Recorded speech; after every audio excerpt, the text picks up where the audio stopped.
Chapter 2769, Inferior Mythic Quest System, Warning. Warning. System, you have triggered an optional Inferior Mythic World Quest. Quest content, assist Angelica Teresa to become Meteorite City's Lord. Rewards 1 unknown item in God's Domain World Authority +2. Penalties unknown. System, you have 30 seconds to consider. Quest will be accepted by default if no response is made. An inferior mythic quest. Feng couldn't help doubting his ears when he heard the system. As far as he knew, legendary main storyline quests were already the most challenging quests players could pick up. However, there were quests of a higher grade than legendary main storyline quests, mythic quests, which had always been a mystery of God's domain. Despite the rumors of mythic quests, nobody had ever personally verified their existence. Yet, he had now triggered an inferior mythic quest. Do I accept it? Feng hesitated. This was most likely the only opportunity he would ever get to challenge such a quest. After all, he had never even heard of anybody receiving a quest of this rank. He had most likely triggered such a quest only because he happened to visit God's domain's ancient era and came across a key historical figure. Moreover, by the looks of it, the other players around him had not received this quest. This meant he had satisfied some unknown conditions to trigger this quest. Only, the penalty for failing a legendary quest was already more than enough to end a player's career in God's domain. The penalty for failing an inferior mythic quest would most likely be several times greater. If he failed to complete the quest after accepting it. However, when he saw the reward of God's domain's world authority +2, greed momentarily overwhelmed him. In the present God's domain, everyone else was probably unaware of God's domain's world authority, as it was simply far too difficult to obtain. Normally, players had to have achievements that affected the entirety of God's domain to acquire this world authority. Players who successfully obtained world authority, even if only 1 point of it, would receive unimaginable assistance in their progression in God's domain. Just like the name suggested, gaining world authority meant one would become an existence with special rights in God's domain. The various superpowers were willing to go all out and risk incurring massive losses just to obtain the special rights the war god's temple offered. After all, obtaining these rights meant one's guild could surpass other guilds by a large margin and solidify its position in God's domain. Individual players could also obtain special rights in God's domain. This was world authority. Obtaining even 1 point of world authority was equivalent to attaining God's domain's recognition. Players with world authority would then gain an unimaginable affinity with the world. On the surface, gaining an increased affinity with the world might not seem very useful. However, it would provide players with a clearer perception of the various magic elements and their operating principles. This was crucial for players aiming to reach Tier 6. In the past, for the sake of producing Tier 6 God-ranked players, the various super guilds were willing to do everything they could just to help a select few of their members gain world authority. However, even the 5 great super guilds had managed to gather only a handful of world authority points after struggling for 4 or 5 years. Nevertheless, it was also a fact that every player that obtained world authority points had reached Tier 6. Now that Feng had the opportunity to obtain 2 world authority points just by completing 1 quest, how could he not feel greedy? If he succeeded, let alone Tier 5, even getting promoted to Tier 6 would become a lot easier. Commander, are you alright? Xianxia asked worriedly when she noticed Feng's strange expression. Did you consume too much concentration after using that combat technique just now? Previously, Feng had exhausted himself during the fight with Tadelia. Although they had taken a small break afterward, the amount of concentration he managed to recover was most likely limited. I'm fine, Feng said, shaking his head. He then looked toward Angelica Teresa, who currently lay weakly on the ground, and gritted his teeth. It seems I have no choice but to help her. Truthfully, he didn't wish to take part in this matter. After all, the old man from before had emphasized that if he overdid things here, the world would quickly discover his existence and forcibly return him to the modern world. If that happened, it would be a huge loss for him. After all, the environment here was truly wonderful. Moreover, God's domain's ancient era was far superior to the modern era in many aspects. The available legacies aside, just the materials, weapons, and equipment available here were already leaps and bounds superior to the modern God's domain. At this point, he had yet to find out how he could earn a large amount of resources from this ancient era, so he naturally couldn't recklessly take action. This was also why he had chosen to chase away Neiman Carlo instead of killing the great demon. Needless to say, he also wished to avoid saving the NPCs of this era if possible. This was especially true for a big shot like Angelica Teresa. Steady progression was the way to go in God's domain. However, the quest rewards were far too generous. Even if it meant taking a huge risk, Feng still planned to give it a try. After all, in his current state, he really wasn't confident of getting promoted to Tier 5. If he merely relied on legacy guidances, constructing even a completely new mana body would be tough, let alone constructing a mana body that matched the physique of Tier 5 monsters. Ultimately, Feng walked up to Angelica Teresa, his actions causing the other people present to grow alert.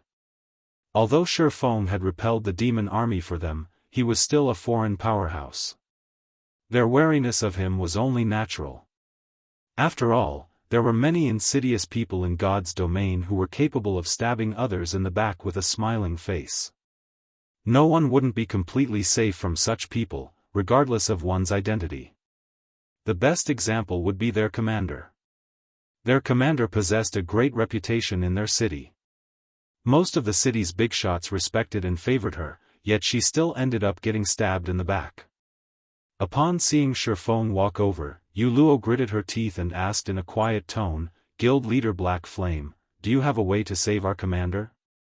"So long as you can save the commander, I will help you with whatever you want. Even if it means sacrificing myself." In reality, Luo did not think Feng would have a way to save Commander Angelica Teresa. After all, even Cooling Cloud, who was both a skillful healer and advanced master alchemist, was helpless. "I indeed have a way to save her. However, I don't need you to sacrifice yourself or anything of the sort." Feng smiled involuntarily when he saw the resolution on Luo's face. "I just need you to tell me about the situation here once afterward." Even if Luo didn't ask for his help, he would still save Angelica Teresa. After all, a dead person couldn't become the overlord of Meteorite City. "You have a way to save the commander, guild leader Black Flame?" Luo was momentarily stunned by Feng's reply. However, she quickly recollected herself and said excitedly, "No problem. So long as it is something I know, I will definitely tell you." On the other hand, Cooling Cloud, who stood at a side, was confused when she heard Feng's confident reply. She was an advanced master alchemist, yet even she was helpless about Angelica's situation. She found it truly hard to believe a fellow countryman of Luo's had a way to save the commander. This wasn't because Cooling Cloud was belittling Feng and Luo, but because the knowledge Luo had shown regarding God's domain was simply too inadequate. Even her usage of skills and spells was crude. In addition, while it wasn't necessary for all healers to become a specialized master alchemist, it was still common sense for healers to know how to craft some potions. Yet, Luo did not. Hence, Cooling Cloud concluded that Luo and Feng came from some backwoods. Otherwise, they shouldn't lack such common sense. However, Feng did not respond to Luo's question. He merely took out a translucent crystal from his bag and passed it to her. "Have her eat this. She'll gradually recover once she does," Feng said without further explanation. Luo was confused when she received the translucent crystal from Feng, not understanding how such a crystal could save Commander Angelica. However, when Cooling Cloud saw the crystal in Luo's hand, she was shocked. "A crystal of souls? How is this possible?" At Cooling Cloud's exclamation, the other healers present stared at Feng as if they were looking at a monster. "Big Sis Cloud, is this crystal of souls something amazing?" Yu Luo asked, bewildered. Realizing that she had lost her composure, Cooling Cloud quickly calmed herself, then explained, "The crystal of souls isn't just valuable. It is incomparably rare even on the scale of the entire God's domain. The holy city side can secure only a few of such crystals, as they are simply too rare. Normally, such crystals appear in places where souls gather, such as the netherworld. These crystals can not only heal one's mental state but also strengthen the soul to a certain degree. It is impossible to purchase a crystal of souls on the market, and it is many times more valuable than even the water of life. It's such a rare item." Yu Luo was startled. She never thought Feng would actually use such a precious item to save someone. With this, she would owe him a massive favor. "Alright, you'd best save her first," Feng said. When he saw the astonished looks everyone was giving him, he only shook his head and smiled. The crystal of souls was indeed precious. Under normal circumstances, he wouldn't be willing to use it. After all, he had to rely on himself to harvest the necessary monster souls to create crystals of souls. However, the crystals weren't so precious that he couldn't afford to waste them on others. After all, the soul orb was one of the 7 treasures that could easily produce crystals of souls. He merely needed to kill Great Lord-ranked monsters 5 levels higher than himself to obtain the necessary monster souls. Read latest chapters at Wuxia World. EU at Feng's reminder, Yu Luo quickly snapped out of her daze and helped Angelica consume the crystal of souls. Shortly afterward, Angelica's complexion recovered significantly. Although she had fallen unconscious after consuming the crystal of souls, one could tell that her condition was no longer critical. Now, all they needed to do was wait. By the time Angelica woke up on her own, she would be thoroughly recovered. Meanwhile, after seeing that Angelica was saved, Cooling Cloud, as a captain in the Night Legion, took the initiative to invite Feng's party to rest in Meteorite City, the main city they resided in. Feng did not refuse the invitation, as he was curious to learn more about God's domain's ancient era. The human army walked for over a dozen hours before eventually arriving before a stalwart mountain range. A city that was more spectacular than even the royal capitals found in the modern God's domain appeared inside the valley of this mountain range. Chapter 2770, City of Riches. Meteorite City. Meteorite wasn't just a gathering place in the Meteorite mountain range for humans to live and conduct trade in. It was also the safest location for humans in the Meteorite mountain range. After the Night Legion registered the information of Feng's party with the city, Cooling Cloud led the 5 straight into the city. Meanwhile, as Feng and his party members were non-residents of Meteorite City, they each had to pay an entrance fee of 5 magic crystals. Let alone Lifeless Thorn and the others, even Feng was stunned by this fraudulent price. Meteorite City's entrance fee was more than 10 times greater than the various guild cities, not to mention that of modern NPC cities. At this point, the market value of magic crystals had already risen to 40 silver per crystal. 5 magic crystals was the equivalent of 2 gold. Unless the city's mana had condensed into a liquid state, only a fool would pay such an entrance fee. However, from the behavior of the NPCs and players here, it looked as if they had long since gotten used to this situation. Even Yu Luo paid the 5 magic crystals without hesitation.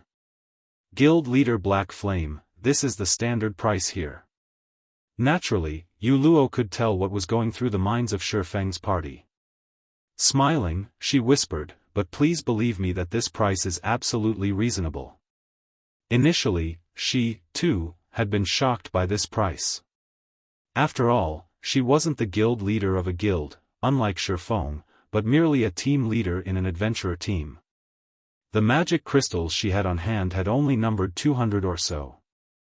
Paying 5 magic crystals just to enter a city had been an extravagant expenditure for her. However, after entering Meteorite City, she quickly realized that this price was definitely reasonable. Compared to the NPC main cities in the modern God's domain, Meteorite City could practically be considered a holy city. Of course, Feng wouldn't dwell on this matter. After all, 5 magic crystals was basically nothing to him. He was merely surprised by the absurd entrance fee. Afterward, Feng paid the entrance fee for his party of 5, then followed Cooling Cloud and Yu Luo through the magic array that enveloped Meteorite City. This is a main city of the ancient era? When Feng set foot in Meteorite City, a comfortable feeling immediately enveloped his body. This comfortable feeling was different from the kind of comfort he felt when entering a place with high mana density. Instead, entering this city allowed him to have a clearer perception of the world. Particularly, his perception of the various magic elements had sharpened over twofold. When he had first arrived in the ancient era, he had already sensed a significant improvement in his affinity with magic elements.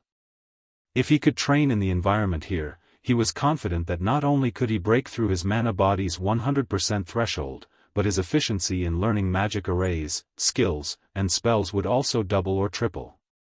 This was a wondrous place for development. Nonetheless, the environment inside Meteorite City was actually significantly better than the environment outside. In fact, Feng even had a hunch that if he used a legacy guidance here, he could exceed his mana body's 100% limit in just a few days. The magic array protecting the city is personally crafted by a human saint. Not only does it have strong defensive properties, but it even improves the mana perception of the city's inhabitants. However, operating this magic array requires a lot of magic crystals, hence the entrance fee, Yu Luo explained.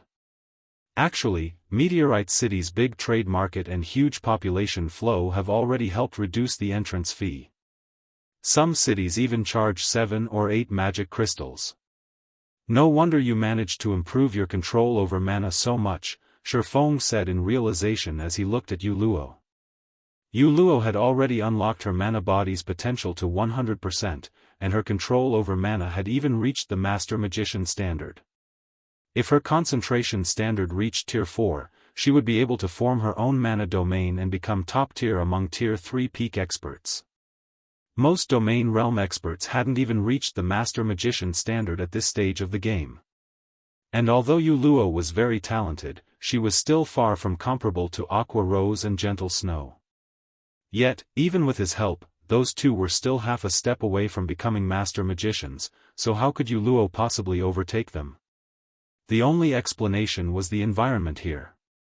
I've improved a lot after arriving here, Yu Luo said as she nodded confidently. That's right. Yu Luo has been improving rapidly during this period. Now, she can already rank among the Night Legion's top 5 healers, Cooling Cloud said, nodding. Although she didn't have a high opinion of Yu Luo's initial strength, she very much acknowledged the cleric's talent. Actually, it is all thanks to Lady Angelica's teachings, Yu Luo said. At the mention of Angelica Teresa, an expression of gratitude and admiration appeared on her face. It's a pity that we failed to complete the quest this time. Had we succeeded, Lady Angelica might have become the Lord of Meteorite City. If the city comes under Lady Angelica's leadership, the city will prosper and possibly even rank up into an advanced main city. Become the Lord? What kind of quest is she trying to do? Feng asked curiously. His inferior mythic quest had stated that he needed to help Angelica Teresa become Meteorite City's Lord. Now that a clue on how he could do so had appeared, he naturally was curious. It's nothing. Everyone in the city already knows about it at this point. Since Feng expressed interest in this topic, Cooling Cloud explained slowly, Meteorite City has been developing for hundreds of years already, and its population and scale of operation have grown significantly. However, at this point, the city has reached a bottleneck. The old city lord also abdicated recently. As one of the candidates to replace the lord, Lady Angelica Teresa wishes to improve Meteorite City. Meanwhile, there are 2 ways to help Meteorite City develop further. The first is to expand the city. However, the city's magic array was personally established by the saint, and nobody in the city is capable of modifying it. The only way to modify the magic array is to go to the holy city and meet with the saint. The chances of success are dismal. Setting aside how far away the holy city is, just trying to meet with the saint is already an incredibly difficult task. Hence, Lady Angelica can only resort to the second method, strengthening the magic array's core, which would, in turn, upgrade the magic array. Recently, we received news that a Tier 4 infant dragon appeared over at the Ghostfire Hills.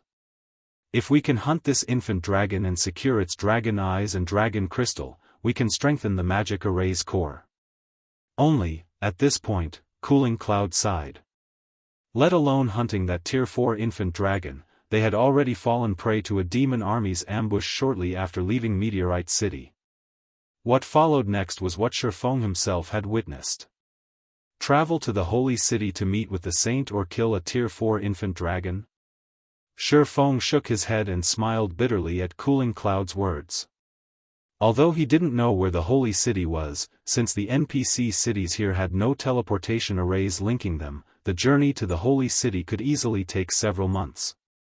Moreover, even after arriving at the holy city, it wouldn't necessarily be possible to meet with the rumored saint. As for the other option of killing a Tier 4 infant dragon, that was even more ludicrous. A Tier 4 infant dragon was an existence above even demon princes. It was an existence that could truly match Tier 5 existences. When Feng was in his Tier 4 legacy land, even after reaching Tier 4 and gaining a Tier 4 legacy skill, he could only put up a fight against the Tier 3 infant dragons there. Even with the Heavenly Dragon Breath's help, he still couldn't kill those Tier 3 infant dragons. Now, Angelica Teresa actually had designs on a Tier 4 infant dragon despite being only at Tier 4 herself. Calling her actions suicidal would be an understatement. Moreover, killing the infant dragon probably had to be done as soon as possible. After all, dragons did not have the habit of living in a fixed location long term. If he couldn't help Angelica kill the infant dragon before it went elsewhere, he would have to look for the elusive saint. Sure enough, this isn't a quest that can be completed easily. However, Feng did not feel particularly surprised by this situation. A legendary quest was already monumentally difficult to complete, an inferior mythic quest would only be worse. He also had to admit that Angelica Teresa matched the legends, which portrayed her as a brave warrior who stood up against dragons. If Angelica succeeded in slaying a Tier 4 infant dragon despite being at Tier 4 herself, that would truly be a legendary feat. The only thing Feng could do now was look for opportunities to improve both his and his party's strength. Otherwise, he would be utterly helpless against the infant dragon. Under Cooling Cloud and Yu Luo's lead, Feng's party arrived at Meteorite City's trade market. When Lifeless Thorn and the others saw the dazzling items put up for sale, their eyes widened in shock. The basic currency used in the market here was actually the magic crystal. Coins did not exist here. However, they also had to acknowledge that the ancient era of God's domain was truly amazing. The NPCs here even sold epic weapons and equipment players could use. Only, the price was somewhat high. Even a random piece of level 150 epic equipment sold for 20,000 magic crystals. If converted to the gold coins used in the modern era, that would be equivalent to 8,000 gold per piece of level 150 epic equipment. While the various super guilds would kill to purchase level 150 epic equipment for 8,000 gold, it was a different story if the payment had to be in magic crystals. In addition to epic equipment, fragmented legendary weapons and equipment occasionally appeared in Meteorite City's auction house, which the various player forces in Meteorite City competed for. Only, one needed a minimum deposit of 300,000 magic crystals just to participate in the auction. Meanwhile, these fragmented legendary items usually ended up selling for over 400,000 magic crystals. Whether it was Lifeless Thorn or Feng, they couldn't help feeling like they had become beggars after entering Meteorite City. Although Feng carried some magic crystals with him, that number was only 50,000, just enough to purchase 2 pieces of epic equipment, at most, here. Of course, it was also much easier to earn magic crystals here than in the modern God's domain, since the magic crystal was the main currency used in the ancient era. Whether one completed quests or traded materials with NPCs, payment was in magic crystals. Hence, local players found the prices of the epic and fragmented legendary items reasonable. Read latest chapters at Wuxia World. EU. After walking around for several hours, Cooling Cloud bid goodbye to Feng's party since she still had matters to deal with as a captain in the local Night Legion. As for Luo, she stayed behind to serve as a tour guide for Feng's party. Inside a high-class hotel in Meteorite City. Staying in one of the ordinary rooms here cost 50 magic crystals a day, while the high-end rooms cost 200 magic crystals per day.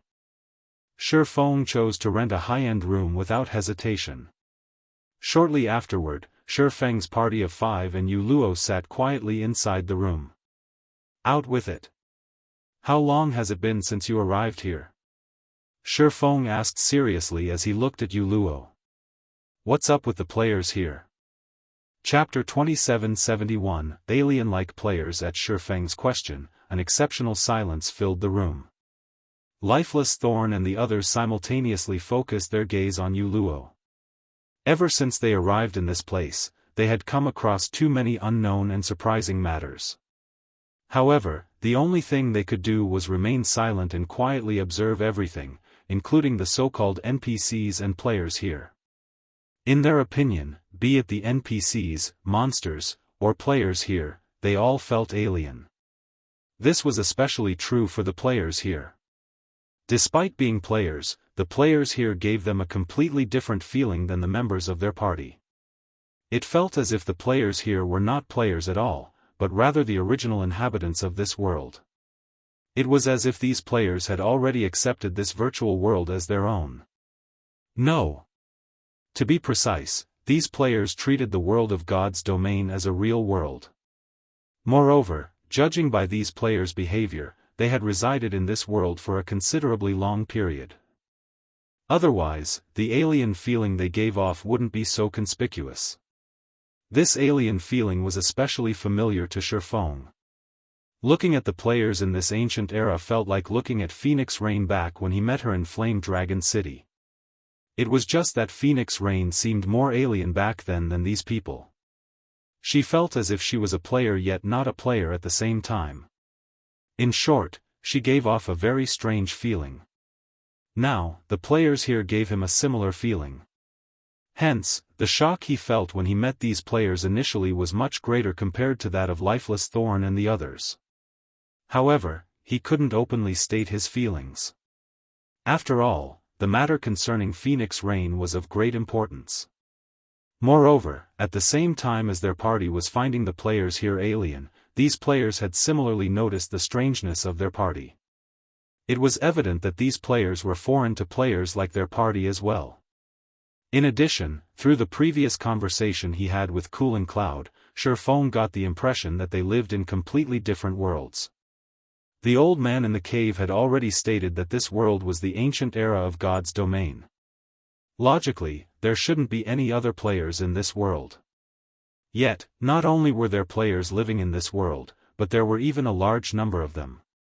Based on his initial estimates, there should be well over 5 million players residing in Meteorite City. This was already on the level of royal capitals in the modern era. Meanwhile, according to Cooling Cloud, there were at least 500 such main cities on the continent. If Meteorite City was representative of these main cities, there should be well over 2.5 billion players in the ancient era. Yet, none of the various powers in the real world had an inkling that there were players playing in the ancient era of God's domain. That's right. Everything is as you guys have guessed. When Luo saw the look everyone was giving her, her originally light and happy expression instantly vanished, replaced by a solemn expression. Whether it is this God's domain or the players here, both come from a different world from ours. A different world? Solitary Nine's breathing grew heavy at Luo's words. How is this possible? Although he had already had suspicions, he still found it unbelievable after hearing Luo's confirmation. While it was indeed true that God's domain was a virtual reality game like no other, it was still far-fetched to say that people of a different world were playing the game with them. No, it would be somewhat incorrect to say that they're from a different world. Shaking her head, Yu Luo smiled and added, to be precise, they are people living in a different world. What do you mean? Feng asked curiously.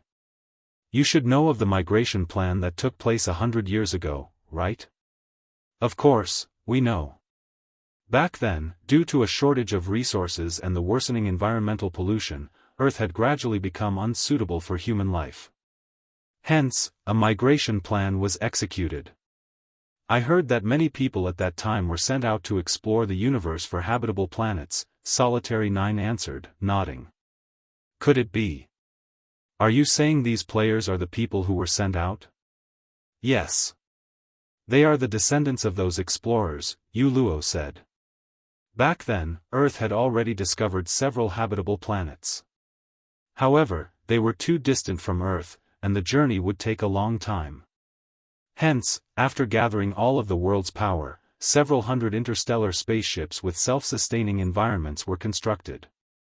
These spaceships then set forth toward the selected habitable planets while carrying all sorts of resources and hundreds of millions of Earth's outstanding personnel. These people have been living on the interstellar spaceships for these past 100 years. However, these people experienced a much longer time than people on Earth during their journey. I heard that they've been living in space for over 600 years. Some spaceships have even experienced over 900 years of life. The population on these spaceships has also continued to grow over time, with the total population having exceeded 10 billion long ago. The original spaceships have also acquired resources from various planets on the way and modified and upgraded themselves. At this point, these spaceships can no longer be considered mere spaceships but more like interstellar continents. And they are still making their way to the habitable planets. However, as these interstellar continents had limited resources, the majority of their population can only reside in virtual worlds. Only a small minority has the privilege to roam the outside world. Hence, these people are accustomed to virtual worlds. The professional players of our worlds can't even compare to these people in this regard, as virtual worlds have long since become a part of these people's lives. After God's Domain's launch, the game became their everything. The understanding they have of God's Domain far exceeds ours. When Yu Luo finished speaking, silence enveloped the room for a long time. Solitary 9 and the others even had their mouths hanging wide open.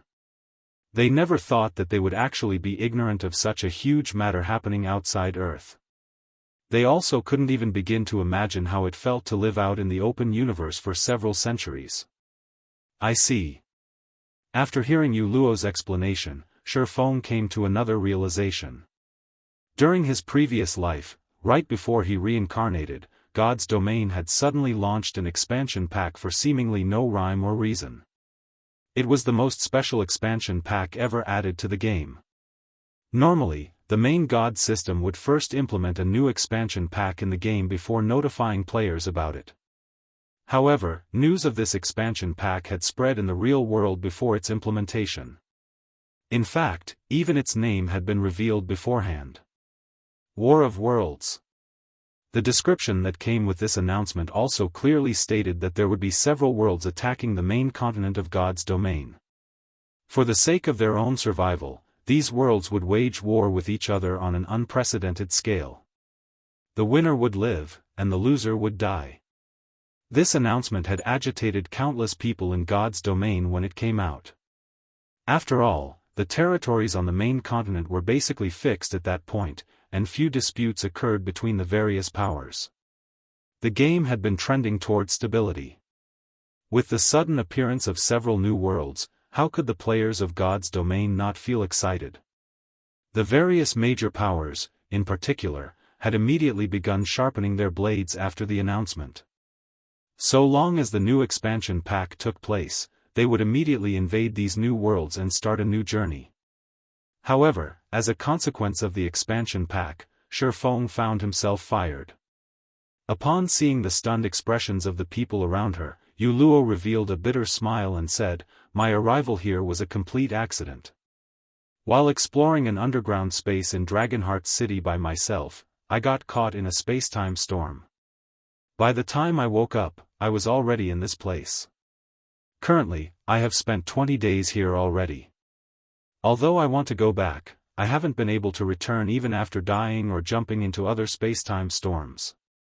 What's most frustrating is that I can't log out of the game from here. You can't log out?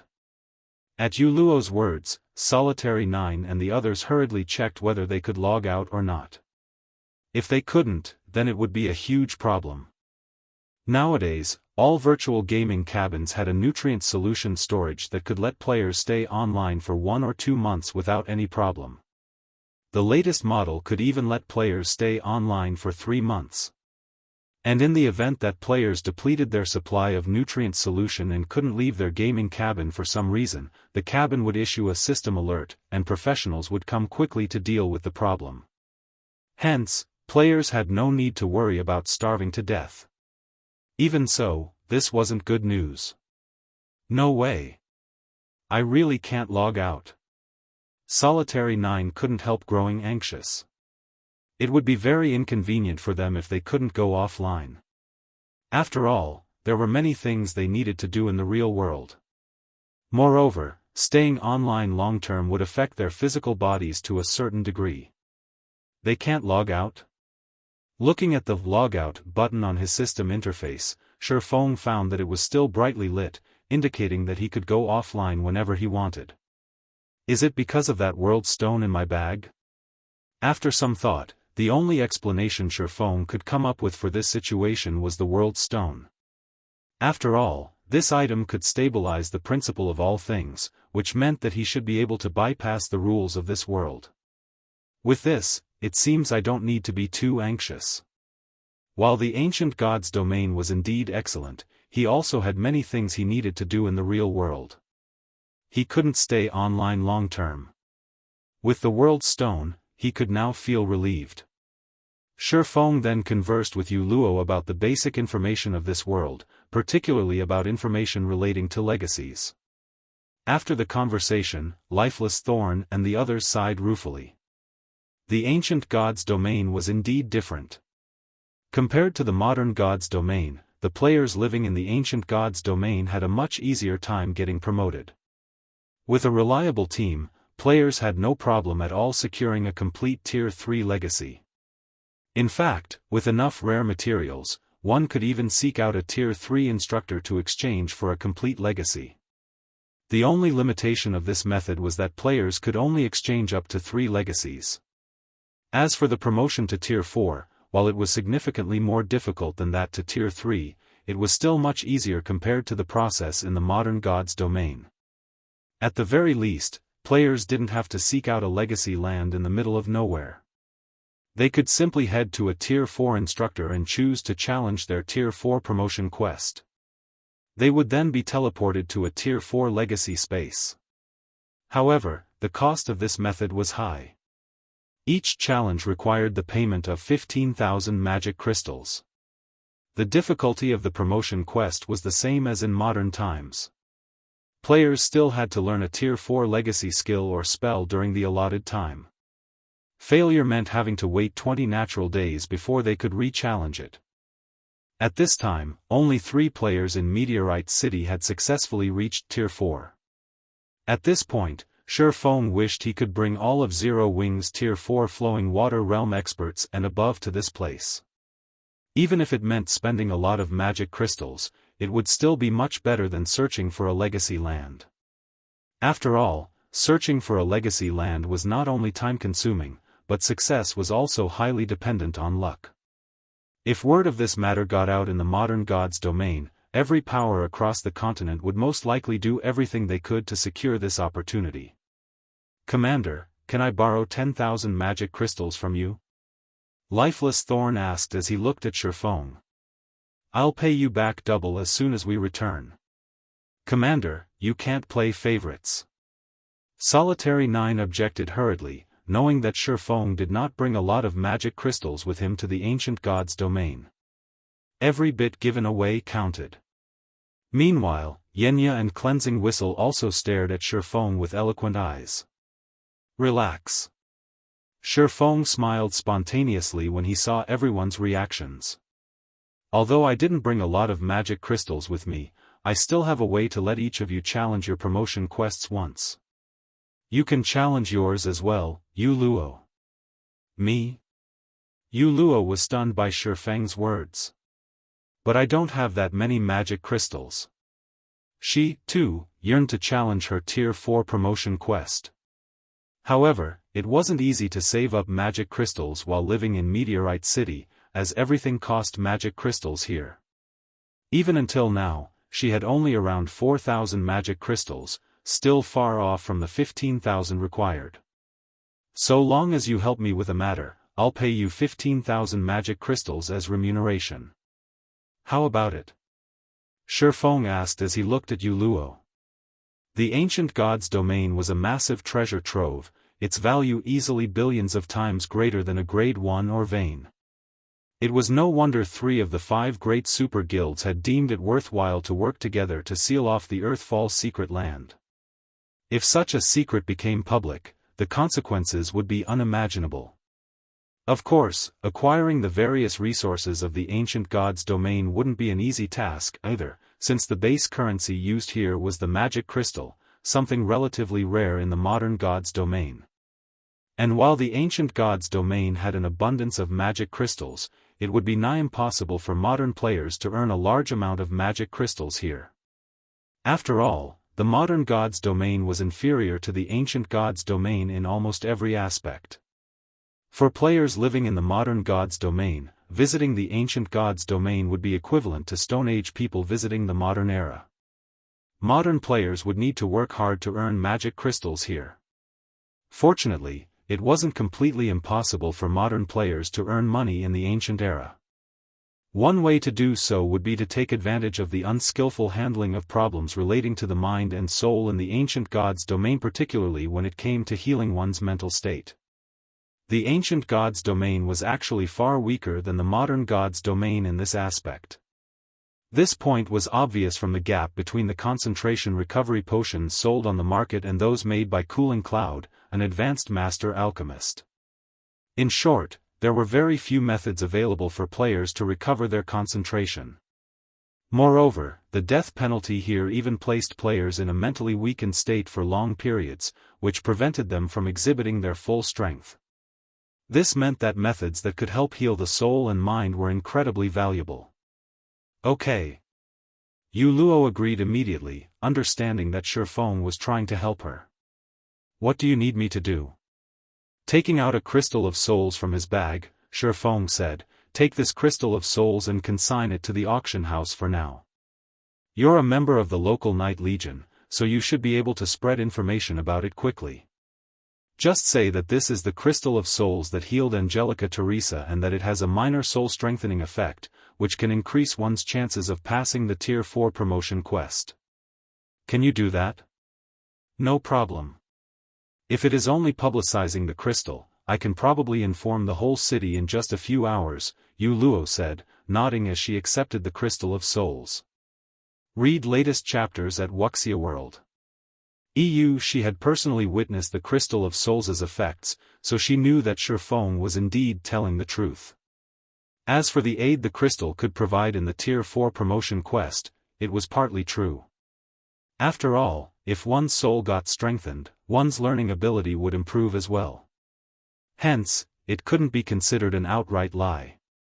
Meanwhile, spreading this news throughout the city was a piece of cake for her as a member of the local Knight Legion. Yu Luo left the hotel room to get the word out, while Lifeless Thorn and the others went to their respective rooms to sort out their thoughts and prepare themselves to challenge their Tier 4 promotion quests. Once Feng was alone in his room, he took out a memory crystal from his bag. This crystal was none other than the complete legacy guidance crystal he had obtained from killing Tadelia. The effects of this room sure are excellent. My perception is strengthened by a further 30% compared to the outside world. Now that I have some time to myself, I can give it a try. Immediately afterward, Feng took out 100 magic crystals and activated the legacy guidance crystal.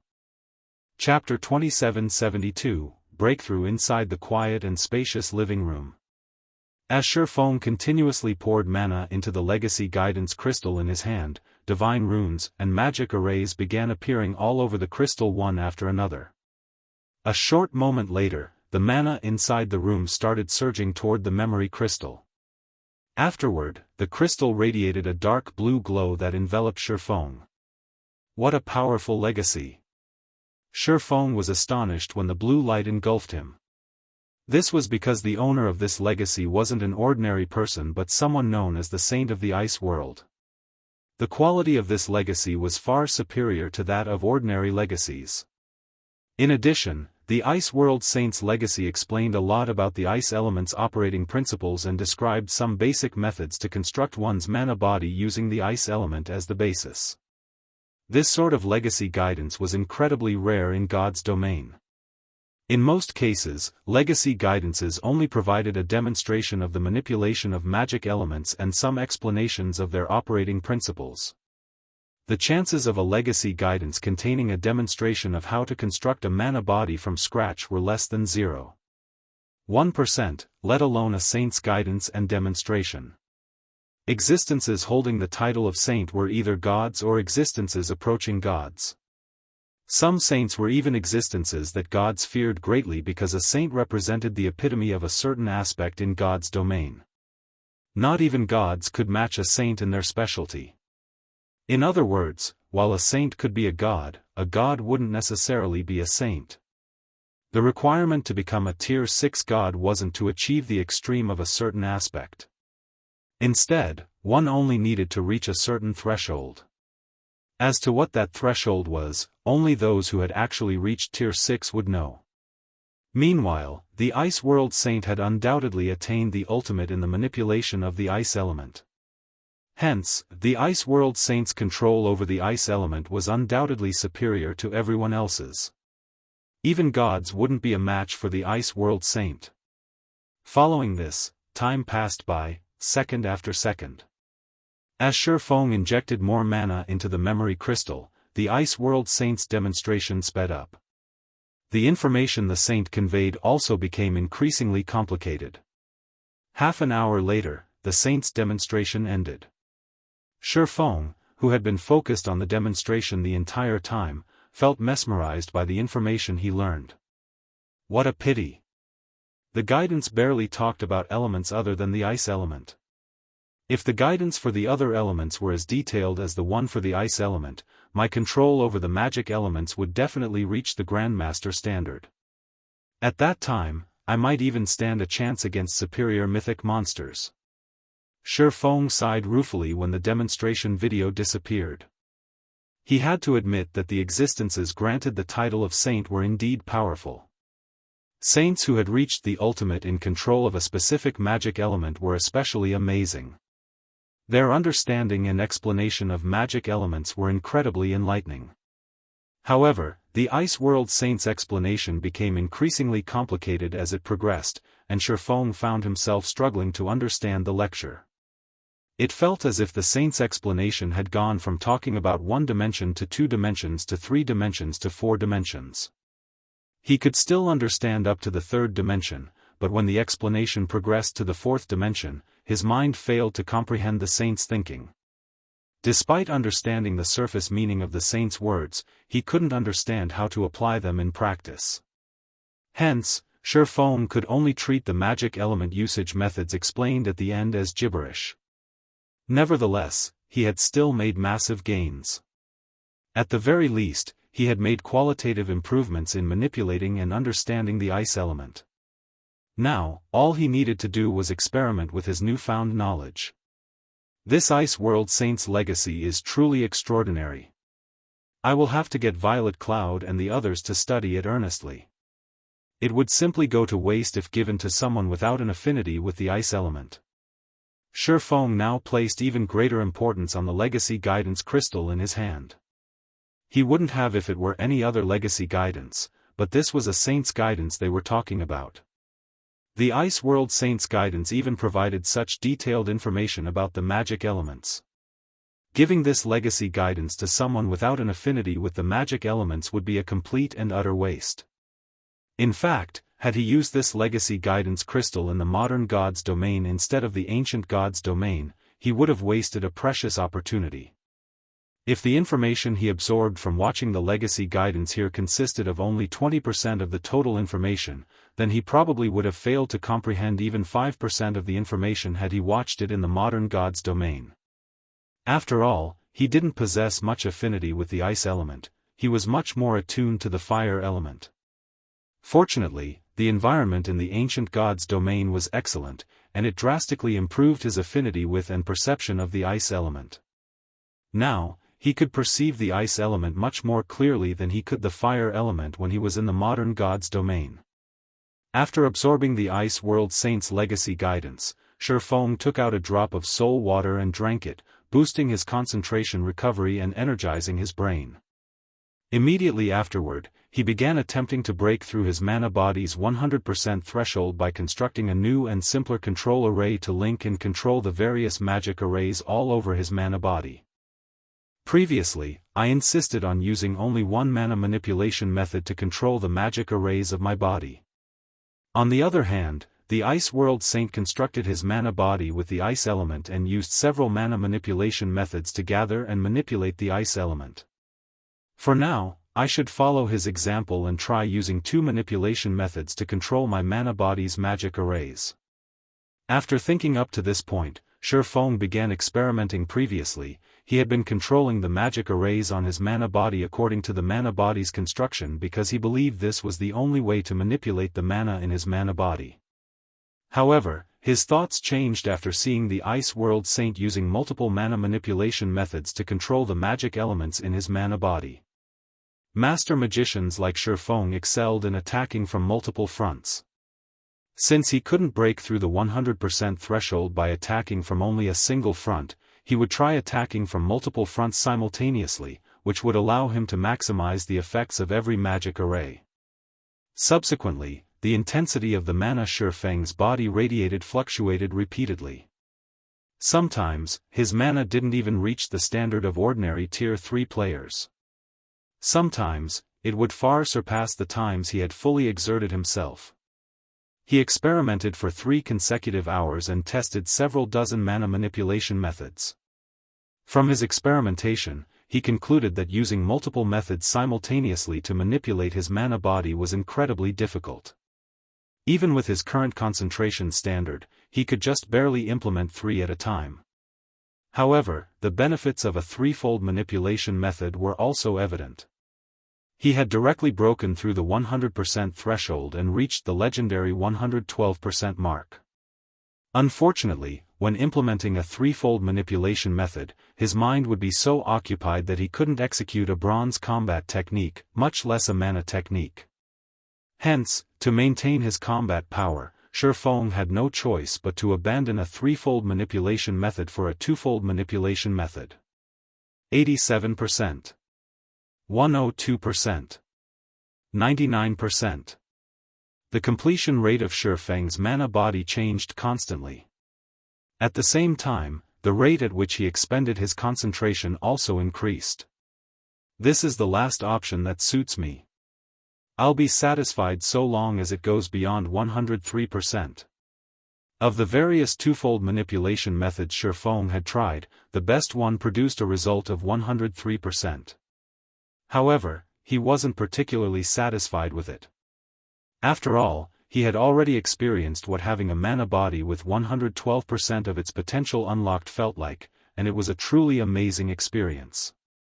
Meanwhile, after combining the manipulation method of light-shadow, the mana technique he frequently used, with his original mana manipulation method and continuously refining the combination, he had produced what he deemed to be the best combination currently possible. If this one still didn't work, he would have no choice but to settle for the 103% manipulation method. Taking a deep breath, Feng opened his eyes abruptly and began manipulating the magic arrays inside his mana body. Immediately, the magic arrays began operating one after another, drawing upon the ambient mana in the room. The mana density around him increased steadily. 120%. 134%. 157%. As the density of the mana surrounding Feng increased, the sensitivity of his 5 senses also improved slightly. Although the improvement was minor, there was no doubt that they had improved. The next moment, the numerous magic arrays all over Feng's mana body began combining into a super-large magic array. Read latest chapters at Wuxia World. EU Boom. Suddenly, a ripple of mana spread from Feng's body and surged toward the surrounding walls. The mana inside the living room then stilled. However, a moment later, every bit of mana inside the room converged around Feng, a faint layer of mist forming around him. If one did not possess an acute sensitivity to mana, they would most likely have difficulty noticing this layer of condensed mana flowing over Feng's body. System, congratulations. You have successfully surpassed the mana body's 100% threshold and achieved a 110% completion rate. Chapter 2773, Mana Beyond the Limit. Upon hearing the system's voice ringing by his ears, Feng revealed a rare expression of joy. A 110% completion rate. Sure enough, integrating the mana manipulation method of mana techniques is the way to go. The mana manipulation method of Light Shadow was much more refined than the methods he had thought up by himself, especially in the aspect of manipulating magic elements. His own manipulation methods utilized only the 4 major elements, while Light Shadow utilized both the 4 major elements and the 7 supreme elements. Due to this difference, he had managed to unlock his mana body's potential to 110% with just a twofold manipulation method. And although there was only a 7% difference between this twofold manipulation method and his previous best method, past the 100% threshold, every 1% increase provided significant improvements to the mana body. The difference between a 103% mana body and 110% mana body was like the difference between heaven and earth. Subsequently, Feng punched at the empty space before him. Boom! All of a sudden, the living room's stable space shattered, spatial cracks forming one after another. Only after extending to the living room's wall and coming into contact with the magic barrier there did this phenomenon stop. What an amazing result! Feng was astonished as he looked at the fractured space before him. His mana body had truly undergone a qualitative transformation after reaching a 110% completion rate. Now, even his normal punches carried a hint of a mana technique's power. Moreover, he didn't even need to manipulate his mana actively to gain such an effect. Afterward, Feng closed his eyes and felt his surroundings. Even with his eyes closed, he could still perceive the entire room within his mind. Not even a speck of dust escaped his perception. Not only has my physique improved by at least 30%, but even my 5 senses have risen to the next level. In my present state, my perception is just slightly inferior to a demon prince's. Feng opened his eyes, an ecstatic look appearing on his face. Although he still wasn't Ferbero's equal in terms of physique and 5 senses, he was much closer to matching the demon prince than before. This was undoubtedly joyous news for him. Originally, he felt that a Tier 4 player needed a legendary weapon to contend with a Tier 4 demon prince. After all, the difference in physique between the two was massive. However, Feng now felt that it might just be possible for players to gain the astonishing physique of a demon prince while still at Tier 4. After all, his current mana body was only at a 110% completion rate, yet he was already close to matching a demon prince's physique. If he could push his mana body to the rumored 120% completion rate, his physique then might match that of a demon prince. Feng was relatively confident of pushing his mana body to a 120% completion rate. After all, he had already proven that utilizing multiple manipulation methods to control his mana body was the way to go. At the very least, he wouldn't be utterly clueless about how to develop his mana body, unlike before. All he needed to do was figure out how to improve on this aspect. Now that I've reached the limits of twofold manipulation, I'll need to raise my concentration standard so that I can execute threefold manipulation fluidly. This way, I'll have a high chance of achieving a 120% completion rate. At that time, whether it is that divine dragon's trial or that mysterious NPC, I won't be utterly helpless. At this point, confidence welled up within Feng. However, for safety's sake, I should first gather the Solomon's sword fragments. If I have the complete Solomon's sword, I won't have to fear going up against even true Tier 5 existences. After thinking up to this point, Feng felt that he needed to resolve his matters in the ancient era quickly and return to the modern era to secure the remaining 2 fragments of Solomon's sword. Previously, he still hadn't been particularly confident of securing the 2 remaining fragments. However, now that his epic mana body had reached a 110% completion rate, he could probably solo even superior mythic monsters of the same level. The reason for his confidence was the qualitative transformation his mana had undergone. Originally, the mana flowing inside his mana body was merely gaseous, albeit of incredibly high density. However, after his epic mana body had reached a 110% completion rate, the mana flowing within it had thoroughly condensed into a mist. Moreover, it had achieved this state without him needing to manipulate external mana. Since God's domain's foundation was mana, the strength of a player's mana had a huge impact on their combat power, especially when using skills and spells. A skill powered with mist-like mana wouldn't just be 30% or 50% stronger than a skill powered with gaseous mana. Instead, the 2 would be on completely different levels. Why were superior mythic monsters so much more powerful than mythic monsters of the same level? It was because their physique and the quality of the mana inside their bodies were superior to ordinary mythic monsters. Currently, although Feng's physique still wasn't a match for superior mythic monsters, the quality of his mana was already on par with theirs. That, combined with the weapons and equipment he possessed, made it entirely possible for him to offset the difference and fight against superior mythic monsters on an equal footing. As Feng was immersing himself in the effects of his improved mana, Yu Luo suddenly contacted him.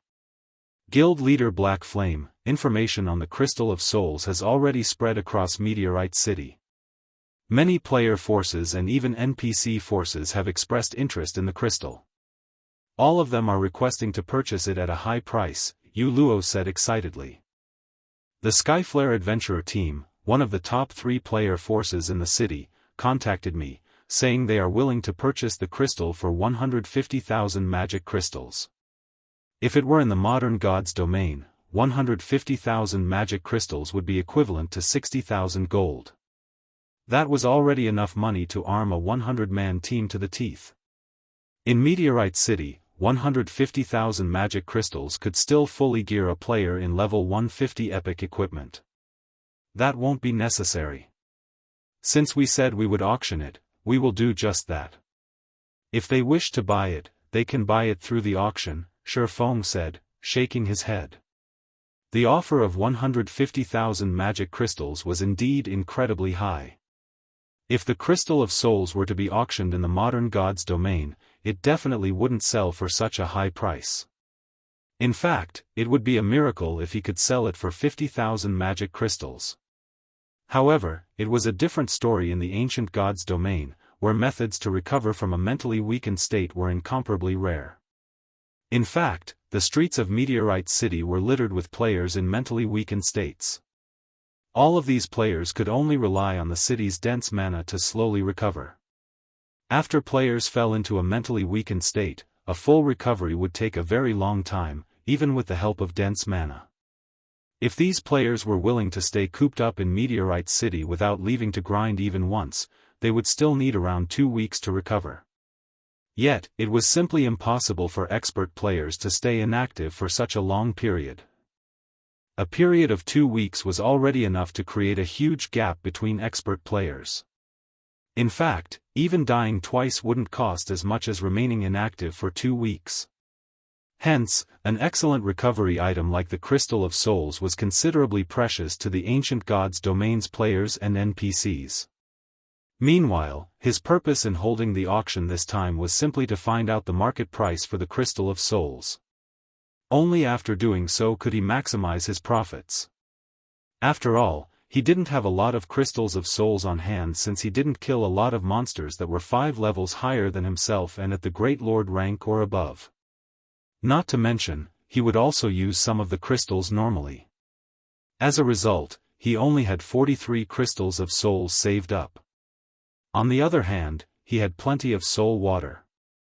At this time, he already had 2,764 drops accumulated. This was the fruit of long-term accumulation. Although he had given out a lot of soul water to the guild members using the bronze and silver legacy tablets, he still had a lot remaining. However, the soul water's effects were significantly inferior to those of the Crystal of Souls. If the Crystal of Souls couldn't sell for a high price, then the soul water naturally wouldn't sell for much, either. But now that Skyflare is also competing for the Crystal of Soul, both player and NPC forces will most likely step aside out of respect for Skyflare. After all, aside from Skyflare's commander, one of Skyflare's vice-commanders is rumored to have also reached Tier 4 already, Yu Luo explained. She naturally understood Feng's thoughts. Read latest chapters at Wuxia World. EU, the various powers won't pick a fight with Skyflare just for one Crystal of Souls. If you go through with the auction, I'm afraid it won't go for a high price. This world was different from the world they came from. The NPC cities here were separated by great distances. Only after reaching Tier 4 would players be able to travel between NPC cities without worry. Tier 3 players could only roam the vicinity of the main city they belonged to. This meant that players residing in the same city would often come across each other. Meanwhile, Tier 4 combatants were considered true powerhouses in God's domain. Even NPCs feared them greatly, all the more the player forces. If one angered the Skyflare adventurer team, one shouldn't even think about leaving the city to grind for levels anymore. A player force is suspected to have 2 Tier 4 players? Feng was surprised by this revelation. He never thought that the player forces in the ancient god's domain would be so powerful to actually have 2 Tier 4 players, one more than what Zero Wing had. Although the search for legacy lands played a huge factor in this disparity, it wasn't so easy for players to complete their Tier 4 promotion quest either. Immediately, he said, "How about this? I'll rent a hall at the auction house, and we'll organize a small auction of our own. Announce that we will be selling a total of 5 crystals of souls, in addition to 50 drops of soul water, which is a slightly inferior version of the crystals. If we do that, that Skyflare adventurer team will have difficulty monopolizing everything." Feng's word surprised Yu Luo. She never thought he would actually have other concentration recovery treasures besides the Crystal of Souls. He was practically a walking treasure trove. Moreover, if Feng were to sell so many crystals of souls and soul water, Skyflare would indeed have difficulty monopolizing everything. There was no way the various powers in the city would step aside in the face of such numbers. After all, aside from being useful for healing the mind, these treasures could also increase by a small margin one's odds of completing the Tier 4 promotion quest. Not to mention, Skyflare wasn't the only power in the city with Tier 4 combatants. Okay. I'll spread this information right away. Yu Luo nodded, then promptly disconnected the call. Feng notified Lifeless Thorn and the others of his plans before making his way toward Meteorite City's auction hall by himself. In the meantime, Yu Luo also spread the news regarding the crystals of souls and soul water, instantly causing a sensation throughout the city. Chapter 2774, Ancient Legacy Inheritor Meteorite City, Skyflare Hotel. The Skyflare adventurer team was one of the top 3 powers of Meteorite City, and the Skyflare Hotel it owned was one of the city's landmarks. Not only did the hotel boast 19 floors, but it even occupied the largest plot of land in the city's business district, with roughly the footprint of a sports stadium. The Skyflare Hotel also had the best resting environment in Meteorite City. Due to its relatively reasonable prices, it had become the first choice of many players and NPCs for lodging. The hotel was so popular that it ranked within the top 10 most profitable businesses of Meteorite City. At this time, a level 131 female assassin clad in pitch-black epic equipment walked into the Skyflare Hotel's top-floor lounge. She then stopped before an imposing man sorting documents behind an office table. This imposing, middle-aged man was none other than the Skyflare adventurer team's commander, Lionheart, nicknamed Raging Lion. Commander, I've already looked into the person you mentioned. She's Yu Luo, a cleric from the Night Legion. She's the one responsible for spreading the information across the city. Not long ago, she made another announcement stating that her side will be hosting a small auction at the auction house. They will be selling 5 crystals of souls and 50 drops of soul water, which is an inferior version of the crystal of souls, the black-clad assassin reported. She then passed a memory crystal to Lionheart and continued, there is a record of her image in there. From what I found out, she seems to be a proxy. The real seller should be the party of 5 people that entered Meteorite City with the Night Legion. I included a record of their appearances in the crystal. Of the 5, the cloaked man walking in the lead is verified to be a Tier 4 Sword Emperor. However, I did not find any records of him appearing within Meteorite City's vicinity. Good job, said the crimson light armor-clad Lionheart, who had reached level 133. After glancing at the images recorded in the memory crystal, he nodded and looked toward the several vice commanders inside the lounge. He then asked calmly, what do you guys think of this matter? They're simply picking a fight with Skyflare. We've already shown a lot of respect to that Sword Emperor by offering such a high price, yet they still refuse to reciprocate, sneered a gloomy man standing beside the French window. I think we need to teach these outsiders a lesson. If they wish to mingle in Meteorite City, they need to know their limits. The treasure in question can increase the success rate of completing the Tier 4 promotion quest. We absolutely cannot let the other powers in the city get their hands on it. The 3 other vice commanders present nodded in agreement with the gloomy man, Wind Chaser. Although Wind Chaser was a cold and ruthless person, he was incredibly loyal to the Skyflare adventurer team. Most importantly, Wind Chaser was a Tier 4 Nightwalker. When it came to assassination, he was undoubtedly the best player in Meteorite City. In terms of top combatants, the Skyflare adventurer team was already the strongest player force in Meteorite City. Simply put, this was the best opportunity for the Skyflare adventurer team to consolidate its grip on Meteorite City. Hence, how could they let other player forces gain an opportunity to rise up? Now that the several outsiders were showing no respect to their adventurer team, they definitely needed to teach these outsiders a lesson. It didn't matter even if the other party had a Tier 4 Sword Emperor on its side. After all, not only did Wind Chaser hold a peak hidden class, but he had even inherited a special mana technique. So long as he was hidden in the darkness, he could potentially one-shot even Tier 4 MTs, let alone a Tier 4 Sword Emperor. Well, let's go over and talk to him first. If we can agree on a good price, everybody can be happy. If not, it won't be too late to take action, Lionheart said after giving the matter some thought. Lionheart, too, agreed with Wind Chaser's opinion, especially about the Crystal of Souls, which could strengthen a player's soul by a small margin. After all, the strength of a player's soul would greatly affect their learning ability. Even a small boost to the soul would be a great help to players learning a Tier 4 skill or spell during their promotion quest. Hence, Skyflare had to obtain the Crystal of Souls. The 4 vice commanders present all nodded in agreement with Lionheart's decision. Billow, find out that Sword Emperor's current location. I need to know right away, Lionheart ordered the black-clad assassin. Commander, don't you know how I operate? Smiling, the petite assassin named Crimson Billow added, as soon as you told me to look into this matter, I set my sights on that Sword Emperor. Hence, I had people keep track of his every move. Currently, that Sword Emperor is at the auction house. By the looks of it, he plans to rent an auction hall to host a small auction. Good. Lionheart nodded in satisfaction as he looked at Crimson Billow. Billow, you and Chaser will follow me in secret. I'll meet with that Sword Emperor in person and find out his origins and purpose. Truthfully, he felt very curious about the Sword Emperor mentioned. Tier 4 players were still incredibly rare in the current God's domain.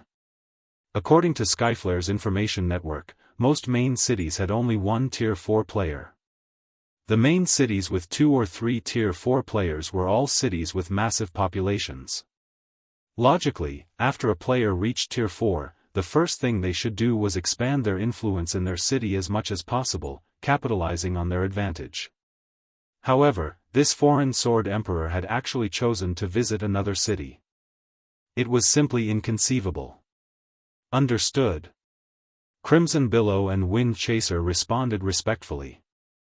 Meteorite City, Auction House. Meteorite City was a large trade city, and the auction house could be said to be the most prosperous place here. Not only was the local auction house much larger than the ones found in the modern gods' domain's royal capitals, but its visitor traffic was also massive. A huge variety of products was on sale, including mana ore, which was quite rare in the modern gods' domain, sold by the stack at dastardly cheap prices. One stack of 200 mana ores cost only 49 magic crystals. If sold in the modern gods' domain, it would be bought out instantly. After all, mana ore was a byproduct of certain ores, and the chances of acquiring it were low. Hence, the price of mana ore in the modern world was already close to 30 silver coins per piece. Even then, supply was still tight. It's a pity I can't travel freely between the two worlds.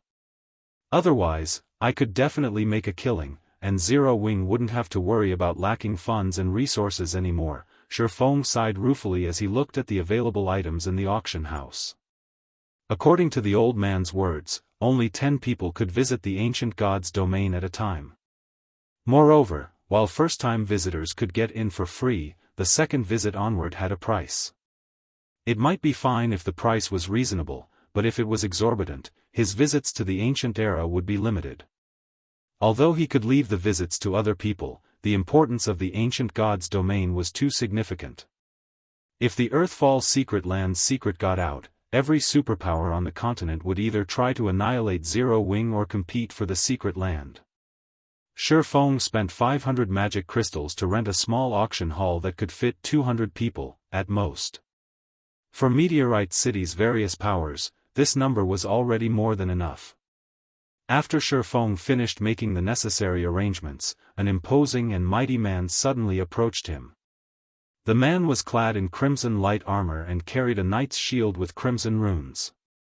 At the appearance of this imposing man, silence descended momentarily on the entire auction house. Everyone looked at this man in surprise, a hint of awe and admiration gleaming in the eyes of both players and NPCs. Crap. It's Lionheart. He looks so handsome. He looks much better than the photo on Skyflare's promotional posters. But, why is a big shot like him here? Could it be because of the news of that small auction? A discussion over Lionheart promptly broke out in the auction hall.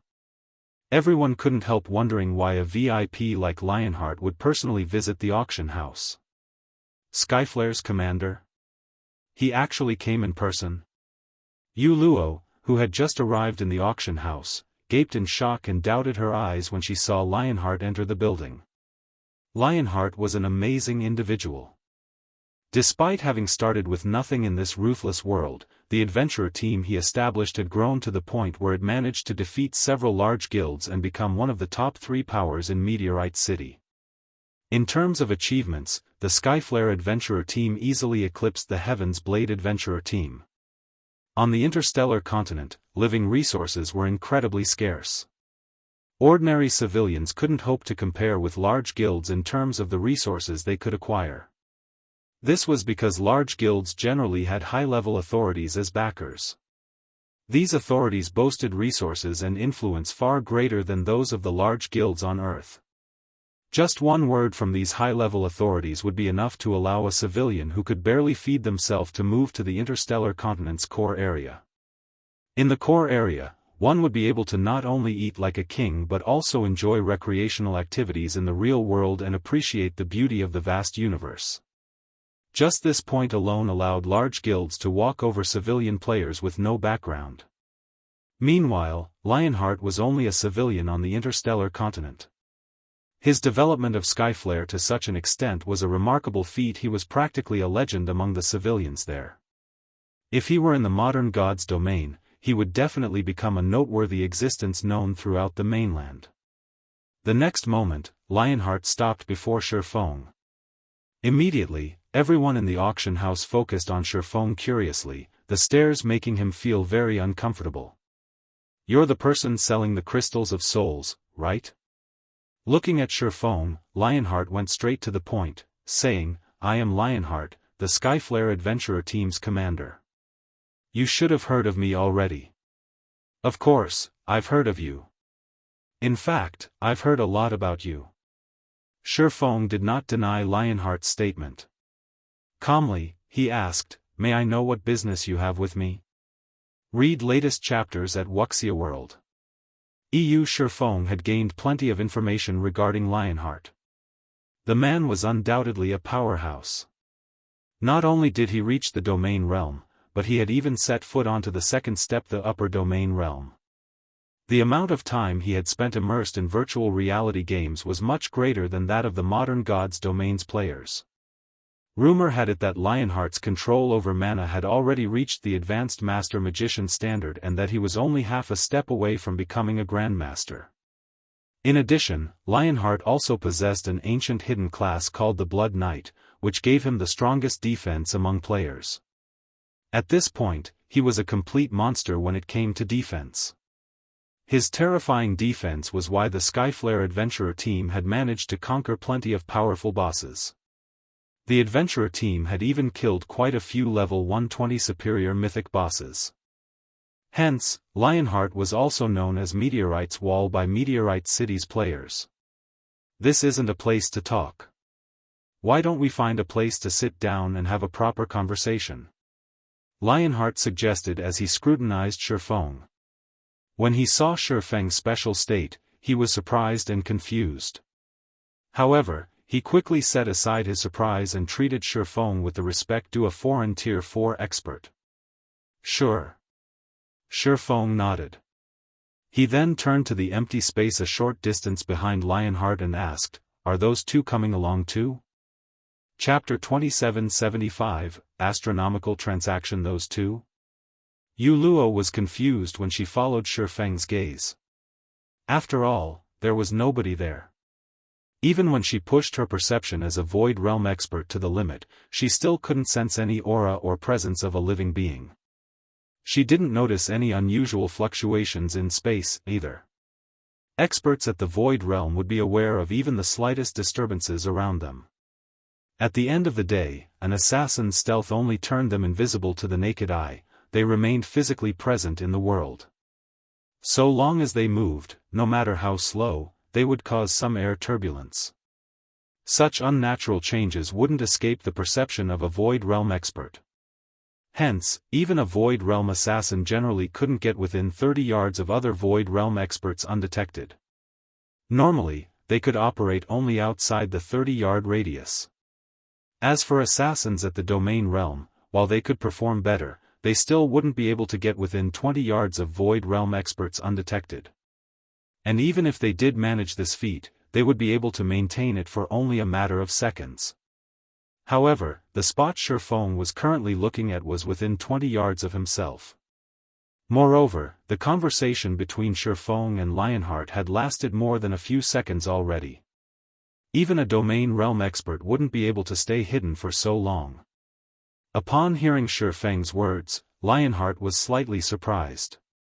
Simultaneously, a hint of alertness and admiration appeared in his eyes.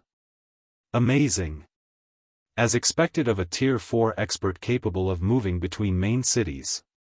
Part of the reason Lionheart had brought Wind Chaser and Crimson Billow with him this time was to test Feng's strength.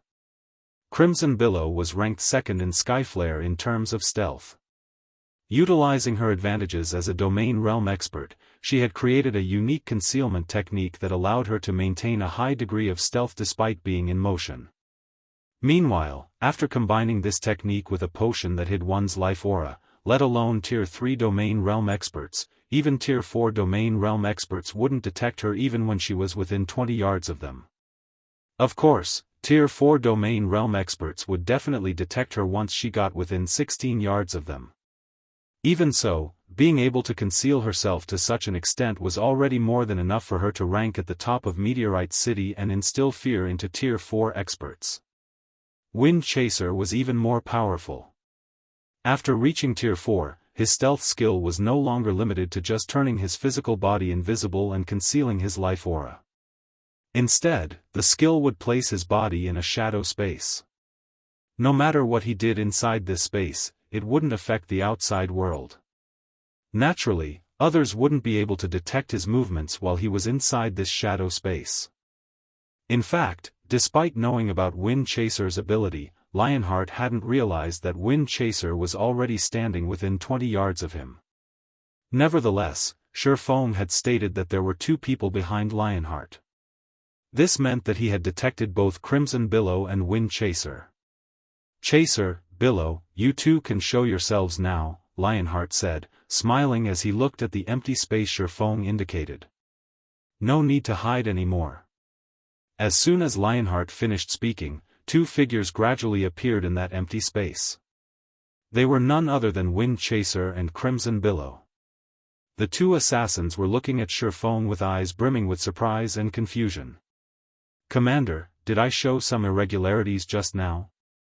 Crimson Billow quietly asked Lionheart through the team chat. Afraid that she would get detected, she had deliberately maintained a 21-yard distance between herself and Feng.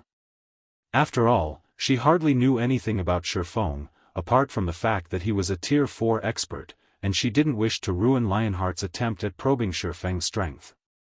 Yet, despite the 21-yard distance, he still detected her. Excluding Lionheart, this was the first time a Tier 4 individual perceived her from beyond 20 yards. "You didn't.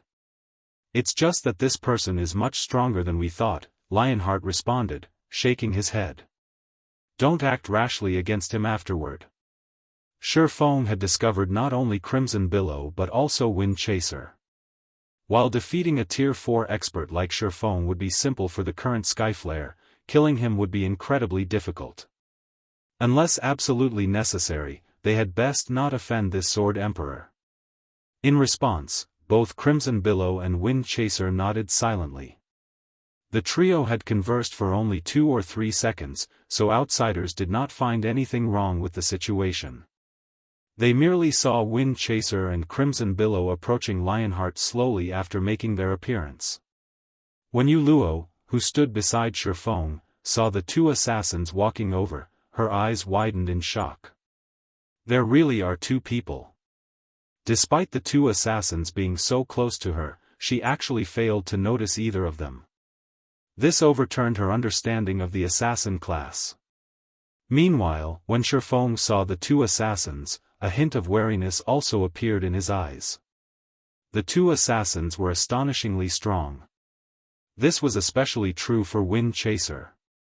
If not for the recent breakthrough Feng achieved with his mana body, which granted him a physique and perception far superior to ordinary Tier 4 individuals, he would have most likely failed to notice Wind Chaser's presence. If Wind Chaser really were intent on targeting a specific player, it would be a nightmare for the said player. After all, the Tier 4 assassin was capable of suddenly appearing within 20 yards of his target without giving off any indications a distance that any Tier 4 combatant could cross in the blink of an eye. If Feng was not careful, even he might end up falling prey to Wind Chaser's ambush. "Let's head to a reception room to continue our conversation," Lionheart suggested to Feng. "Sure." Feng did not object to the proposal. His original goal in coming to the ancient god's domain was to acquire a large amount of resources. Meanwhile, the best way to do so was by partnering with a local tyrant. He could gather resources much faster this way than if he did it by himself. In fact, he could even gain access to items that normally wouldn't appear on the market. Lionheart's taking the initiative to seek him out was naturally good news for Feng. Lionheart led Feng and Yu Luo to the top-floor reception room he had reserved beforehand. "Commander Lionheart." After taking his seat, Feng went straight to the point, saying, "Please just say what you have to say. There is no need for us to waste both our time by playing around with words. You really are a straightforward person, Brother Black Flame." Lionheart smiled at Feng's words. "I was thinking the same thing. In that case, I'll be blunt with you. Skyflare wishes to purchase all of the crystals of souls and soul water you are selling. It seems you are very ambitious, Commander Lionheart. You actually plan to monopolize Meteorite City? Feng didn't feel particularly surprised at Lionheart's declaration. Calmly, he said, "Of course, we can go with such an arrangement as well. Only, I have quite a number of these items, and I'm afraid your adventurer team can't swallow them all." As soon as Feng finished speaking, Wind Chaser, who stood behind Lionheart, laughed. What a joke. There is nothing in Meteorite City that our adventurer team cannot swallow. Looking at Feng, Wind Chaser sneered, "Of course, that is under the premise that your price is fair." At Wind Chaser's provocation, Feng simply shook his head and smiled. Truthfully, even at 150,000 magic crystals per crystal of souls, you won't be able to afford everything. Not to mention, there is still the soul water. He had a total of 43 crystals of souls. If he sold each for 150,000 magic crystals, that would equate to 6.45 million magic crystals. Even though the ancient god's domain was rich in resources, a player force with a sphere of activity limited to just one city couldn't take out such an amount. At Feng's words, Wind Chaser, who initially planned to probe Feng further, fell silent. There was no way a Tier 4 expert like Feng wouldn't know about the Skyflare adventurer team's status and general wealth in Meteorite City. For Feng to say such words meant he had absolute confidence backing him. Meanwhile, after hearing Feng's response, both Yu Luo and Crimson Billow couldn't help gasping. They never thought that Feng would actually be so wealthy. They had already investigated the Crystal of Souls, so they knew it was a precious treasure that wasn't obtained easily. Yet, Feng had just declared that Skyflare couldn't afford to purchase all his stock. This proved that Feng had a lot of crystals of souls on hand. Who knew how many Tier 4 experts one could create with so many crystals of souls? You truly are extraordinary, Brother Black Flame. Lionheart immediately broke into a smile. Moreover, this was a very sincere smile. I apologize to you on behalf of my brother.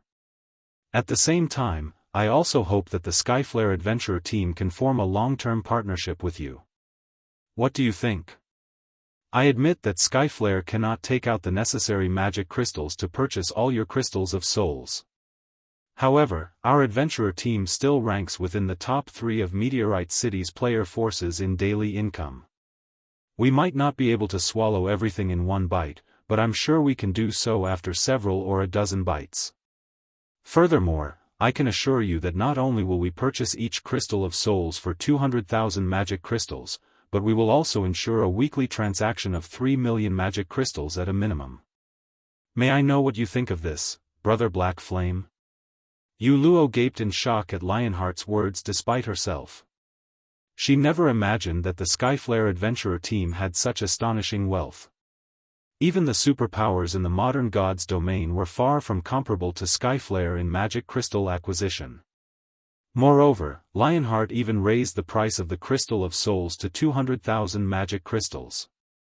Skyflare was probably the only power in Meteorite City capable of offering such a price. After all, a piece of fragmented legendary equipment cost only around 500,000 magic crystals, while fragmented legendary weapons cost around 1 million magic crystals. Lionheart's promise of a weekly transaction of 3 million magic crystals meant Skyflare was trading away 3 fragmented legendary weapons every week. Commander? At this time, even Wind Chaser was stunned by Lionheart's offer. The Skyflare adventurer team operated only in Meteorite City's vicinity, and there were only so many resources available in the area. If Skyflare really pushed through with this transaction, the adventurer team would have to tighten its belt and strictly limit its future expenditures. Read latest chapters at Wuxia World. Ew, okay, I can agree to those conditions, Feng said, nodding. After giving the matter some thought, he felt that this price was probably the best he could get for the crystals of souls. Even if he could get a higher price at an auction, it wouldn't be much higher. However, before this, I wished to test you, Commander Lionheart. We can verify our transaction depending on your performance. What do you think? Test our commander? Feng's words infuriated Wind Chaser. Crimson Billow's complexion also darkened, a hint of hostility appearing in her eyes as she looked at Feng. Even super guilds would not dare say that they wished to test their commander's qualifications for cooperation, yet a person of unknown origin actually did so. Feng was utterly looking down on the Skyflare adventurer team. However, before Wind Chaser or Crimson Billow could say anything else, Lionheart extended a hand to stop them.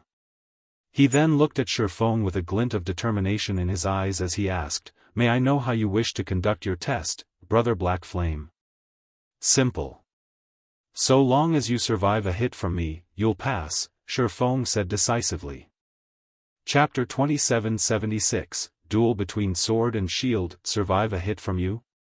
Lionheart was momentarily stunned by Feng's words. Even Wind Chaser and Crimson Billow fell into a daze for a long time.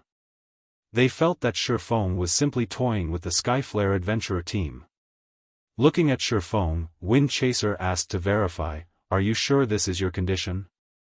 Do you know what title our commander holds in Meteorite City?" Initially, Wind Chaser thought that Feng would make things difficult for them to invalidate this transaction. Yet, Feng's condition for partnership was simply for Lionheart to survive a hit from him. This test was beyond simple. Let alone Tier 4 players, even superior mythic monsters were incapable of one-shotting Lionheart. The Skyflare adventurer team had relied precisely on Lionheart's overwhelming defense to develop to its current extent.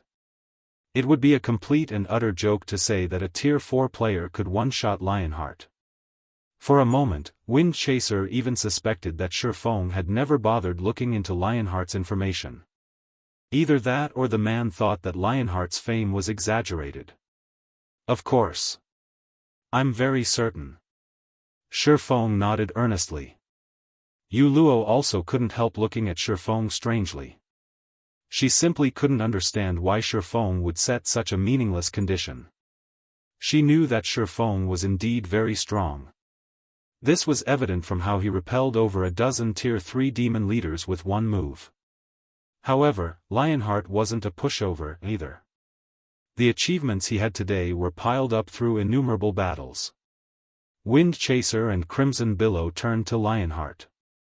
Although they didn't know what Lionheart thought of this matter, Feng's test presented no problem to them. It wouldn't even be an exaggeration to call it a free pass. Meanwhile, so long as their two sides entered into a partnership, the Skyflare adventurer team would be able to gain full control over Meteorite City easily. In fact, it wouldn't be long before they could start establishing branches in other NPC main cities. And even if the player forces of the other cities opposed Skyflare's intrusion, they would have difficulty doing so. After all, what truly mattered in a fight between powers were Tier 4 combatants. Although the saying one Tier 4 player could easily go up against a countless number of Tier 3 players was indeed exaggerated, it was still a fact that Tier 4 players could do many things that Tier 3 players couldn't. This was the difference between tiers and life ratings. "No problem. I agree to your condition," Lionheart said. After giving the matter some thought, he couldn't find any problems with Feng's condition. However, are we going to hold the test here? In Lionheart's opinion, Feng probably wasn't aware of the strength of his Blood Knight class. As one of the incredibly rare ancient legacies in God's domain, the skills it offered were far superior to ordinary peak legacies.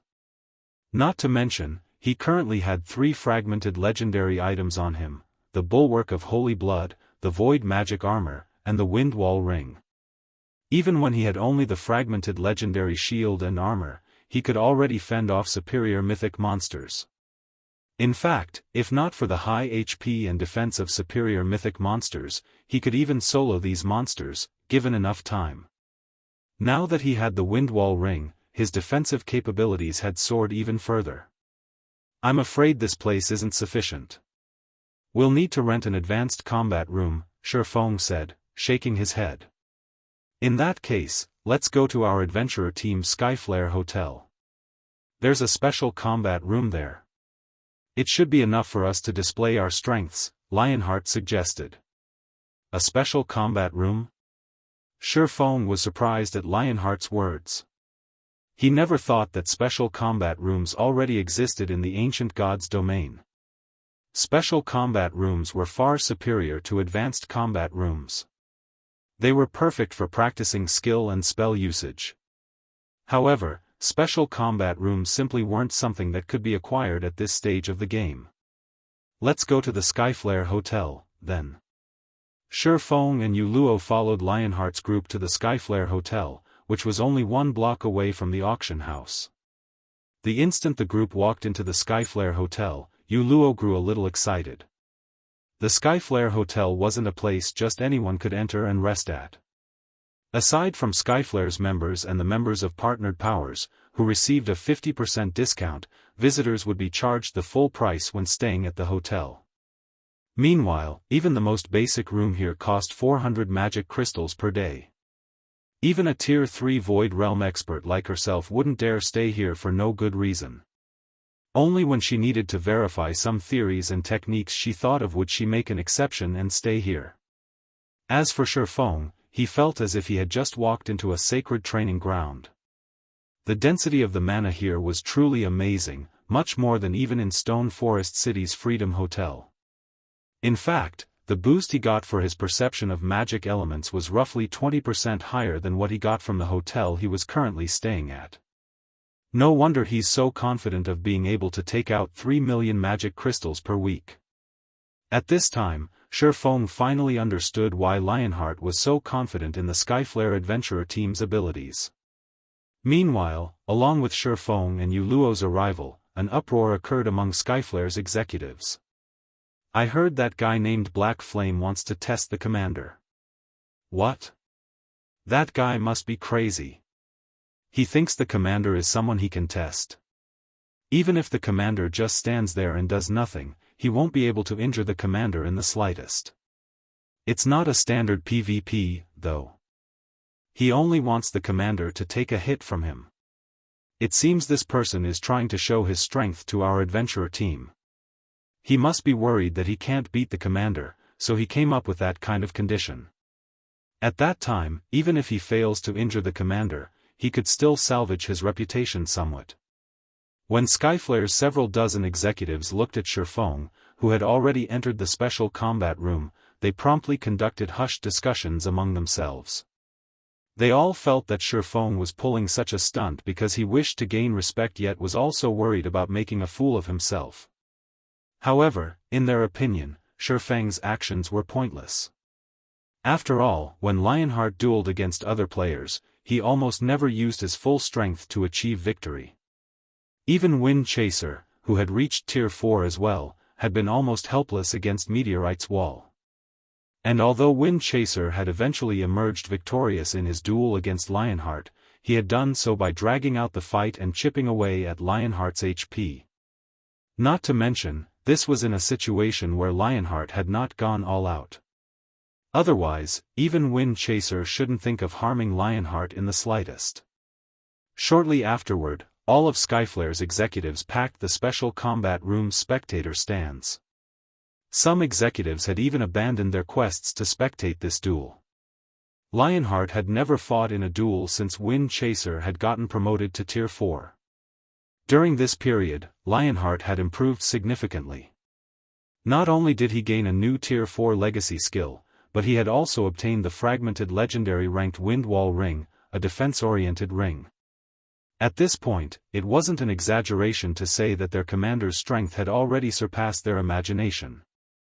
While Skyflare's executives were eagerly waiting for the duel to begin, Feng and Lionheart were standing in the middle of the room's spacious battlefield. At this point, both fighters had already adjusted their conditions and were ready to take action at any time. I'm ready. You can make your move whenever you want, Lionheart said as he raised his shield and longsword. From the crimson runes decorating the shield and longsword, it was evident the two were a set. Only, the mana gathered around the weapon was slightly inferior in quality compared to what was around the bulwark of the Holy Blood. At this time, Lionheart stopped concealing his statistics. Immediately, his HP of 16.6 million appeared for everyone to see, flaunting the high HP of a Tier 4 defensive class. It was evident that Lionheart planned to let Feng see his own strength. He has 16.6 million HP? How is this possible? Yu Luo gasped reflexively when she saw Lionheart's HP. As a defensive class player, Lionheart already possessed incredibly high defense, to begin with.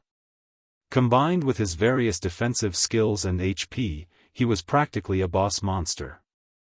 Yu Luo even doubted that Feng could one-shot Lionheart even if the latter did not defend himself. In fact, it would already be a miracle if Feng could remove 1/3 of Lionheart's HP in one hit. Amazing.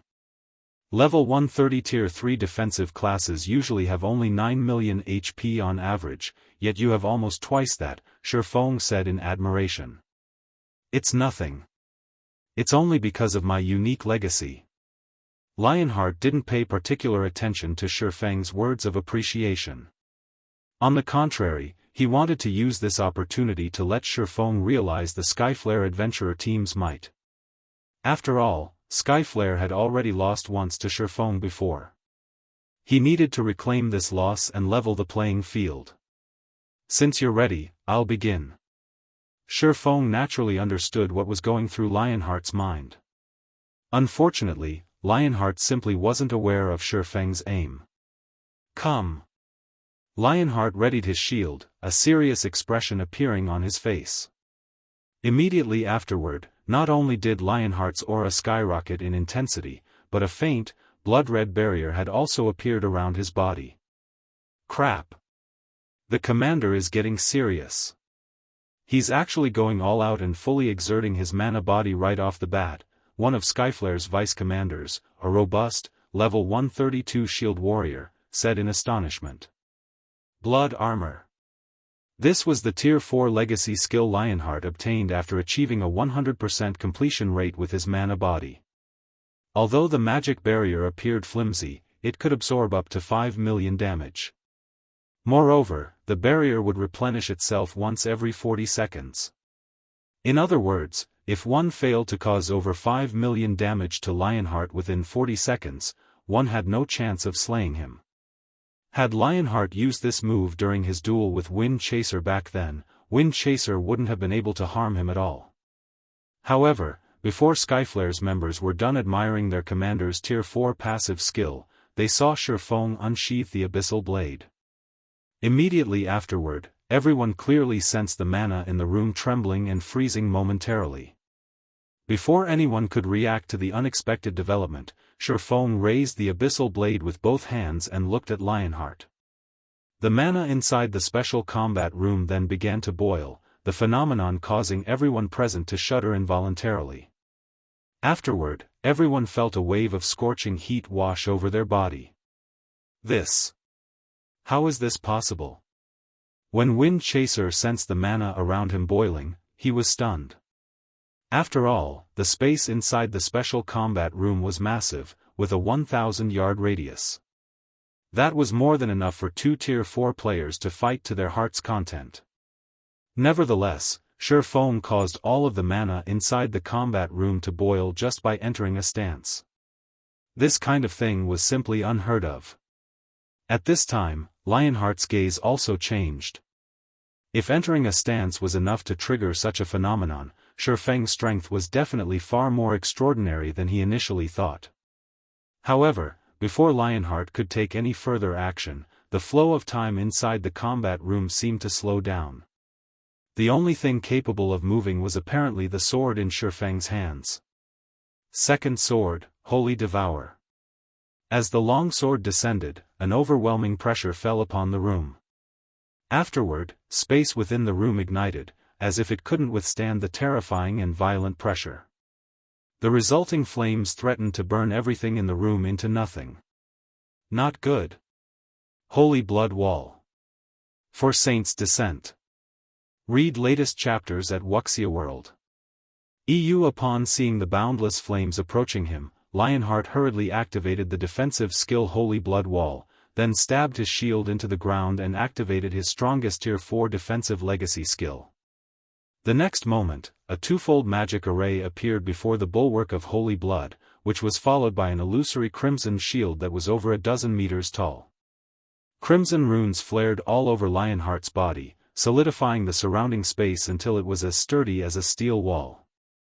Meanwhile, the instant Lionheart used 4 Saints' Descent, the endless sea of flames devoured him like a giant beast. Boom! Accompanied by a thunderous explosion, the space within the special combat room transformed into a dark, empty void. Chapter 2777, Shocking Skyflare. A dark void enveloped the battlefield. Let alone Tier 3 players, even Tier 4 players couldn't survive in this space.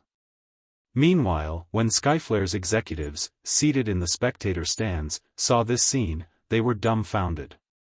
How can one carry such destructive power? Even those Tier 4 NPCs aren't capable of exhibiting such power.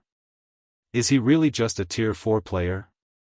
He has such terrifying strength, yet we actually failed to find any information on him. Just who is he? After a moment of silence, Skyflare's executives began a heated discussion among themselves as they goggled at the battlefield's shattered space. At this time, they no longer underestimated Feng in the slightest. Now, only shock and fear filled their hearts. With such terrifying combat power, Feng was no longer an opponent vulnerable to Zerg tactics. Only powerful Tier 4 NPCs could match him. He was actually so strong. Tas Yuluo's eyes were also wide with disbelief as she looked at the shattered space. Even Angelica Teresa's strongest attack would fall short of Feng's from what she could tell.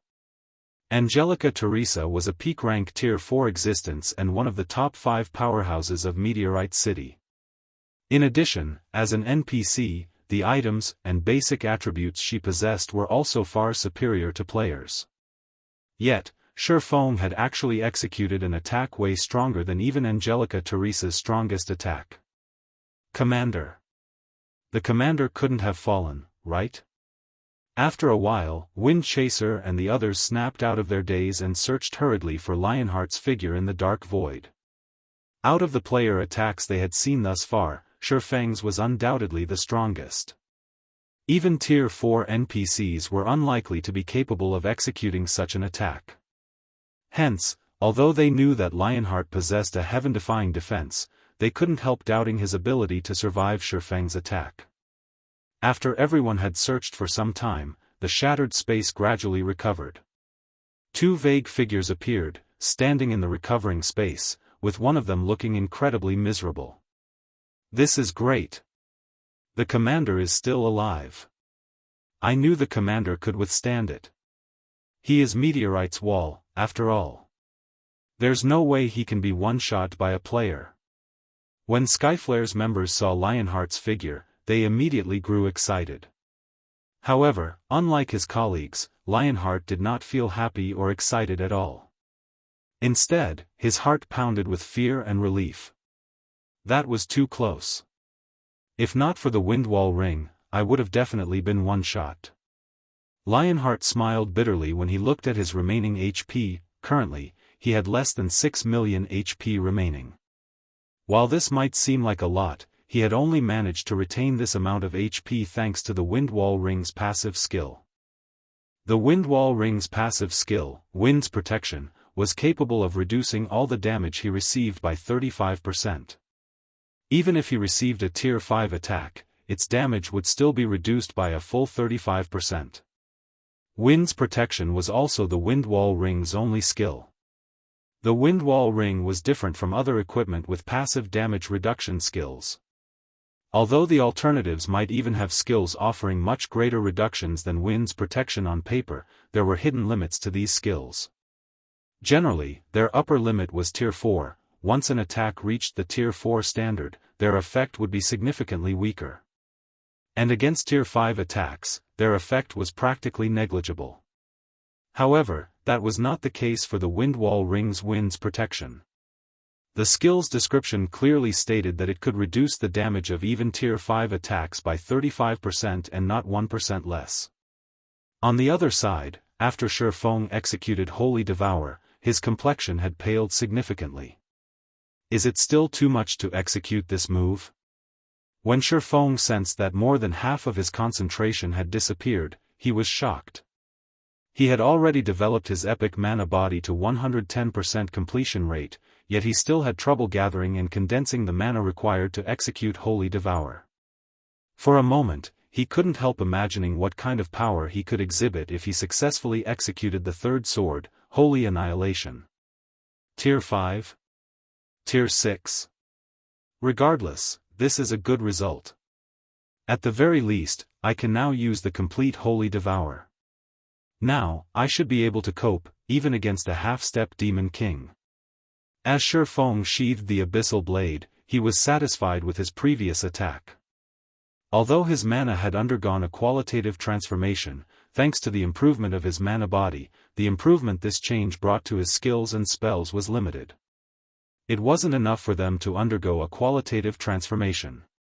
However, it was a different story for mana techniques, whose power was highly dependent on the quality of the mana used.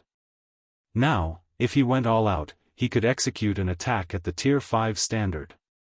The only drawback of Holy Devour was the huge burden it placed on his concentration. Even at peak condition, he could execute the complete Holy Devour only once. Nevertheless, it was already more than enough as a trump card. As Feng was savoring the experience of executing Holy Devour, Lionheart approached him. "Brother Black Flame, that move of yours really is ruthless. If I hadn't gained some improvements recently, I would have really died," Lionheart said jocularly. At this moment, Lionheart no longer underestimated or looked at Feng with contempt, only respect was present in his eyes. The fact that Feng had managed to execute such a move as a player meant that he already stood at the apex of the entire God's domain. Just this point alone was already more than enough to earn him everyone's respect.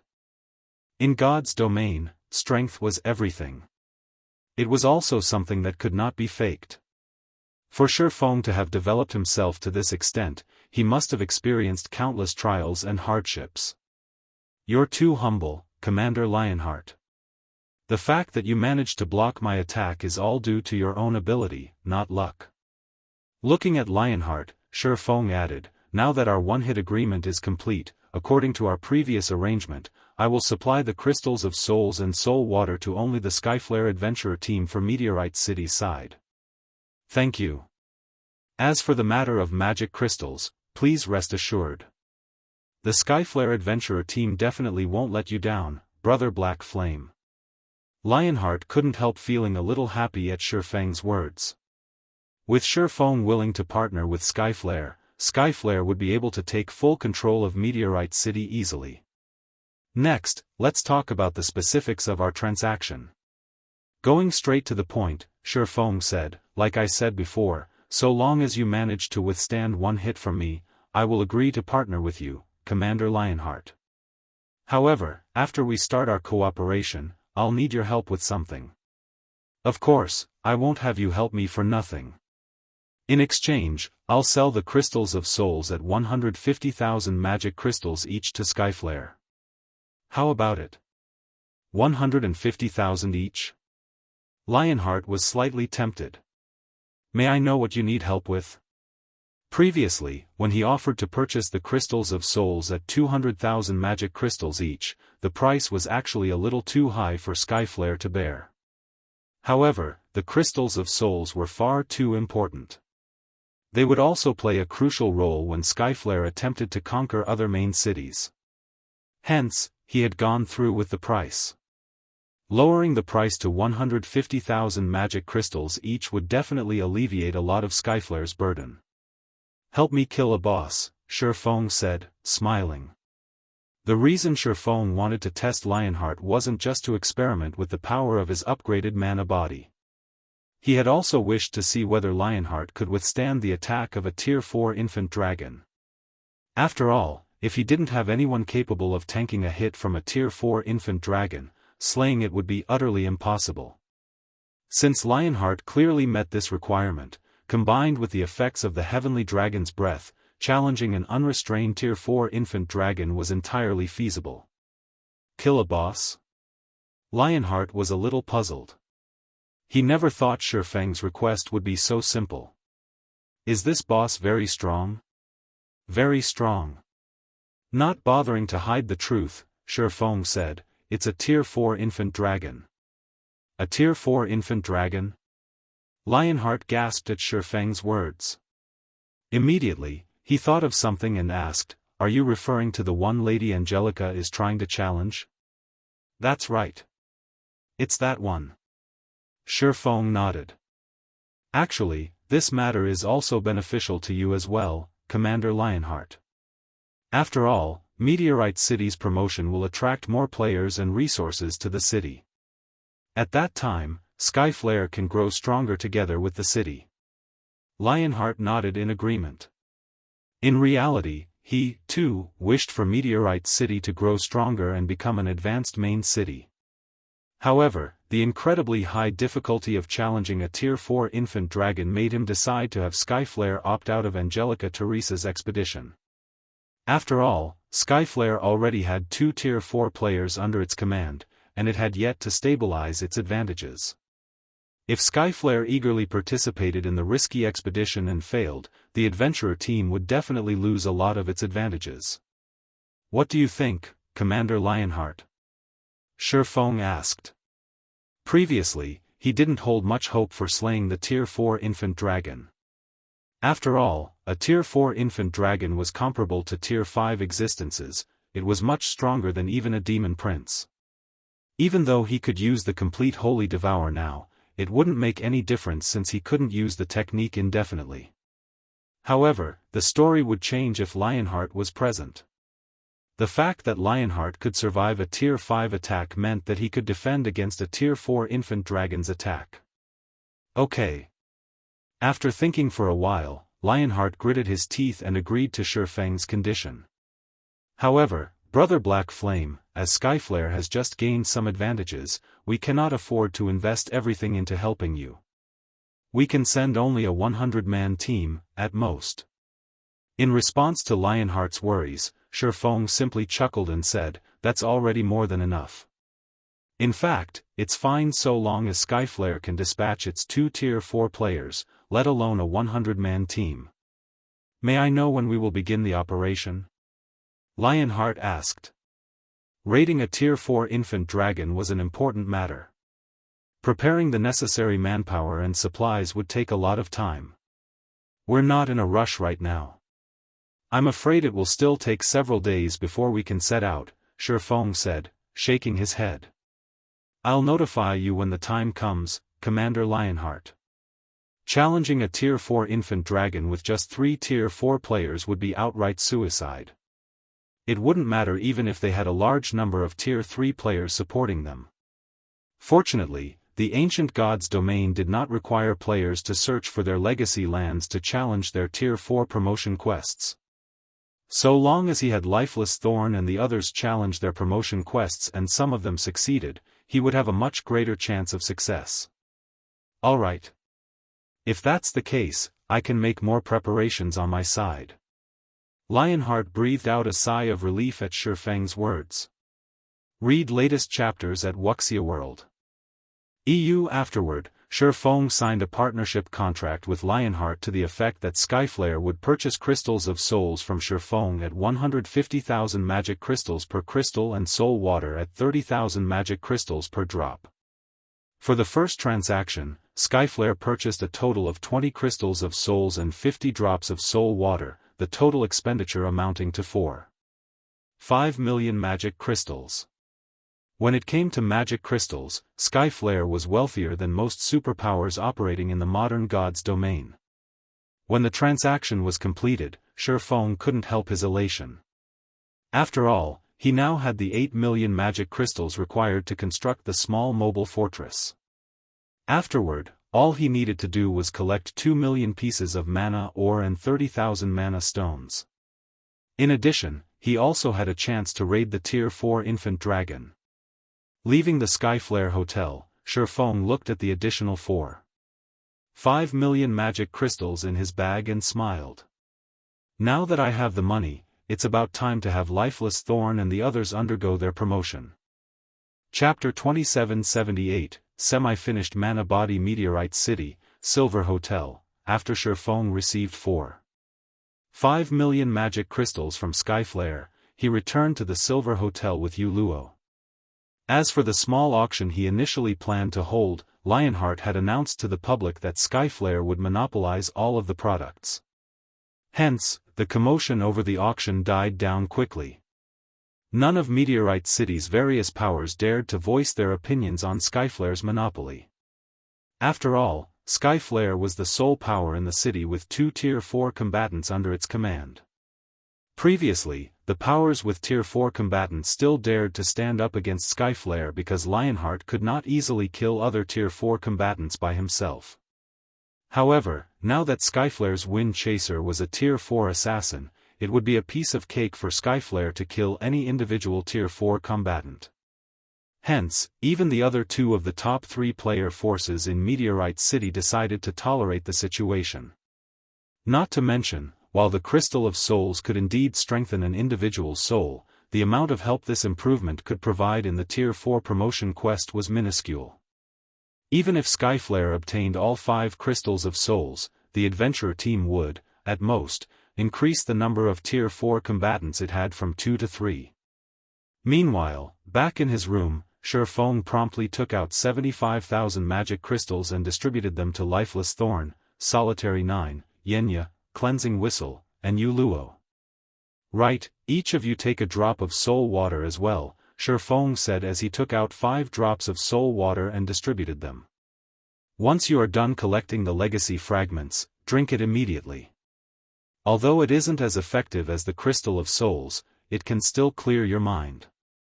You should have an easier time learning your legacy skill. In response, Lifeless Thorn and the other Azura members nodded and accepted the soul water.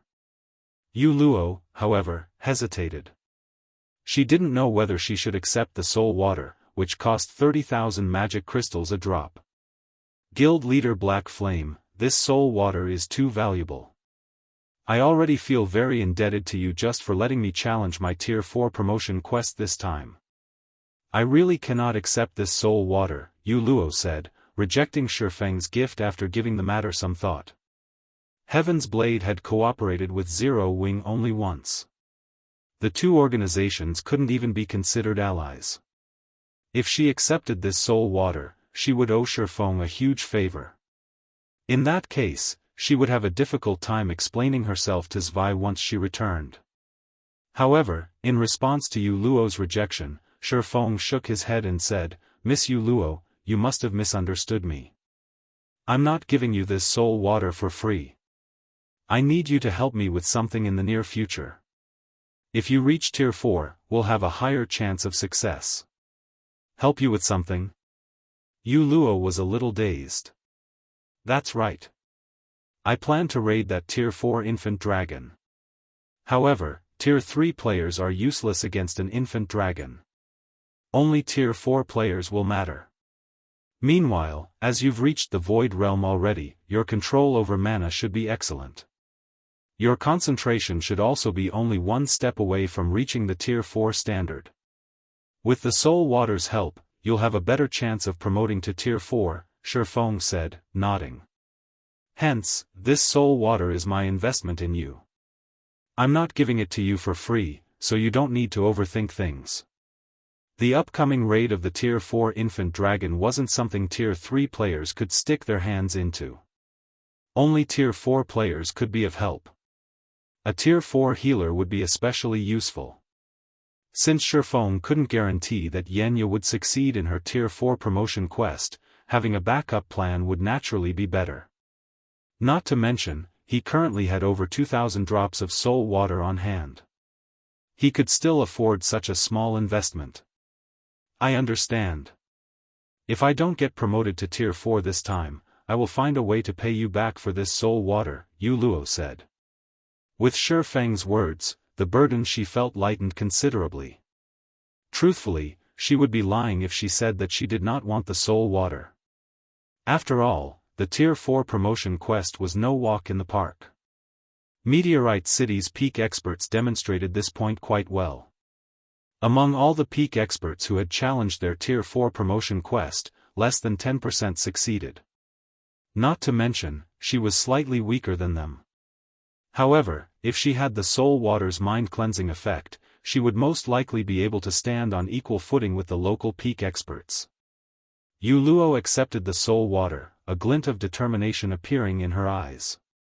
This was because this drop of Soul Water represented not just hope but also a burden. If she completed her Tier 4 promotion quest, then she would be able to repay all of the favors she owed right away. After all, Tier 4 Great Clerics were incredibly rare even in the ancient gods' domain, let alone the modern gods' domain. You guys can go now. Whether you can get promoted or not will all depend on yourselves now, Feng said after Yu Luo accepted the Soul Water. He then instructed the group of 5, remember, act according to your strengths when choosing your respective Tier 4 skills. There is no need to learn the strongest one. Instead, learn the one you're most proficient at. He did not doubt the ability of the 5 people before him to collect the necessary number of legacy fragments. His only worry was their ability to learn a Tier 4 legacy skill within the allotted time. Afterward, under Yu Luo's lead, Lifeless Thorn and the others departed for Meteorite City's Tier 4 instructors. Now, only Feng remained inside the hotel room. Let's hope a few of them can reach Tier 4. If that's the case, we'll have an easier time dealing with that infant dragon.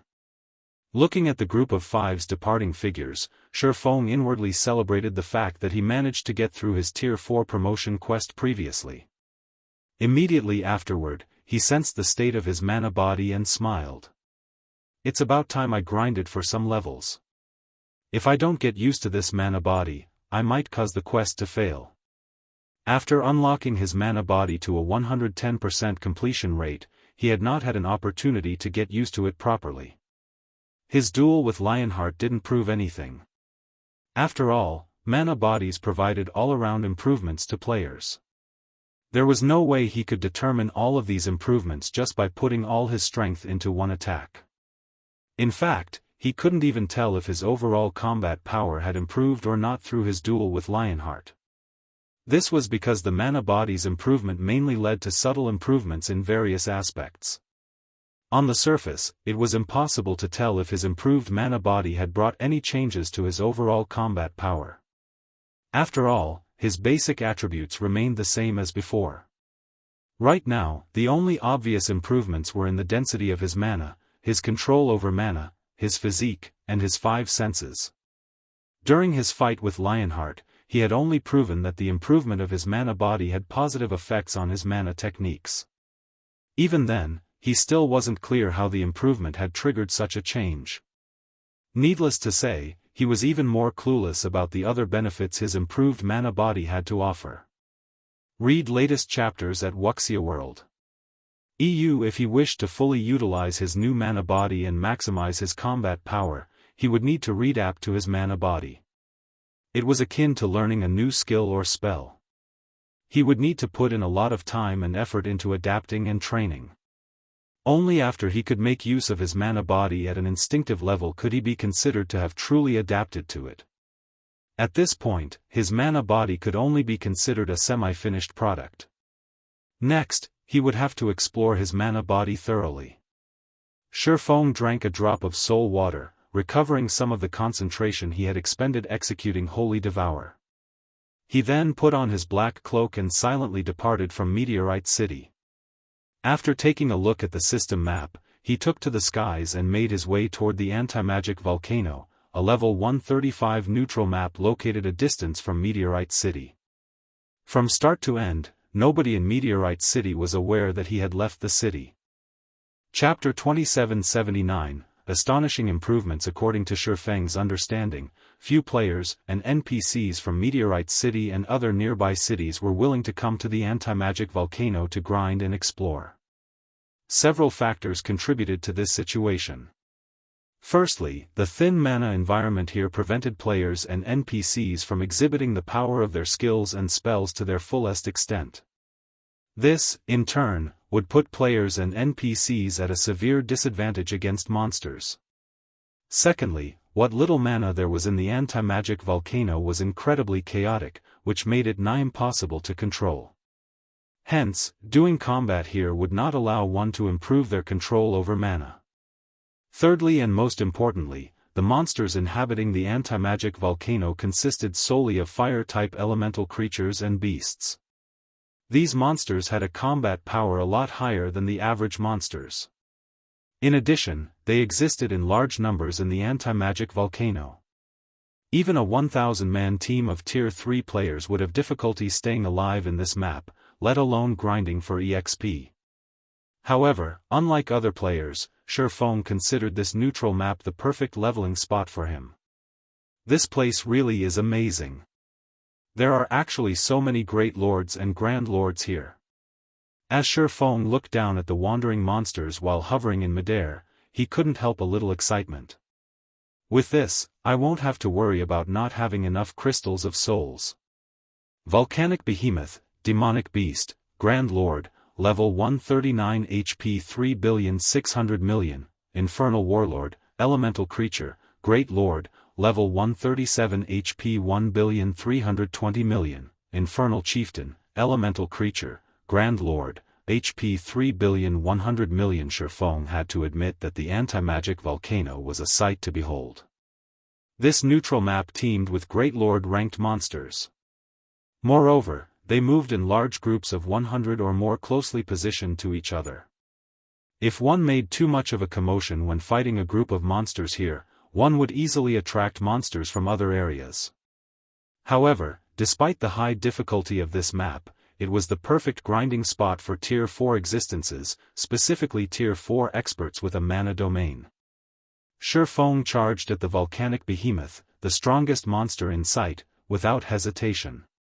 The next moment, when Feng got within 300 yards of the volcanic behemoth, the Grand Lord in question noticed his presence. Immediately, the 30-meter-tall beast covered in flaming scales let loose a deafening roar.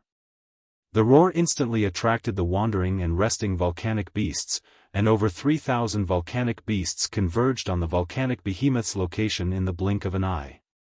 The majority of these volcanic beasts were level 135+ lords, with some of them great lords. Even a 1,000-man team composed of Tier 3 experts of the same level would falter when faced with so many volcanic beasts. After all, not only were these monsters moving in an organized manner, but the mana their bodies radiated also showed faint signs of synchronizing, which would double the power of the fire-type spells they cast. Suddenly, thousands of fiery attacks shot into the air, heading toward Feng. Although the attacks were not fully synchronized with each other, the sheer number still allowed them to exhibit power at the Tier 4 standard. That was more than enough to deter any ordinary Tier 4 combatant from tanking the attacks. Come! However, when Feng saw the several thousand attacks coming at him, not only did he not show the slightest sign of fear, but he even displayed excitement. The next moment, Feng swung his hand and began manipulating his mana body's power. Suddenly, with Feng as the center, a ripple spread into the surroundings. At the same time, a storm brewed in the surrounding space, causing even space to shudder. Boom! Boom! Boom! For a time, explosions echoed throughout the sky in rapid succession. The sky itself transformed into a sea of flames as the storm annihilated the thousands of fiery attacks. Afterward, the volcanic beasts enveloped by the storm knelt on the ground one after another. Only the Great Lord-ranked volcanic beasts remained standing. However, standing was pretty much all they could do, as even moving their bodies took grueling effort. As for the volcanic behemoth, the leader of the volcanic beasts, it didn't fare that much better than the Great Lord-ranked volcanic beasts either. My mana domain has improved to such an extent? Feng was astonished when he saw the thousands of kneeling volcanic beasts and the volcanic behemoth, which had great difficulty moving his current mana domain, was actually capable of suppressing even a Grand Lord to such an extent. Despite being a strength-based demonic beast, the volcanic behemoth had barely half of its mobility left. If he used his mana domain against agility-based demonic creatures, the suppression effect would most likely be even more prominent. After a moment reveling in the improvement of his mana domain, Feng stopped being polite with the volcanic beasts. Immediately, he activated Blade Domain and began slaughtering the volcanic beasts with the 7 summoned magic swords. All his attacks dealt damage in the tens of millions, with critical hits causing over 100 million damage. In the case of the Lord-ranked volcanic beasts, which had only several hundred million HP, they fell after just 2 or 3 hits. In the end, it took Feng less than half an hour to annihilate the 3,000+ volcanic beasts. Even the volcanic behemoth failed to escape his grasp. Since Feng fought monsters of a higher level, his experience bar skyrocketed after the battle ended. Of course, as he had already reached Tier 4, monsters at the Lord rank and below granted him diminished EXP, only those at the Great Lord rank and above granted him normal amounts of EXP. This could be considered one of the disadvantages of getting promoted to Tier 4. Even so, Feng still reached 34% of level 127 after the battle. His leveling speed was simply phenomenal. At this rate, he could easily level up twice by the end of the day. However, he wasn't the slightest bit surprised by this situation. In God's domain, after one reached Tier 4, leveling up became a very simple task. All one needed to do was search for places with a lot of monsters. Hence, in the past, Tier 4 players would complain about the lack of grinding spots in God's domain. Often, the task of searching for monsters was much more troublesome for Tier 4 players than the task of killing monsters. What was even more troublesome was collecting the monsters' loot. The time it took to collect the loot of the monsters they killed was several times longer than the time it took to kill the monsters. Sure enough, the loot collection process is much more tiresome than the grinding process. Feng got a headache when he saw all the loot scattered within a 1,000-yard radius of himself. At this moment, he finally understood the suffering of those Tier 4 experts in the past. However, ignoring the loot wasn't an option either. After all, these monsters dropped considerably excellent loot. Among the items dropped were standard magic crystals, fire-attributed magic crystals, and various rare ores. The fire-attributed magic crystals were especially valuable, worth far more than the standard magic crystal. Attributed magic crystals were essential in the production of certain epic weapons and equipment. Some peak constructions also required attributed magic crystals to build. However, attributed magic crystals were incredibly rare in the modern God's domain. Hence, it would be a massive waste to simply ignore the loot. Feng ended up spending 2 whole hours gathering all of the items scattered across the battlefield. However, he had to admit that he had earned a huge harvest. Even if he ignored the numerous level 130 bronze, mysterious iron, secret silver, and fine gold weapons and equipment he got, just the magic crystals numbered over 4,000 already.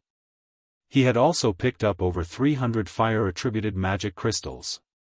Afterward, he killed several more groups of monsters in the anti-magic volcano, pushing his level from 127 to 128, the total number of magic crystals collected to beyond 30,000, and the number of fire-attributed magic crystals collected to 1,500. Be it his leveling speed or money-making speed, both exceeded the standard of ordinary Tier 4 players. Since the sky was darkening, Feng found a safe cave and called up his system interface. That's enough for today. With several more days grinding here, should be able to exceed the average level of the peak experts here. By then, I shouldn't be at a disadvantage in levels when the infant dragon raid takes place. When Feng saw that he had already reached 19% of level 128, he found his leveling speed very satisfactory. Not to mention, he had managed to produce 7 crystals of souls through today's grind, far more than what he could produce in the modern God's domain. Afterward, Feng logged out of the game to rest. After all, he had already spent more than 24 hours online. Even if he was using the Fearless cabin now, staying online for long periods still wasn't wise. Once he went offline, before he could even climb out of his cabin, a message notification sounded in his cabin. The message's sender was none other than Liang Jing, the person managing Zero Wing's headquarters on his behalf right now. Guild leader, you finally decided to pick up. Liang Jing said in exasperation. I've already brought the 2 vice guild leaders to Yuantian City as per your request. What should we do now? Read latest chapters at Wuxia World. Ew, you're here already? Surprised by Liang Jing's swift action, Feng chuckled and said, okay, bring them to the upper zone's entrance now. I'll wait for you there. The upper zone's entrance? Liang Jing couldn't help growing a little excited at Feng's words. Okay. We'll be there in 3 hours. Feng burst into laughter at Liang Jing's excited expression. However, he understood her mood. After all, the upper zone was a place countless people yearned to enter. But this is a problem. I only managed to get 100 points yesterday, even after exchanging all of the credits I had. If the 2 of them join me, I can't even afford food for the 3 of us. It seems I'll have to convert those 5,000 units of 7 luminaries crystal now. The thought of the food prices here gave Feng a headache. Fortunately, he had earned a killing from mythology. Otherwise, he would have to start begging for food. Feng tidied himself up and hurried to the Green God Tower. Chapter 2780, Minor Character. Upper Zone, Base Layer. Feng enjoyed the scenery of the base layer as he strolled around the residential area he lived in. Contrary to his expectations, he did not see any of the paradisiacal sceneries depicted in the rumors spread in the outside world. Instead, what he saw were only high-rise buildings. The areas not occupied by high-rise buildings held facilities such as restaurants, training halls, and gyms. Moreover, compared to the outside world, almost all of the people gave the impression that they were incredibly busy, and they all had tense expressions on their faces. This could be considered natural. After all, the upper zone wasn't some kind of paradise. Instead, it was a place with far more intense competition than the outside world. From what Feng understood, Yuantian City's upper zone had a population of less than 300,000, nearly a quarter of which were employees of the Green God Company. As for the remaining inhabitants, the majority of them belonged to the various major corporations, and only a small portion were people who had entered the upper zone through special selections or reserved slots. Meanwhile, unlike what the general public thought, one wouldn't live a carefree life after entering the upper zone. On the contrary, one would face even greater pressure than when they lived in the outside world. The reason for this was the upper zone's ridiculously high cost of living. Just the matter of food already gave Feng a headache. Even the most basic meal cost 30 points, equivalent to 300,000 credits. Nobody would pay such an absurd price for food in the outside world. Yet, in the upper zone, this amount of money would buy only the most basic meal. This was still only a small problem in the upper zone. The truly troublesome aspect was the various training resources available here. Just living in the upper zone wouldn't be enough for a person to achieve longevity. One still needed to include various exercises and medicines into the equation, all of which cost a lot of points. Without sufficient wealth and resources, one couldn't live in the upper zone at all. Those born in the upper zone were allowed to live freely until the age of 12. Afterward, they had to undergo a series of tests until they reached 15. If they failed the tests, they would be banished from the upper zone. Moreover, passing the Green God Company's basic assessment would only qualify one to work at the lowest level of the Green God Company. Only if one conquered the mental path before the age of 20 or made a great contribution to the Green God Company would one gain authority and be considered an ordinary person in the upper zone. If one wished to live longer and better in the upper zone, and perhaps even gain influence and become someone respected by the major corporations, one would have to head to the middle layer. Otherwise, one would only be an ant living in the base layer. After all, the base layer's average lifespan might be 150 years, but that didn't mean every individual would live up to 150 years old. Moreover, there was also the matter of retaining one's youth and physical vitality. For residents living in the base layer, even if they could live a fulfilling life and constantly supplement themselves with the various resources available in the base layer, they could retain their youth until the age of 50, at most. Afterward, their physical fitness would decline. By the time they reached 100 years old, they would have entered old age. However, in the case of people living in the middle layer, they would still retain their youthful vitality even at the age of 80. Appearance-wise, they would look like they were just entering their 30s. In other words, the middle layer's residents got to retain their youth for nearly twice as long as the base layer's residents. And even at the age of 120, they would only be middle-aged and look like they were just entering their 40s. Who wouldn't go crazy at such a temptation? After strolling about for a while, Feng rode one of the upper zone's free levitating smart cars and arrived at the Green God Tower roughly 20 minutes later. At the end of the journey, he had to admit that the upper zone was truly amazing. The various transportation facilities here were completely free, and the cars were even equipped with fully intelligent navigation systems. He could travel anywhere he wished with just a word. Feng made his way to the Green God Tower's 7th floor, which was where all resource exchanges took place in the base layer. Everyone seeking to convert credits into trade points, exchange rare resources for trade points and contribution points, or exchange points for the various medicines the Green God Company offered would come here. Upon arriving on the 7th floor, he found that the hall, which was the size of 8 basketball courts, was crowded with thousands of people. Compared to the registration room he visited previously, this place was many times livelier.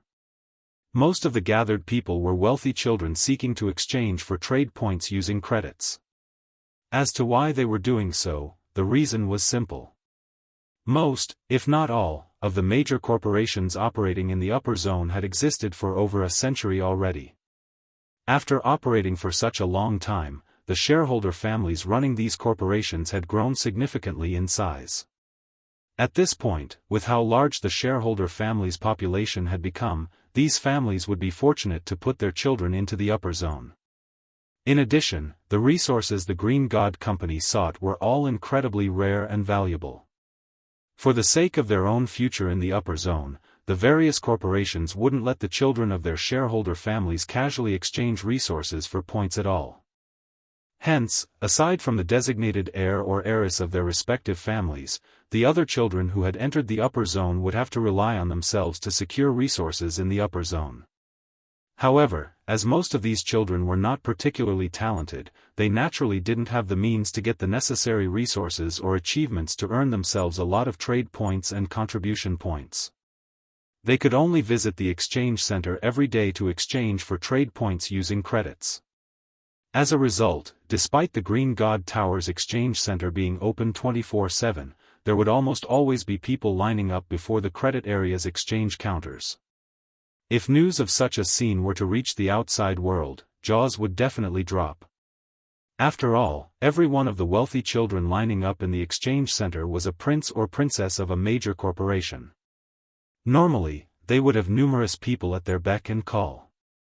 Yet, in the exchange center, they had no choice but to behave like normal people and stand in line themselves. And even more surprisingly, none of these wealthy children in the queue was making a fuss. Unlike the credit area, there was only one exchange counter in the contribution area. Usually, almost nobody stood before this exchange counter, and anybody wishing to use its services could do so without having to wait. However, when Feng approached the contribution area, 2 people were already standing before the exchange counter there. Moreover, he actually recognized both of them. One of them was none other than Feng, the heir of the 5 States Corporation. Out of all the corporation heirs Feng had met before, Feng had the most exaggerated physical fitness. Feng also did not behave like the typical princeling of a major corporation. The person standing behind Feng was the butler Xianxia. Young master, now that we've completed the Green God Company's assignment, I believe your total contribution points will reach 60,000 once the evaluation is complete and enter the top 10 rankings. If we factor in the corporation's decision to support you fully this time, I'm certain you'll be able to enter the top 3 in the contribution competition this time, Xianxia said excitedly. The contribution competition was held once every 3 months. The top 3 of the competition would gain the right to stay in the middle layer. Although the duration of the stay was only 3 short months, this was also one of the few ways the various corporations could gain access to the middle layer. Meanwhile, so long as Feng entered the middle layer, he could acquire resources that were far superior to what was available in the base layer. At that time, his status in the upper zone would immediately skyrocket. However, Feng remained indifferent to Xianxia's words. Shaking his head, he said, "While I am confident of getting into the top 5, my chances of getting into the top 3 are still slim. The people currently ranked among the top 3 have held those positions for the past 2 years. According to rumors, those 3 people are close to gaining high-grade authority. They will definitely do everything they can to retain their positions, so it won't be easy to surpass them in contributions. In fact, despite not having put in any real effort, they have already accumulated over 100,000 contribution points. If we show signs of trying to compete for the top 3, it wouldn't be strange if their points suddenly doubled or tripled." At Feng's words, Xianxia fell silent, acknowledging that the top 3 rankers were indeed a cut above everyone else. After all, those 3 people had already monopolized the top 3 positions of the contribution competition for the past 2 years. Trying to surpass them in contributions definitely wouldn't be an easy task. While Feng and Xianxia were conversing, the staff member manning the exchange counter finished calculating Feng's contribution. "Sir, after including the assignment you completed this time, you now have 62,425 contribution points accumulated. You are currently ranked 7th in the contribution competition." 7th? Feng did not feel particularly happy to hear that he was ranked 7th in the competition, taking the result in stride.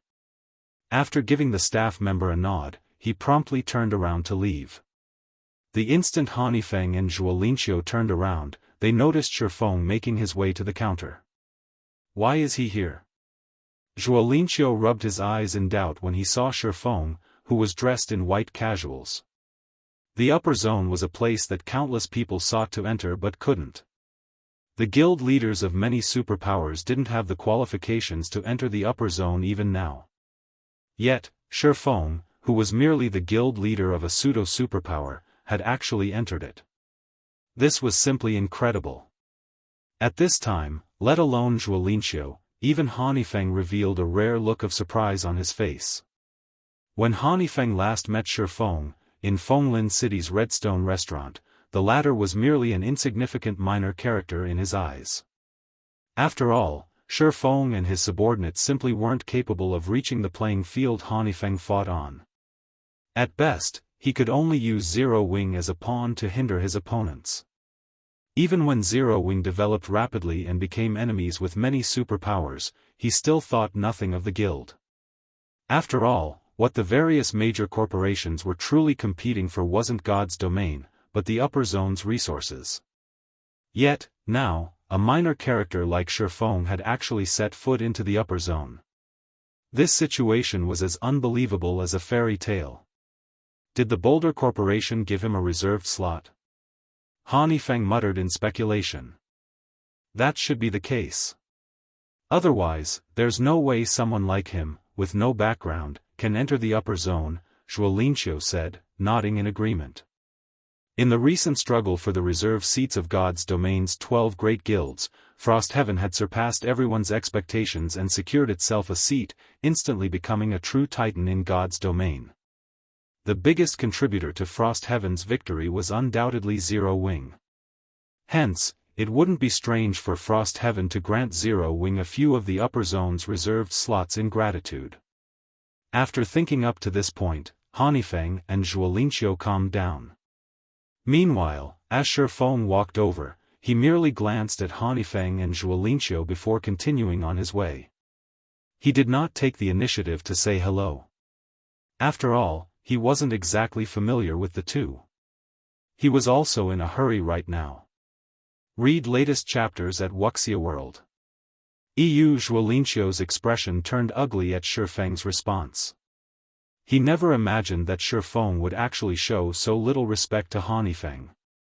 The man didn't even bother saying hello and merely walked away like a stranger. Feng simply didn't place the Five States Corporation in his eyes. However, before Xianxia could vent his anger, he was stunned to see Feng stop before the contribution area's exchange counter. What is he trying to do?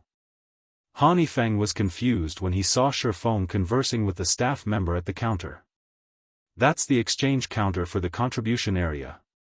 Did he come here to exchange for trade points because there was no line here? Sure enough, he is a minor character. He only knows how to head to places where he can gain advantages. He thinks he can save time by coming here, yet he is wholly ignorant of the rules. Xianxia sneered as he looked at Feng, who was still conversing with the staff, in contempt. However, no sooner had Xianxia finished speaking than the nearby staff member suddenly exclaimed in a loud and excited tone, "Congratulations, Mr. Shi. You have gained a total of 50,000 contribution points and 5 million trade points this time. You are currently ranked 10th in the contribution competition."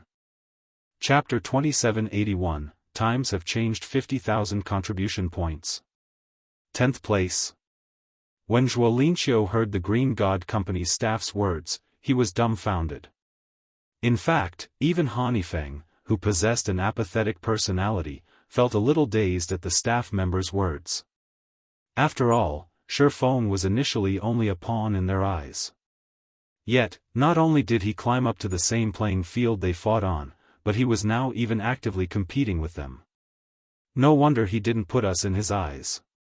Realization dawned upon Xianxia as he looked at Feng.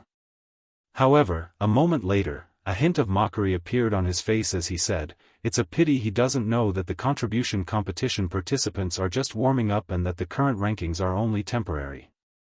The upper zone's contribution competition had been going on for many years now, and everyone mostly understood how it worked. Those intent on participating in a particular season's competition generally wouldn't reveal their cards in the first 2 months of the season. This was because contribution points were basically trump cards for participants. Naturally, it would be best if participants hid their cards as deeply as possible and only revealed them at the last possible moment. Only then could these trump cards play a vital role.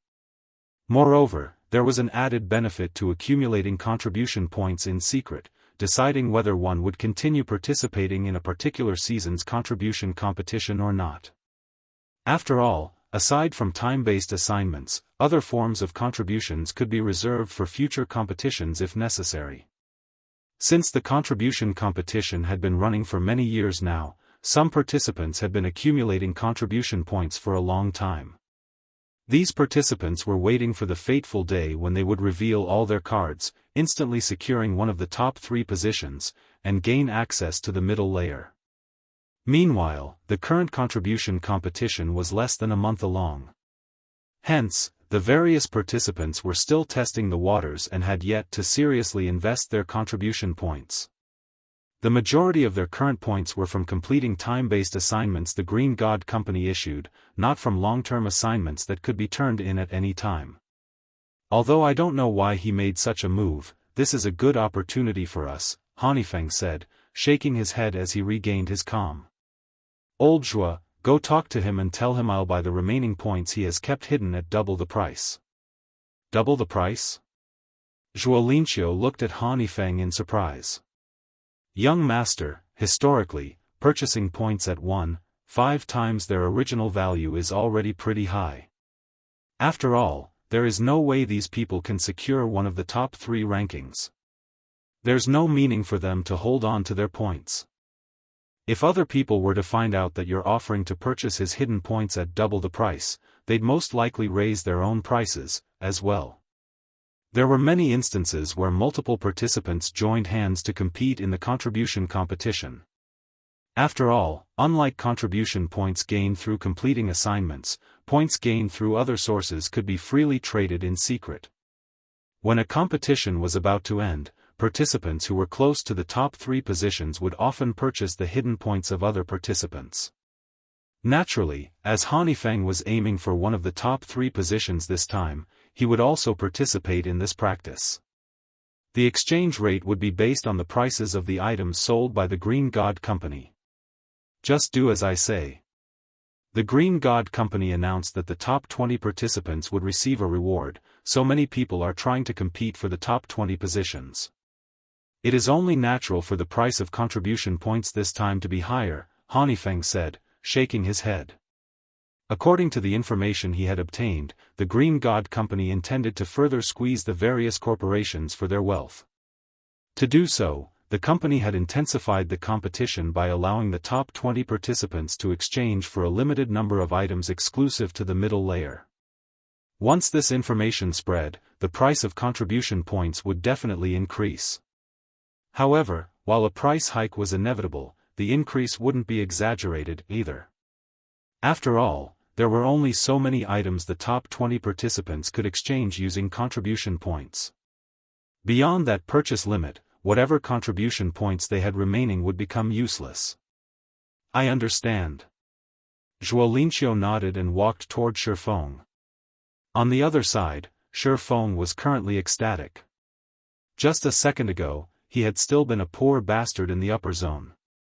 Now, however, he had 5 million trade points to his name, enough to purchase 5 ordinary housing units in the base layer.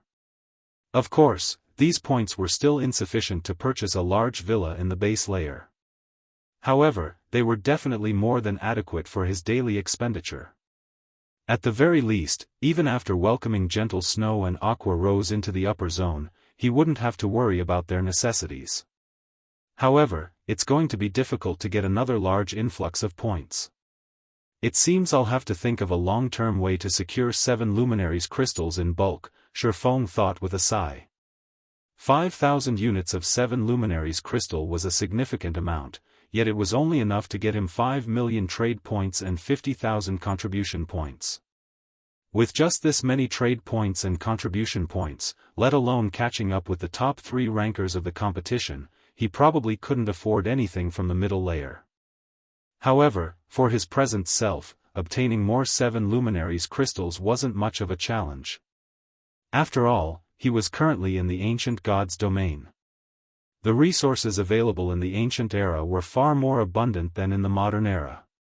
After verifying on his quantum watch that he had received the 5 million trade points and 50,000 contribution points, Feng planned to head for the upper zone's entrance to receive gentle snow and aqua rose.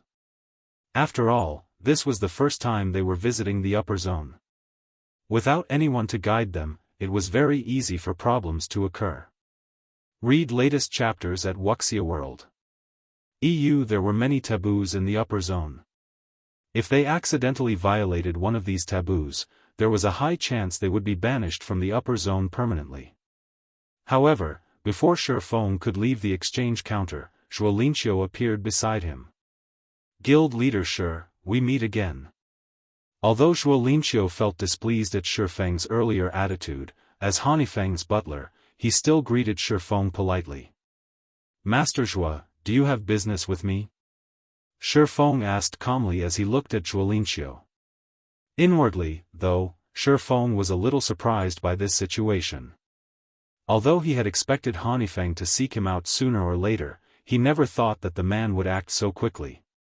Kurue had informed him about the ins and outs of the contribution competition, so he knew that those competing for the top 3 spots would secretly purchase contribution points from other participants. Now that he had just exchanged for 50,000 contribution points in one fell swoop, those seeking the top 3 spots couldn't ignore his existence. Indeed, I do. Moreover, this is great news for you, guild leader Xianxia said with a faint smile. I believe you know about the matters regarding the contribution competition already, so I'll get straight to the point. Young Master Han wishes to purchase the contribution points you have yet to turn in. Moreover, young Master Han is willing to purchase them at double their market value. May I know what you think of this, guild leader Chapter 2782, Wealthy Feng, double the market value? Feng was a little surprised when he heard Xianxia's words. According to Kurue, the transaction price for contribution points would reach 1.5 times the market value at most. Moreover, that was when the contribution competition was incredibly intense. After all, unless one entered the middle layer, it didn't matter how many contribution points one managed to accumulate. Yet, Feng was offering double the market value.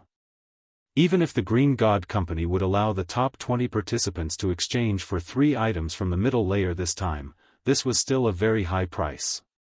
After all, the difficulty of getting into the top 3 was simply too great. Before Feng looked into the current top 3 participants, he had still been confident of getting into the top 3. However, after gaining an understanding of those 3 participants, all thoughts of entering the top 3 had disappeared from his mind. This was because those 3 people could instantly gain an additional 1 million contribution points if they grew serious. In other words, if he wished to secure one of the top 3 positions, he would need 100,000 units of 7 luminaries crystal at the very minimum. What did this amount represent? Even if he squeezed the 5 great super guilds and a dozen other superpowers dry, getting such a huge number of 7 luminaries crystals was impossible. Moreover, this was only the minimum requirement to compete for the top 3 positions. Hence, he had no choice but to wait for Zero Wing to grow stronger and set aside trying for one of the top 3 spots for the future. In the current competition, he simply had no chance whatsoever. Even if he was currently in the ancient god's domain, with its more abundant resources, the 7 luminaries crystal was still an incomparably valuable commodity. Moreover, its rarity was not the slightest bit lower than in the modern era. In fact, competition for the 7 luminaries crystal was intenser in the ancient era. From what he heard, the interstellar continent's various powers were similarly purchasing 7 luminaries crystals at astronomical prices. Residents of the interstellar continent could exchange for living resources in the real world using 7 luminaries crystals. In fact, if one collected a sufficient number of 7 luminaries crystals, one could even get promoted from an ordinary civilian to a resident of the core area. Simply put, every player in the ancient era was competing for 7 luminaries crystals. On the other hand, only the major corporations based in upper zones were competing for 7 luminaries crystals in the modern god's domain. The competition over the crystals had nothing to do with ordinary players. In fact, it didn't even have anything to do with ordinary corporations. Hence, even if he were to contest frantically for 7 luminaries crystals in the ancient era, the amount he could get his hands on was unlikely to secure him one of the top 3 spots in the current contribution competition. Now, he would be satisfied so long as he could secure one of the top 20 positions, and he could indeed afford to sell a portion of his additional points. That's right. Double the market value. Guild leader sure, you should be able to see young Master Han's sincerity in this matter, Xianxia said, chuckling. I can assure you that you won't find another person in the base layer who would offer you such a price. The Five States Corporation was one of the top corporations in the country. It had deeper foundations than even the Boulder Corporation, albeit by only a slight margin. In addition, the corporation even had a genius like Feng as its heir. It was only a matter of time before the corporation set foot in the middle layer. After giving the matter some thought, Feng replied, I can agree to that price, but I have a condition. Feng's offer would tempt anyone. After all, this was equivalent to receiving a 50% discount on the various products the Green God Company put up for exchange. For Feng, who was currently severely lacking in the upper zone's resources, Feng's offer was heaven sent. Condition? What condition? Xianxia frowned slightly. In his opinion, the price Feng offered was already quite generous. He never thought that Feng would want a foot after getting an inch. I want to settle the transaction using life potions, phantom potions, or the middle layer's limited products, Feng said. I will not accept anything else, apart from these items.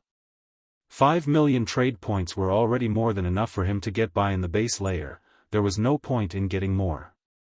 Only the limited exchange items were of value to him. Particularly, the life potion and the phantom potion weren't available in the outside world. Even if he tried to exchange for these items using his authority, he could get only 5 bottles per year. This amount wasn't even enough for his own use, much less sharing it with other people. This condition is too much. You should know that those items can't be bought even with a large number of trade points and contribution points. Xianxia flatly refused Feng's condition. Nobody in the entire base layer would satisfy this condition of yours. Whether it was the life potion, the phantom potion, or the middle layer's limited items, they were all incredibly precious to the various corporations. No one would casually trade them away. How about I buy them at their original price? Feng suggested. Feng understood that he was indeed asking for a lot with his condition. However, this was also how negotiations worked. Only after both sides agreed on a price could a transaction take place. Xianxia fell speechless at Feng's response. He felt that Feng didn't understand his previous words at all. However, before Xianxia could manage a response, Feng's holographic projection suddenly appeared from Xianxia's quantum watch. It is impossible for me to sell those items at base price. However, with my authority, I can sell some to you at double the price. This is also the lowest I can go, Feng said. Moreover, I believe that nobody else in the base layer would offer you a better price. That works. Feng didn't feel particularly surprised at Feng's counter-offer. On the contrary, he found this outcome to be quite excellent already. The limited items the Green God Company offered for exchange came with fixed price tags, and residents with the necessary authority could exchange for these items at any time. However, as their description suggested, each resident could exchange for only a limited number of these items. If a person wanted to get their hands on more, they could purchase these items from other residents at a marked-up price. Moreover, even if one were willing to pay the extra cost, one wouldn't necessarily be able to find a willing seller. That settles it, then. Feng nodded. However, let me get one thing straight first. Every transaction we conduct must be valued at 50,000 contribution points or more. Otherwise, our transaction will be invalid. That won't be a problem, Feng assured, smiling. He understood what was going through Feng's mind. A sum of several thousand contribution points was most likely nothing in Feng's eyes. Moreover, such an amount wouldn't be of any help to him in the contribution competition. After all, if the top 3 participants were serious, they could easily add 1,000,000 points to their names. Hence, a transaction of 50,000 contribution points was most likely the lowest acceptable amount for Feng. Okay. So long as you've collected 50,000 contribution points, you can come and find me at any time, Feng said before disconnecting the quantum communication. After Feng finished speaking, Xianxia turned around and walked away, leaving Feng alone at the exchange counter. When Xianxia returned to Feng's side, he had a hesitant expression. Just speak your mind, Feng said as he looked at his old butler. Young master, I'm afraid the old master and the others will have big opinions about your decision to sell him those items at just double the price, Xianxia said worriedly. After all, those items are things the corporation went to great lengths to accumulate. They are meant to serve as the foundation for the family's younger generations. Foundation? Feng suddenly smiled. Unless we enter the middle layer, the 5 states corporation will be nothing but ants in the eyes of those above. Also, we have failed to enter the middle layer after all these years. If we don't fight now, when will we fight? Moreover, the family has already promised to assist me with everything they have. If they're not even willing to part with these items, how are we supposed to compete with the other participants? However, just Feng's 50,000 contribution points won't change anything, Xianxia said. I naturally know this. Feng is only one of the small sources for me to secure contribution points. At this point, Feng's eyes began glowing slightly. The old man has already met with the other corporations in the upper zone and made some promises to them. I believe he should have no problem securing 700,000 or 800,000 contribution points for me. Afterward, it'll depend on whether I can complete the Green God Company's bounty.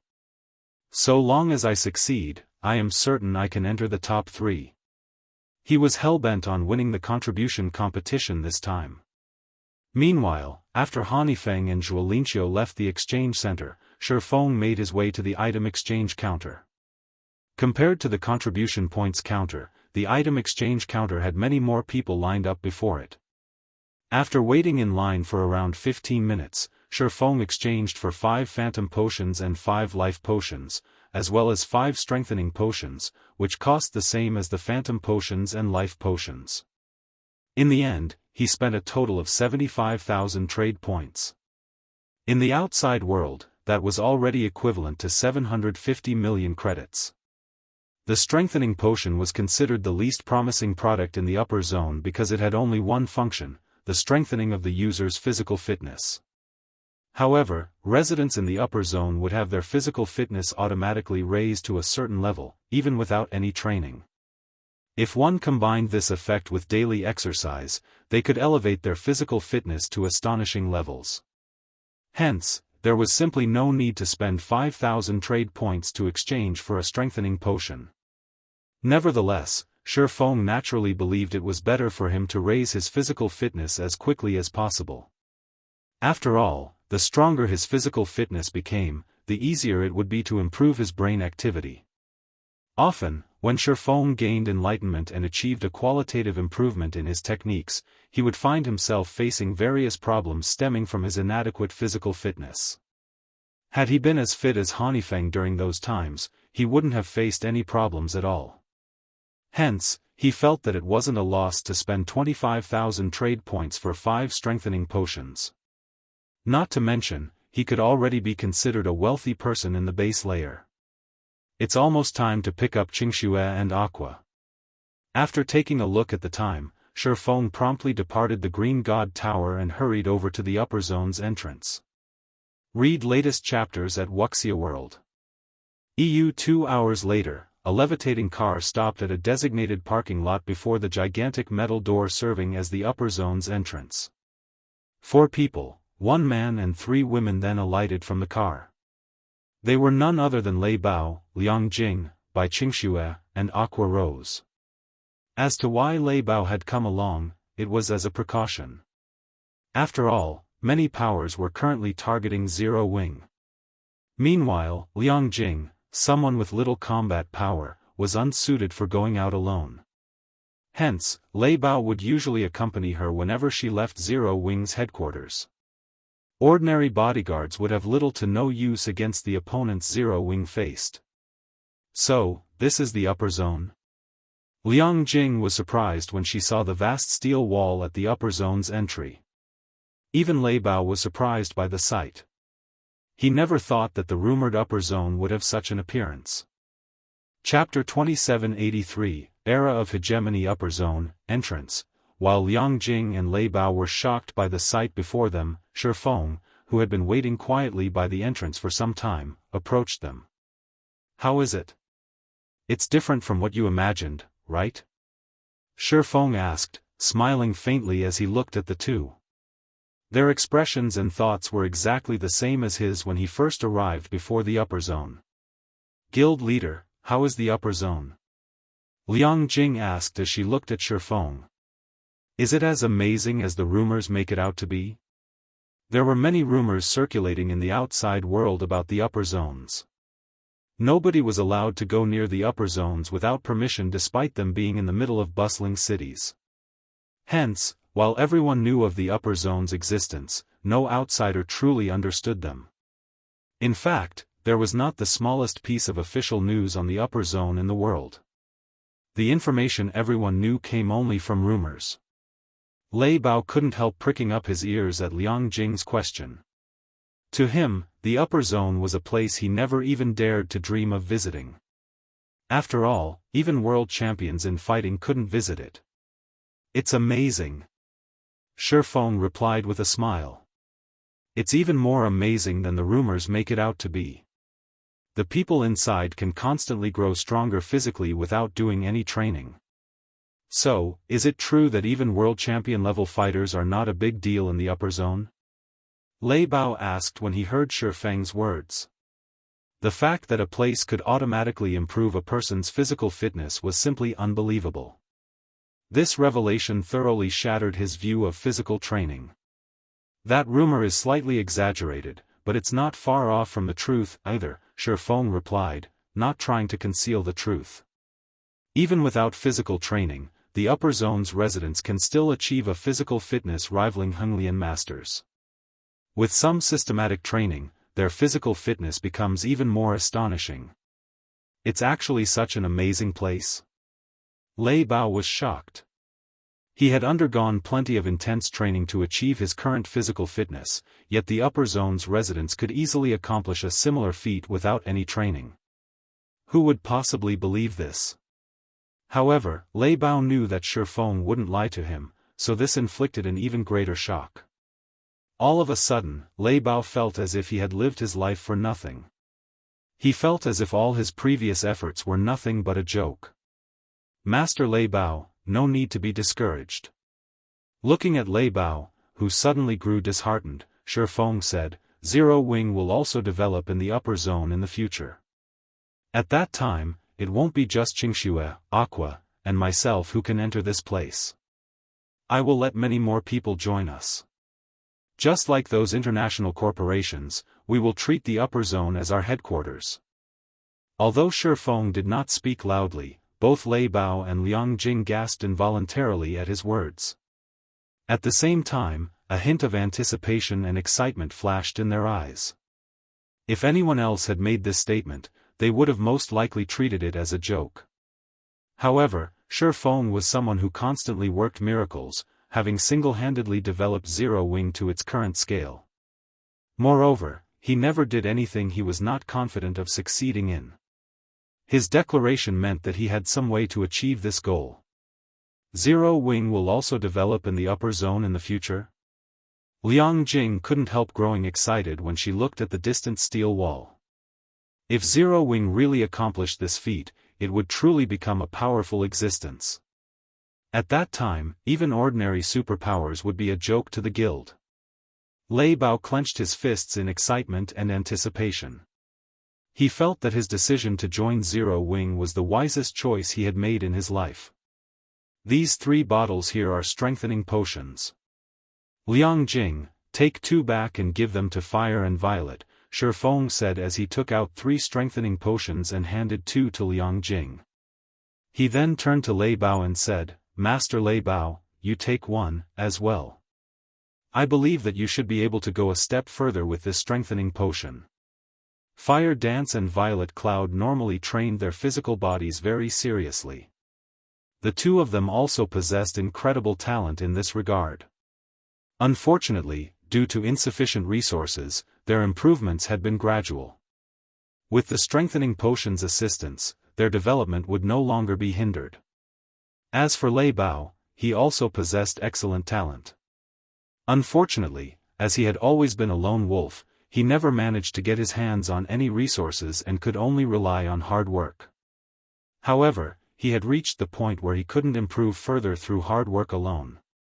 Although Feng had previously given Lei Bao several bottles of S-rank nutrient fluids, which allowed him to improve his physical fitness significantly, it was evident that S-rank nutrient fluids alone couldn't fully bring out Lei Bao's potential. However, with the strengthening potion, Lei Bao might be able to go a step further and become a half-step Henglian Grandmaster. Meanwhile, if Lei Bao succeeded, then Zero Wing would gain an additional layer of protection.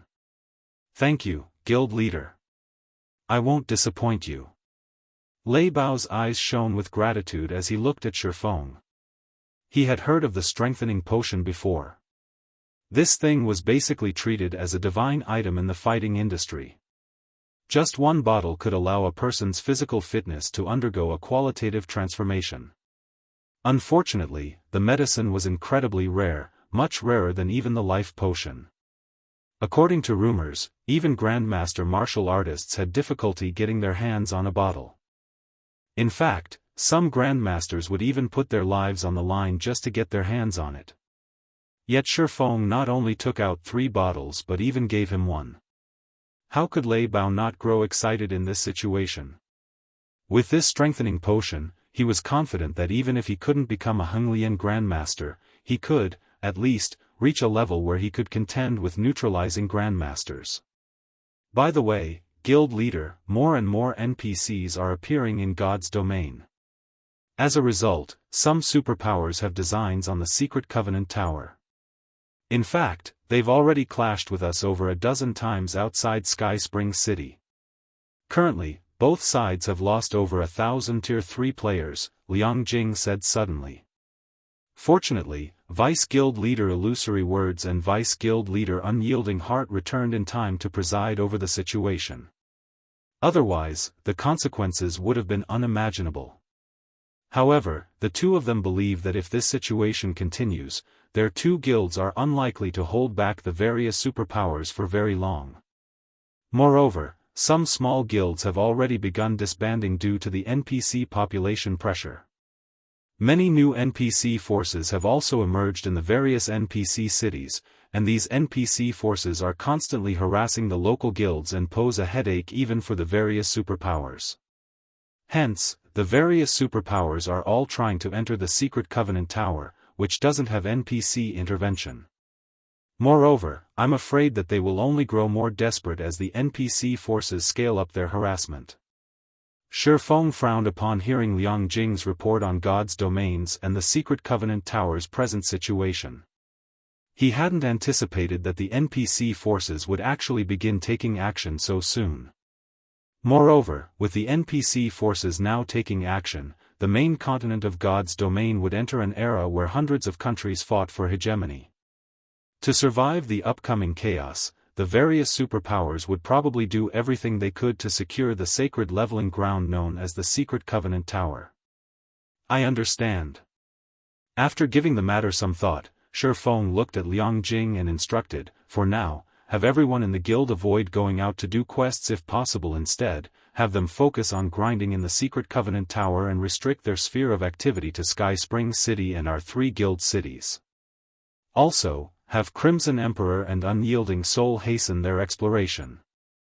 It doesn't matter even if it increases the chances of the secret getting out. Our side will do the same as well.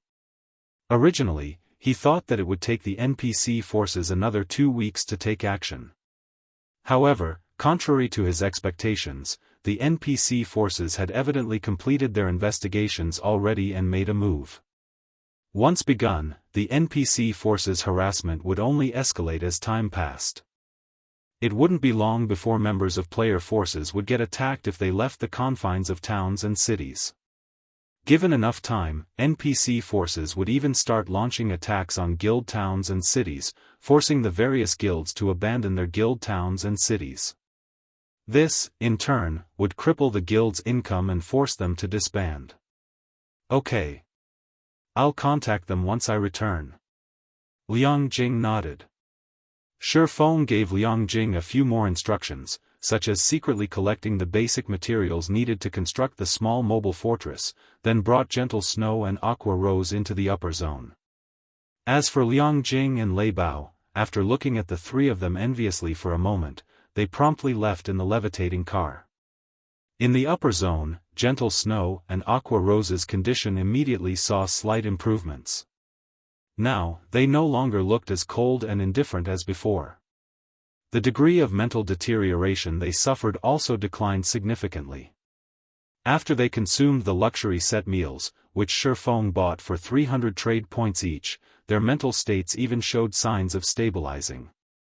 They also no longer appeared indifferent to everything around them. At the very least, they display some interest in the upper zone's matters. Occasionally, they even took the initiative to say a few words. Seeing the two's condition stabilizing, Feng breathed out a sigh of relief. Read latest chapters at Wuxia World. The environment here should sustain the two of them for a long time.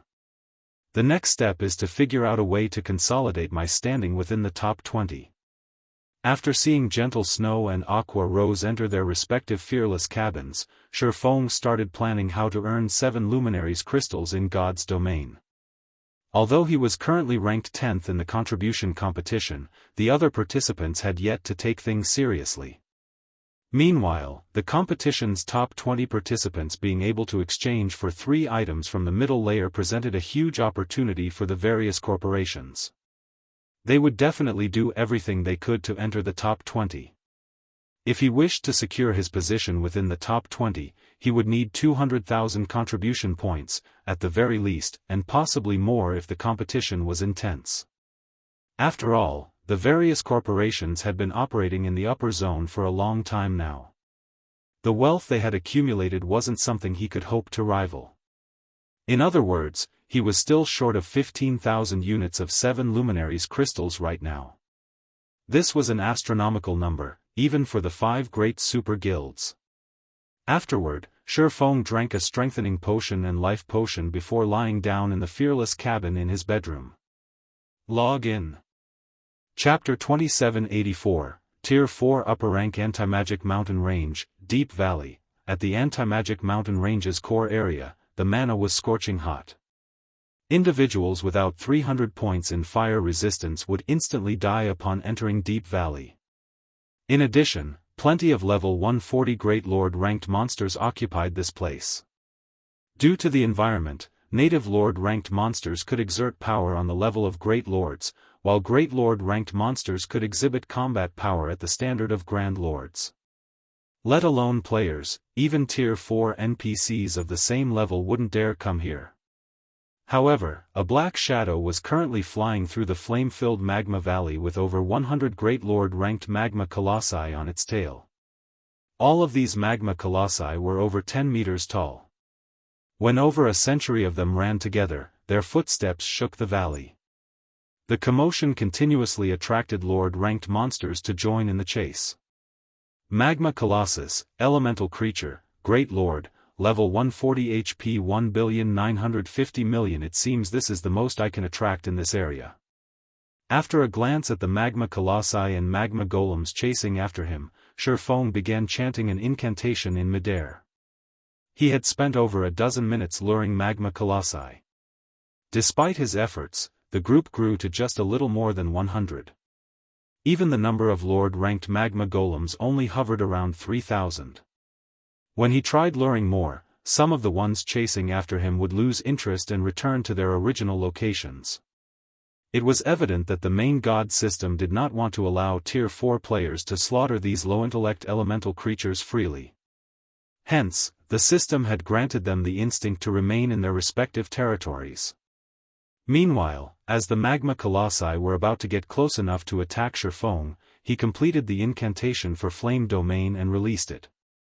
Originally, Flame Domain was only an AoE offensive spell, its range and power weren't comparable to large-scale destruction spells. Even so, it still possessed incredible power. However, Feng's mana domain, mana quality, and the environment here had buffed Flame Domain to the point where it rivaled Tier 4 large-scale destruction spells. Even though the Magma Colossi and Magma Golems possessed high elemental resistance as elemental creatures, in front of absolute power, their HPs still fell rapidly. The monsters lost over 16 million HP every second. Moreover, the damage even increased by 20% every second. By the time Flame Domain's 7-second duration ended, the Magma Golems were already in tatters, they had clearly fallen into a heavily injured state. The Magma Colossi, though, fared much better, as they had lost only around 100 million HP and nothing else.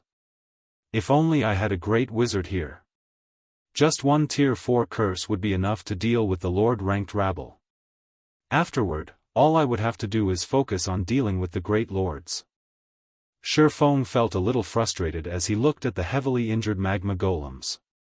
He had been grinding for 6 consecutive days now, and he had basically wiped out the monsters in the Antimagic Mountain Range's outer and inner areas.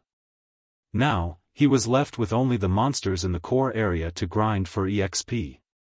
However, the majority of the monsters here were only at the Lord rank, and they awarded him with barely any EXP when killed. Moreover, they took the most time to kill due to their numbers. Fortunately, he had quite a few AoE skills at his disposal. The 7 Luminaries Ring's Flame Domain was especially helpful. Without these skills, he would have collapsed from exhaustion just dealing with the Lord-ranked magma golems. The next moment, after casting Flame Domain, Feng followed up with Lightning Edge. This Lightning Edge was completely different from the Lightning Edge he had used in the past. When he executed the skill now, it looked as if he had summoned a raging river in the sky, one that covered 200 yards. When the raging river flowed across the crowd of monsters, the weakened magma golems were instantly killed. The power of the skill was not the slightest bit weaker than that of Tier 4 skills. Lightning Edge was capable of exhibiting such power now because Feng had already upgraded it to the limits of Tier 3. The skill's current power was worlds apart from when it was still at Tier 1 and Tier 2. Of course, the amount of EXP Feng had to invest in the skill was astronomical. This was also why, despite having grinded for 6 consecutive days, Feng had only reached 53% of level 138. Otherwise, he would have long since shot past level 140. However, Feng didn't really care about losing so many levels. After reaching Tier 4, levels were no longer that important to players. For Tier 4 players, reaching level 150 or even level 200 was a simple task. After all, they could earn EXP many times faster than Tier 3 players. In front of a Tier 4 player, Great Lord-ranked monsters that Tier 3 players had difficulty dealing with were no different from common monsters. They merely had more HP and took more time to kill. Despite this being the case, during Feng's previous life, one would often see Tier 4 players stuck at around level 130, even though Tier 3 players had reached level 145 already. The reason for this was simple. After reaching Tier 4, players would no longer gain significant improvements by relying on epic weapons and equipment, only fragmented legendary weapons and equipment could help. Meanwhile, apart from obtaining fragmented legendary items, one other way Tier 4 players could improve their combat power by a large margin was through Tier 4 skills and spells. Hence, after reaching Tier 4, anyone with brains would search for Tier 4 skill and spell books. This was especially true for Tier 4 magical classes. A Tier 4 spell book was more valuable than several pieces of top-tier epic weapons and equipment. Of course, due to the rarity of Tier 4 skill and spell books, not all Tier 4 players would be lucky enough to invest their EXP into nurturing their skills to Tier 4. Instead, most Tier 4 players would have to spend legacy skill points to learn Tier 4 legacy skills. Such players would be fortunate to have 3 or 4 Tier 4 skills in their arsenal. This was also why most independent players who reached Tier 4 would possess high levels, while the various large guilds' Tier 4 experts would have low levels. After all, the search for Tier 4 skill books required a lot of manpower. They were not items that could be found easily by relying on one person's strength. Lightning Edge was a Tier 4 skill Feng had obtained from the Titan Library. Previously, when he was still at Tier 3, he couldn't gain EXP rapidly. Hence, he had always left the skill at Tier 2. Now that he had reached Tier 4, he naturally couldn't continue wasting the skill's potential. After all, the Titan Library was a place players could enter only 3 times in their entire lifetimes.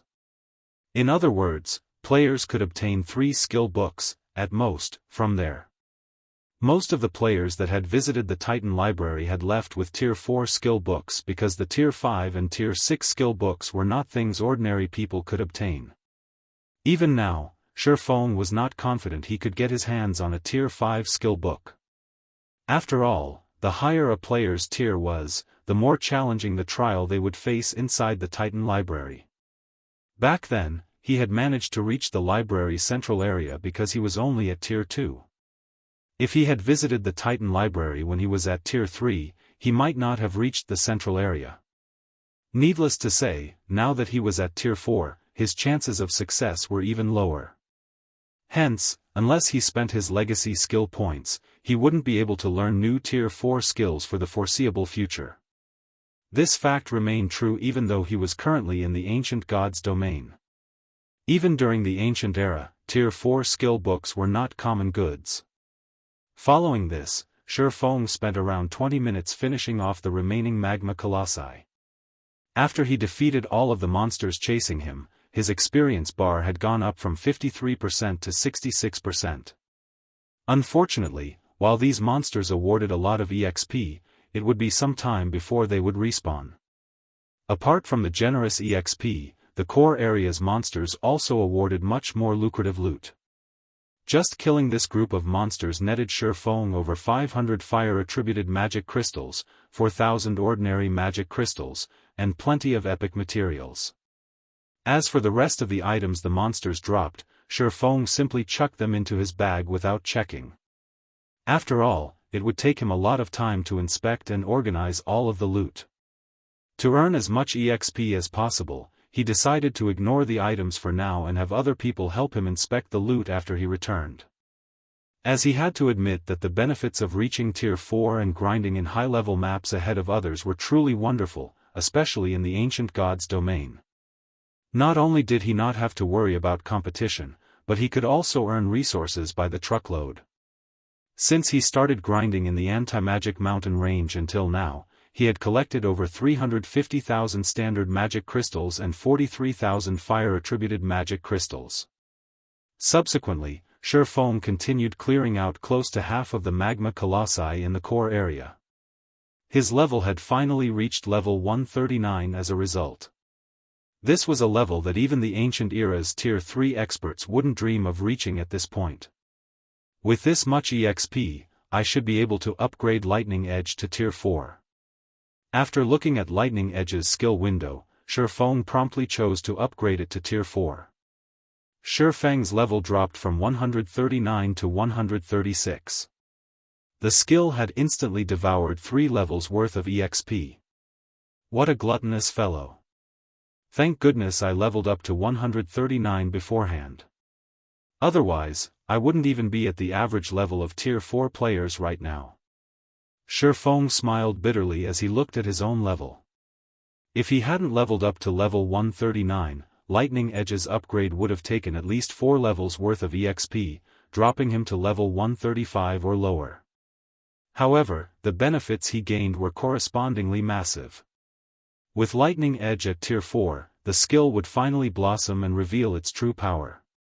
Lightning Edge, Action Type, Tier 4 Upper Rank. When skill completion rate reaches 120%, the skill can exhibit power at the Tier 4 peak rank. Channeling time, 0, 2 second deals 1200% physical and 1500% lightning damage in a cone in front of the user. Initial coverage range is 500 yards. Duration, 7 seconds cooldown, 10 minutes amazing. As expected of a Tier 4 skill from the Titan Library. Feng was astonished when he read Lightning Edge's detailed introduction. It can already exhibit power at the Tier 4 upper rank standard even in its normal state. If I can execute it at 120% completion rate, combined with the skill's range, it is practically comparable to a Tier 4 taboo skill. As a swordsman, most of his skills were single-targeted, a huge limitation when fighting large numbers of monsters. However, Lightning Edge could now make up for this weakness. The only downside was the skill's relatively long cooldown. Even so, it would be more than enough to inflict heavy injuries on monsters and mythic bosses. Just as Feng was planning to continue grinding for levels, he suddenly received a message alert. Read latest chapters at Wuxia World. The sender of the message was Solitary 9, and the message's content was simple: everyone has left their respective legacy lands already. That's quick of them. Feng smiled when he saw Solitary 9's message. Now that I've resolved the problem of my deficient skills and level, it's time to head back. He activated the 7 Luminaries Ring space movement, teleporting toward Meteorite City. As return scrolls did not exist in the ancient god's domain, players had to rely on their own 2 feet to travel to NPC towns and cities, which was a great inconvenience. If not for him having reached Tier 4, which granted him the ability to fly freely, and the omnipotent 7 Luminaries Ring, returning to Meteorite City would take ages. However, perhaps that was why the ancient era's players did not surpass the modern era's players by too much in terms of levels, despite the ancient era's advantages over the modern era. 20 minutes later, Feng arrived before Meteorite City's entrance. Just like before, he could still see a ton of people coming and going. Chapter 2785, Differences gradually emerge. Meteorite City, Main Street. As Feng walked through the city's main street, he noticed a visible change in the city's players. The number of Tier 3 experts roaming the main street was around 10% more than before. While this increase didn't seem significant, if one street saw a 10% increase to its Tier 3 traffic, then the other streets should have experienced a similar increase as well. In other words, Meteorite City as a whole had gained a 10% increase to its Tier 3 player population. In the case of Meteorite City, such an increase meant that the city had gained over 100,000 more Tier 3 experts, a number that probably exceeded even the total of the 5 great super guilds' Tier 3 experts. Aside from the Tier 3 player population, another evident change had also occurred to the city's atmosphere. To be precise, an atmosphere of tension and excitement now enveloped the city.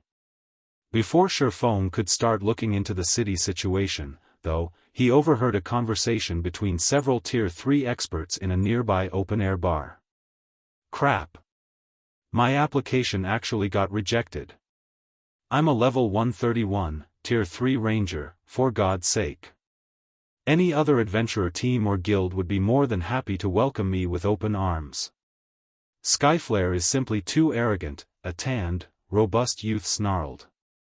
A level 132 middle-aged man carrying a round shield shook his head and chuckled at the male youth's complaint. You're not the only one. The number of Tier 3 expert Skyflare is rejecting currently ranges between 700 to 1,000 daily.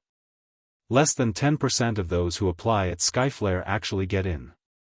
Moreover, Skyflare's recruitment criteria are growing stricter by the day. That's right. The present Skyflare is no longer the same as before. It already has 4 Tier 4 experts. Moreover, according to insider information, 2 of them managed to reach Tier 4 thanks to the Crystal of Souls and Soul Water. From what I heard, Skyflare still has plenty of Crystals of Souls and Soul Water, a level 131, Tier 3 assassin youth said, agreeing with the middle-aged man's words. I heard that one of those 2 newly promoted Tier 4 experts relied on only the Soul Water to get promoted, the middle-aged man added. The Crystal of Souls is incomparably rare, but it's a different story for the Soul Water. Even Skyflare's normal members have a chance to get a drop of Soul Water. Right now, if you lined up the people trying to join Skyflare, the line would probably extend from one end of the city to the other. I also heard that news of this has reached the neighboring city's Tier 3 experts, and many of them are already making their way to Meteorite City. Once they arrive, the number of Skyflare's applicants will definitely skyrocket. If I'd known something like this would happen, I would have joined Skyflare long ago. Even if I can't get my hands on a Crystal of Souls, would still be able to get a drop of Soul Water and maybe get promoted to Tier 4 and live a good life in the civilian area, the assassin youth sighed. The Skyflare adventurer team had recently raised its recruitment standards. Now, even ordinary Tier 3 experts wouldn't be accepted. At the very least, one needed to be at the half-step refinement realm standard or truth realm standard to join. It seems Skyflare has recently developed quite a bit. When Feng overheard the Tier 3 players' conversation, he didn't feel particularly surprised. After all, the Skyflare adventurer team possessed a bunch of peak experts. In addition, unlike the modern era's experts, the ancient era's experts had long since regarded God's domain as their everything. The combat standards of the players here were far superior to those of the modern era's players. If not for the ancient God's domain lacking means of restoring one's concentration, there would have been many more Tier 4 players roaming the world. After all, the ancient era's players had a massive advantage when it came to getting promoted to Tier 4. Afterward, Feng eavesdropped on a few more conversations about Skyflare's and Meteorite City's current state. From what he heard, he understood that Skyflare was preparing to expand its influence to other NPC main cities, and it was recruiting the necessary manpower to do so. Once it had enough Tier 3 experts, it would most likely make a beeline for the neighboring main cities. As for the local player forces of those main cities, they would probably have difficulty stopping Skyflare's encroachment. This was welcome news for Feng. After all, the stronger Skyflare became, the easier obtaining all sorts of resources would be. After listening in on a few more conversations and finding no more useful information, Feng went to the Silver Hotel. Silver Hotel, high-end room. When Feng entered the room, he found Lifeless Thorn and the others waiting for him. Of the 5 people in the room, 3 looked elated while 2 looked crestfallen. Feng also noticed that the auras of the 3 had undergone a qualitative transformation. These 3 people were Lifeless Thorn, Solitary 9, and Yu Luo. As the 3 of them did not wear a black cloak to conceal themselves, their Tier 4 life auras were on full display. "Commander, we've let you down," Xianxia said in a depressed tone as she watched Feng walk over. Cleansing Whistle, who stood beside Xianxia, was also gloomy. It was evident she felt frustrated over her failure to get promoted to Tier 4. No need to be discouraged. Getting promoted to Tier 4 has never been easy. Even peak experts have a high chance of failure, let alone your present selves, Feng said in consolation. Moreover, now that you know where you're lacking, you can spend this time thinking of ways to address your flaws. I believe it won't be long before you too reach Tier 4 as well. Feng didn't feel particularly surprised by Xianxia and Cleansing Whistle's failure. In fact, he wouldn't even have found it strange if Lifeless Thorn and Solitary 9 had failed. After all, the Tier 4 promotion quest truly was a difficult hurdle to cross, one players couldn't overcome just by relying on combat standards. It required players to comprehend Tier 4 skills and spells under time constraints. However, there was a massive difference between Tier 3 and Tier 4 skills. Learning a Tier 4 skill to 80% completion rate within a limited period was an incredibly difficult feat. In fact, a large part of the reason why Feng had managed to complete his own promotion quest was his extensive experience, having undergone it several times before. In comparison, Xianxia and Cleansing Whistle did not have such experience. Hence, their failure was very normal. According to past statistics, 99% of the various superpowers core members failed their Tier 4 promotion quest when they challenged it for the first time. Most never reached Tier 4. Those capable of reaching Tier 4 had normally experienced 2 or 3 failures before succeeding, with some even having suffered 5 or 6 failures. Hence, Tier 4 could be considered an invisible barrier that thoroughly distinguished players from each other. It was also because of this invisible barrier that an insurmountable gap had formed between the various superpowers and ordinary powers. Upon hearing Feng's words, Yu Luo nodded subconsciously in agreement, as she had very nearly failed her promotion quest this time. Were it not for the Soul Water's help, she definitely wouldn't have finished learning her Tier 4 spell within the allotted time. "Guild leader, can Whistle and I remain here, then?" Xianxia asked Feng. Unlike the modern God's Domain, players here were not required to search for their legacy land when challenging their Tier 4 promotion quest. They could attempt their promotion so long as they paid the necessary magic crystals. The only problem was that players who failed their promotion quest had to wait 20 natural days before they could challenge it again. This, Feng was at a loss as to how to answer Xianxia. "I can't say for certain. I don't mind letting you challenge your promotion quests again 20 days later. However, I honestly don't know whether you can remain here for such a long period." The old man did not say how long they could stay in the ancient God's domain. They also didn't know what would hasten their departure from the ancient era. Of course, they weren't completely without options for leaving. Previously, the old man had said that if they drew the attention of the world of God's domain, they would be repatriated to the modern era. In other words, so long as they did something to make the world notice them, they would quickly be banished. One possibility Feng could think of was raiding the Tier 4 infant dragon themselves, without Angelica Teresa's help. Angelica Teresa was a historical figure in the modern God's domain. If the miracle of her slaying a Tier 4 infant dragon disappeared, the world of God's domain would most likely notice them. If even that didn't work, they could just cause a ruckus in the ancient era, such as killing important NPCs and affecting God's domain's history. The world would definitely notice them then. However, Feng didn't know when they could return to the ancient era again in that case. He also didn't know what kind of effects their actions would have on the world. Is that so? Xianxia and Cleansing Whistle couldn't help feeling helpless when they heard Feng's answer. If they returned to the modern God's domain, reaching Tier 4 would become many times more difficult. After all, the task of searching for their Tier 4 legacy land was incredibly challenging afterward. Lifeless Thorn, Solitary 9, and Luo shared their experiences learning their respective Tier 4 skills and spells with Xianxia and Cleansing Whistle. At the same time, the three of them also sought guidance from Feng regarding the combat methods of Tier 4 players. They were especially keen to learn how to utilize environmental mana in combat. After reaching Tier 4, they finally understood just how massive the gap between Tier 3 and Tier 4 classes was. Particularly, the way they controlled mana was completely different. As the first among them to reach Tier 4, Feng naturally had a better understanding in this regard. After Feng taught Lifeless Thorn's group for half an hour, Skyflare's commander, Dragonheart, suddenly contacted him.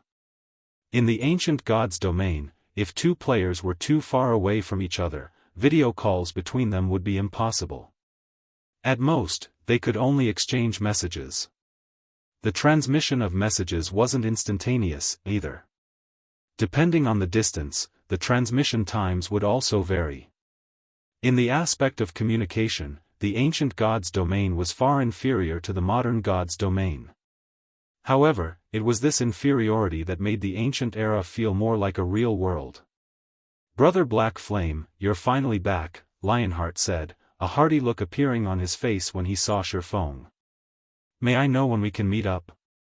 "We can meet up now. I've already dealt with the matters on my side," Feng replied, smiling. "It just so happens that I need to discuss the previous matter with you." From Dragonheart's expression, Feng could tell that the crystals of souls and soul water were of significant help to the Skyflare adventurer team. Otherwise, Dragonheart wouldn't have contacted him as soon as he returned. Read latest chapters at Wuxia World. Okay. Let's meet in the Skyflare Hotel. "I've already prepared everything on my side," Dragonheart said, smiling. "I also have a big surprise prepared for you, Brother Black Flame." "No problem. I'll head over now." Feng nodded. He then disconnected the call and turned to Lifeless Thorn and the others. "The three of you should get ready. We'll be heading to the Skyflare Hotel in a moment, and we might begin the operation right away." In response, Lifeless Thorn, Solitary 9, and Luo nodded without hesitation. They understood that they were what Feng had been waiting for all this time. Now that they had completed their promotion quests, it was indeed time to take action. As for Xianxia and Cleansing Whistle, Feng decided to let the two of them remain in Meteorite City in the hopes that they could avoid the world's detection and challenge their Tier 4 promotion quests again 20 days later. Shortly afterward, Feng's four left the Silver Hotel and made their way to the Skyflare Hotel. Chapter 2786, Foundation vs. Foundation. Meteorite City, Skyflare Hotel. Due to the arrival of Feng's group of four, Skyflare's executives had decided to assemble in full. As a result, the conference room serving as the meeting venue seemed a bit crowded despite being the size of a basketball court. Over 100 Skyflare executives filled the conference room, every one of them at level 133 or above. Even the weakest among those present were at the Refinement Realm and Truth Realm standards. The number of peak experts exceeded 20. If Skyflare operated in the modern god's domain with such a force, it would be considered a top adventurer team that even the various superpowers would be wary of. After all, only the superpowers could match such a force. First-rate guilds wouldn't even dream of accomplishing a similar feat. In addition, among Skyflare's executives, 5 possessed incredibly strong life auras, proof that they had crossed the Tier 4 threshold already. Compared to the rumors floating around the city, Skyflare actually had one more Tier 4 player under its command. Of the 3 newly promoted Tier 4 players, one of them was the female assassin Crimson Billow. The remaining two were both vice-commanders of Skyflare. One of them was Blood Blade, a level 135 male berserker, while the other was Fated Fern, a level 135 female oracle. "What do you think, Brother Black Flame?" Lionheart asked when he saw Feng enter the room. Pointing at the gathered Skyflare members, he chuckled and said, "These are the elites of Skyflare. Are they to your satisfaction?" "They are indeed excellent." Feng nodded in agreement as he scanned the crowd before him. Smiling, he asked, "Is this the surprise you told me about, Commander Lionheart?" Setting aside the 5 Tier 4 experts, just the 100+ Tier 3 experts present already represented astonishing combat power. Many of these Tier 3 experts sported epic items, with some even boasting fragmented legendary items. It wouldn't be an exaggeration to say that the total number of fragmented legendary items that Skyflare had exceeded that of any individual superpower operating in the modern era. With such a well-equipped team at his command, Lionheart indeed had the qualifications to be proud. Of course not. Lionheart smiled, shaking his head. He then took out an ancient crystal from his bag and asked, "What do you think this is?" After a casual glance at the crystal, Feng immediately revealed a look of surprise on his face. A Tier 5 sealing crystal. Feng couldn't help doubting his eyes as he took in the dark gray crystal in Lionheart's hand. Tier 5 magic scrolls were incredibly rare in God's domain because Tier 5 skills and spells possessed astonishing power. The requirement for sealing them in a magic scroll was incredibly high. Moreover, even if one successfully stored a Tier 5 skill, one would be fortunate if the resulting magic scroll could exhibit half of the skill's original power.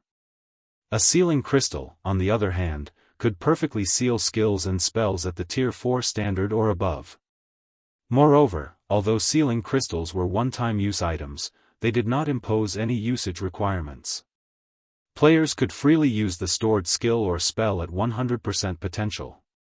Meanwhile, the darker the color of a sealing crystal, the stronger the skill or spell stored inside.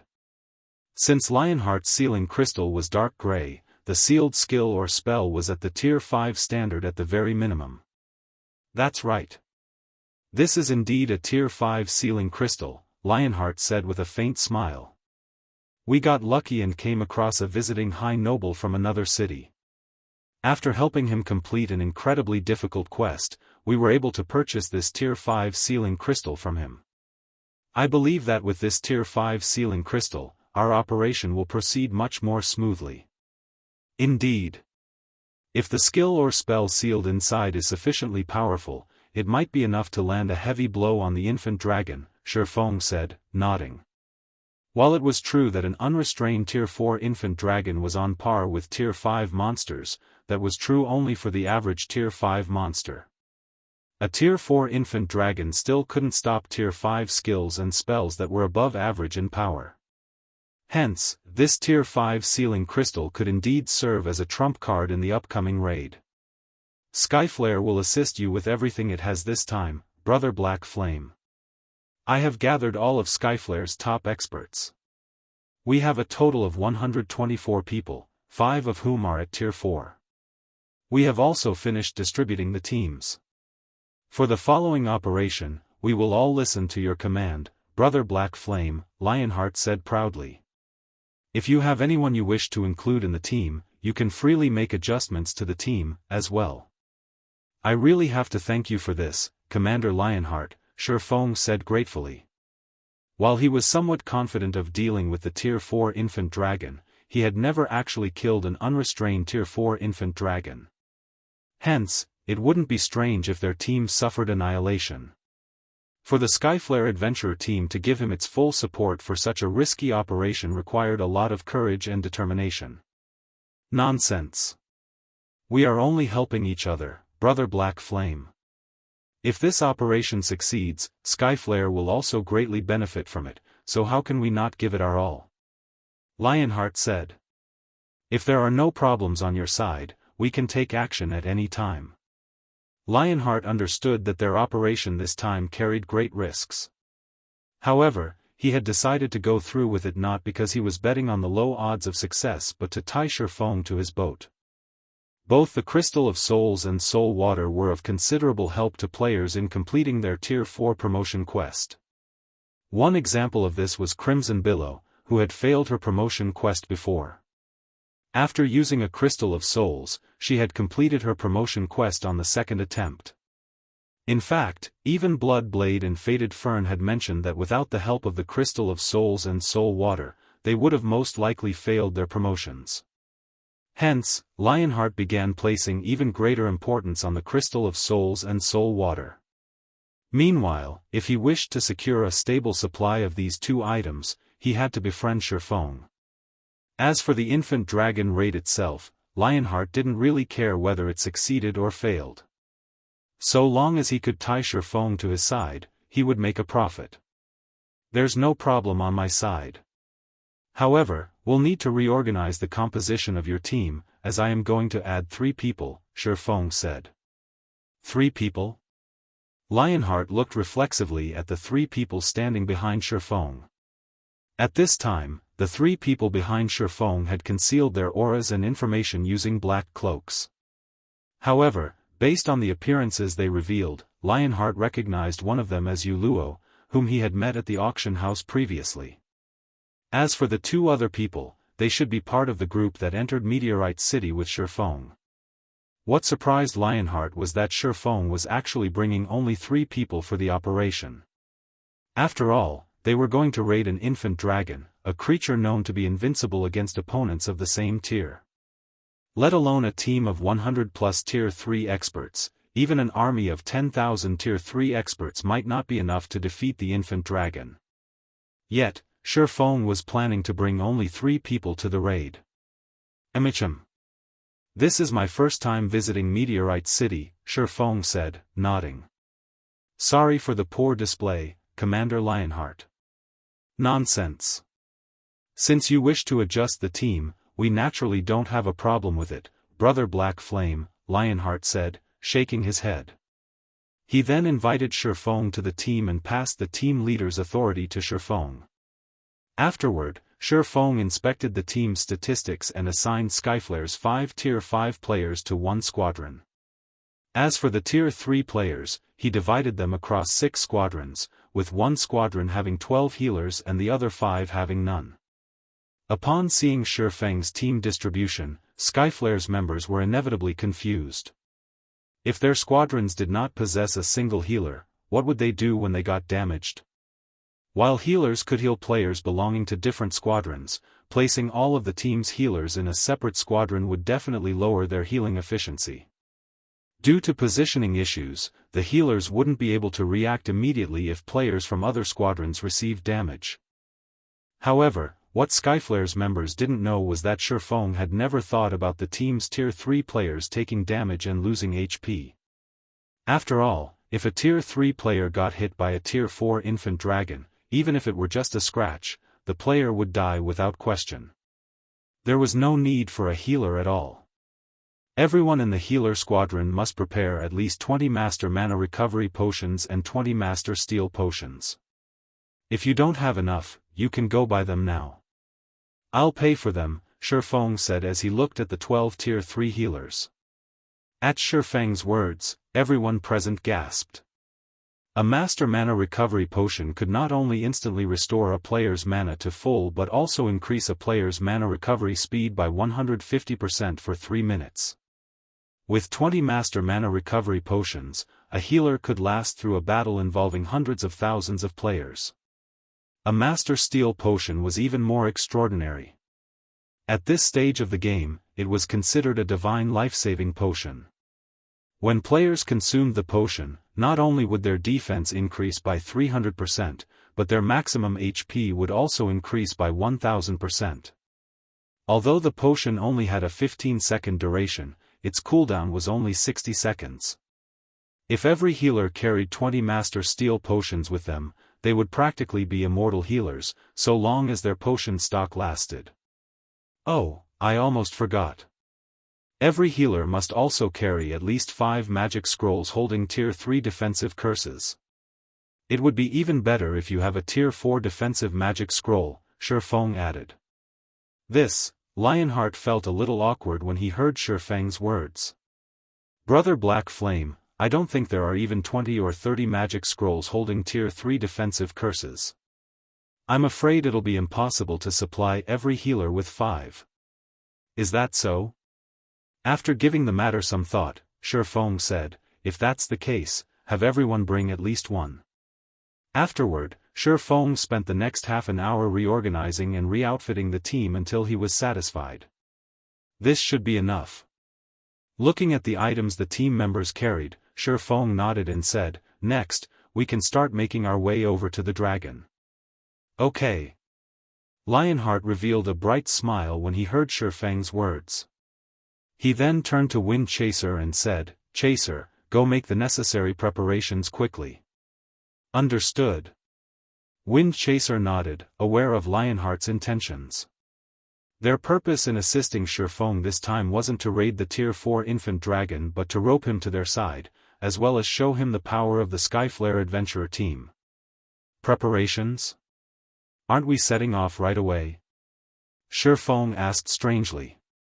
Brother Black Flame, you might not be aware of this, but that infant dragon's location is far from Meteorite City. Even if we travel on mounts, it'll take us around 3 days to arrive, Lionheart said. Hence, for the sake of this operation, I contacted the city's high nobles a few days ago to borrow some flying mounts from them. You'll rent flying mounts? Feng was a little surprised. He never thought that Lionheart would help him to such an extent. Bia cross /bb ami /bia the Ghostfire Hills where the infant dragon had its lair was indeed distant. Even the shortest route there would require them to cross nearly 30 leveling maps, including some level 140 to level 150 maps along the way. Hence, reaching the infant dragon wouldn't be an easy task. In addition, flying mounts were exceedingly rare in the ancient god's domain, for some reason. They were so rare that no player in Meteorite City had gotten their hands on a flying mount even now. Hence, players who wished to travel across long distances quickly would have to rent flying mounts from the city's high nobles. However, to do so, one would first have to raise their favorability with a high noble to the level of respect. Meanwhile, in Meteorite City, the players eligible to rent a flying mount numbered no more than 10. Moreover, the rental cost was a whopping 5,000 magic crystals per day. Most importantly, players could rent flying mounts only 10 times per month at most. Hence, the city's player forces would normally choose to rent flying mounts only for urgent matters. With so many people participating in the operation this time, Skyflare would have to rent at least 7 flying mounts. In other words, Skyflare would use up 7 of its monthly rental opportunities. That's right. With the flying mounts, we'll need only half a day to reach the Ghostfire Hills, Lionheart said delightedly. Read latest chapters at Wuxia World. EU. In the entire Meteorite City, he was most likely the only person who would dare make such a generous move. However, Feng shook his head in response and said calmly, there's no need to rent flying mounts from those high nobles. You'll be wasting your rental opportunities. We can just fly there right away. Fly there right away? Lionheart parroted Feng's words in confusion. Emicham. Feng nodded. Smiling, he said, I have a flying tool, so we can fly there right away. There's no need for you to trouble yourself. After saying so, Feng led Lionheart and the others to the Skyflare Hotel's rooftop. Skyflare's bewildered members followed after Feng, trying to figure out what kind of means Feng had that could fly their whole team to the Ghostfire Hills. After all, their team had over 120 people. It would take 7 flying mounts just to transport their whole team simultaneously. However, as Skyflare's executives were whispering among themselves, Feng opened the lid of a pouch hanging at his waist. The next moment, a metallic behemoth over 100 meters in length emerged from the pouch, thoroughly blocking out the sky above everyone.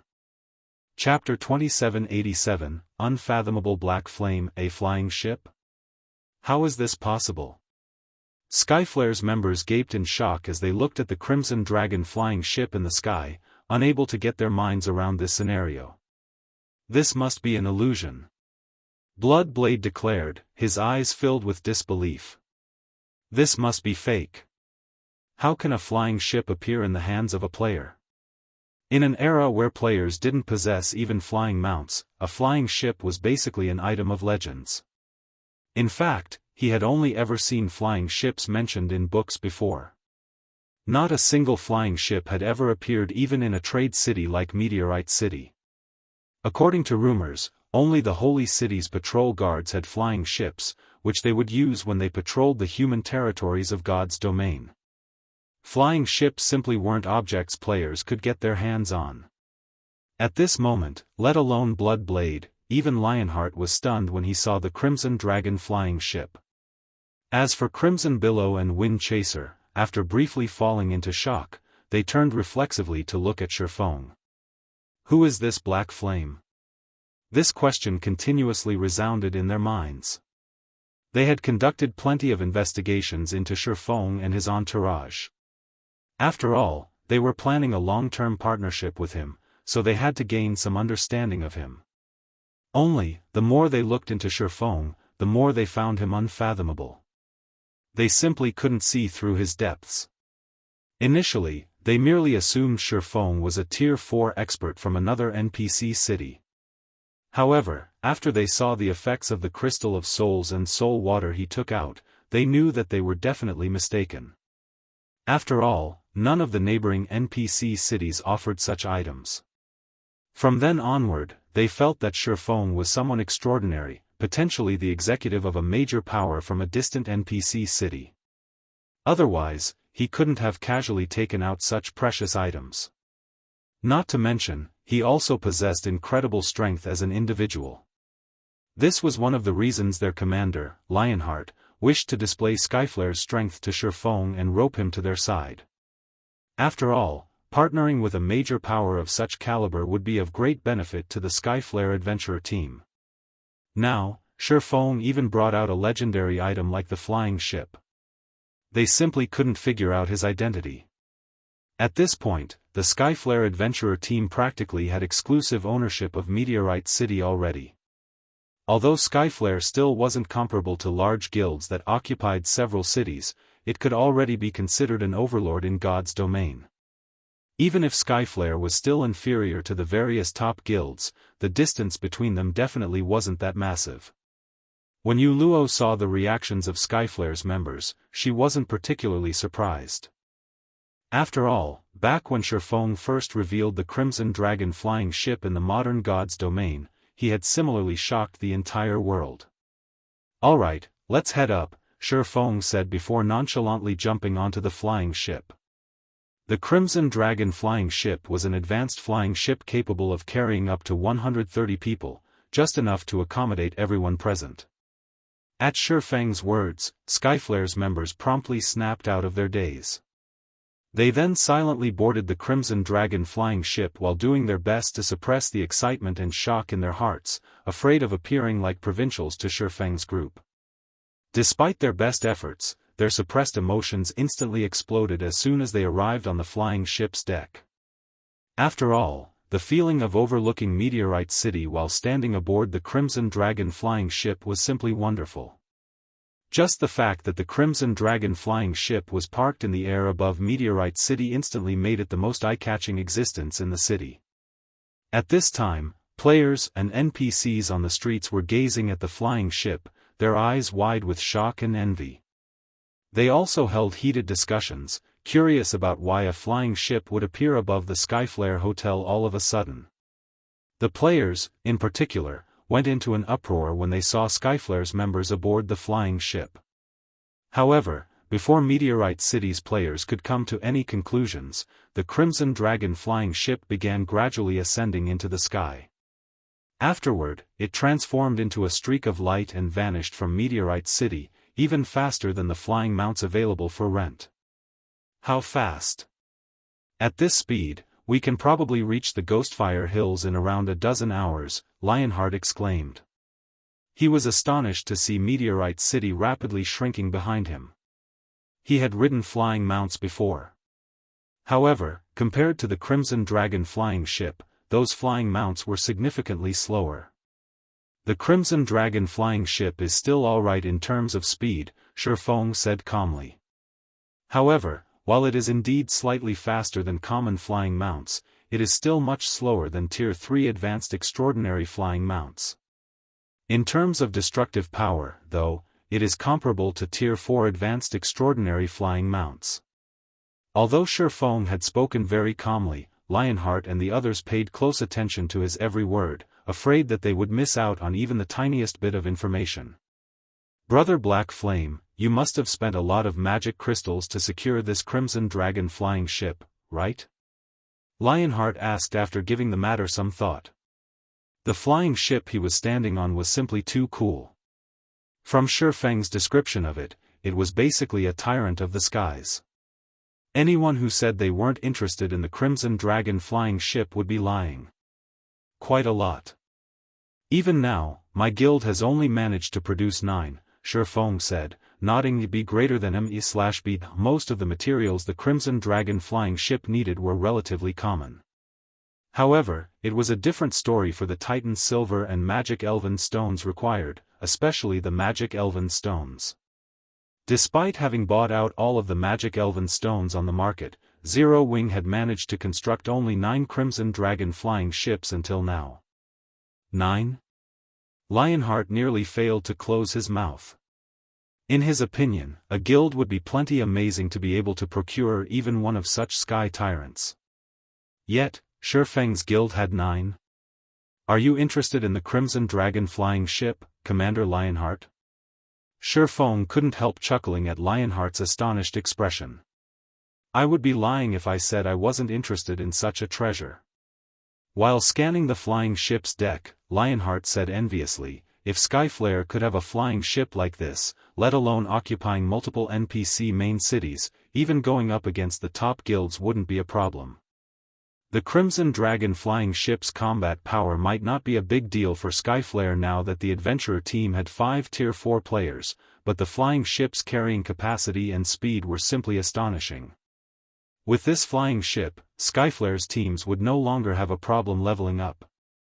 They could travel to anywhere they wished. Skyflare could even use the flying ship to ferry resources between cities and earn a ton of magic crystals. Read latest chapters at Wuxia World.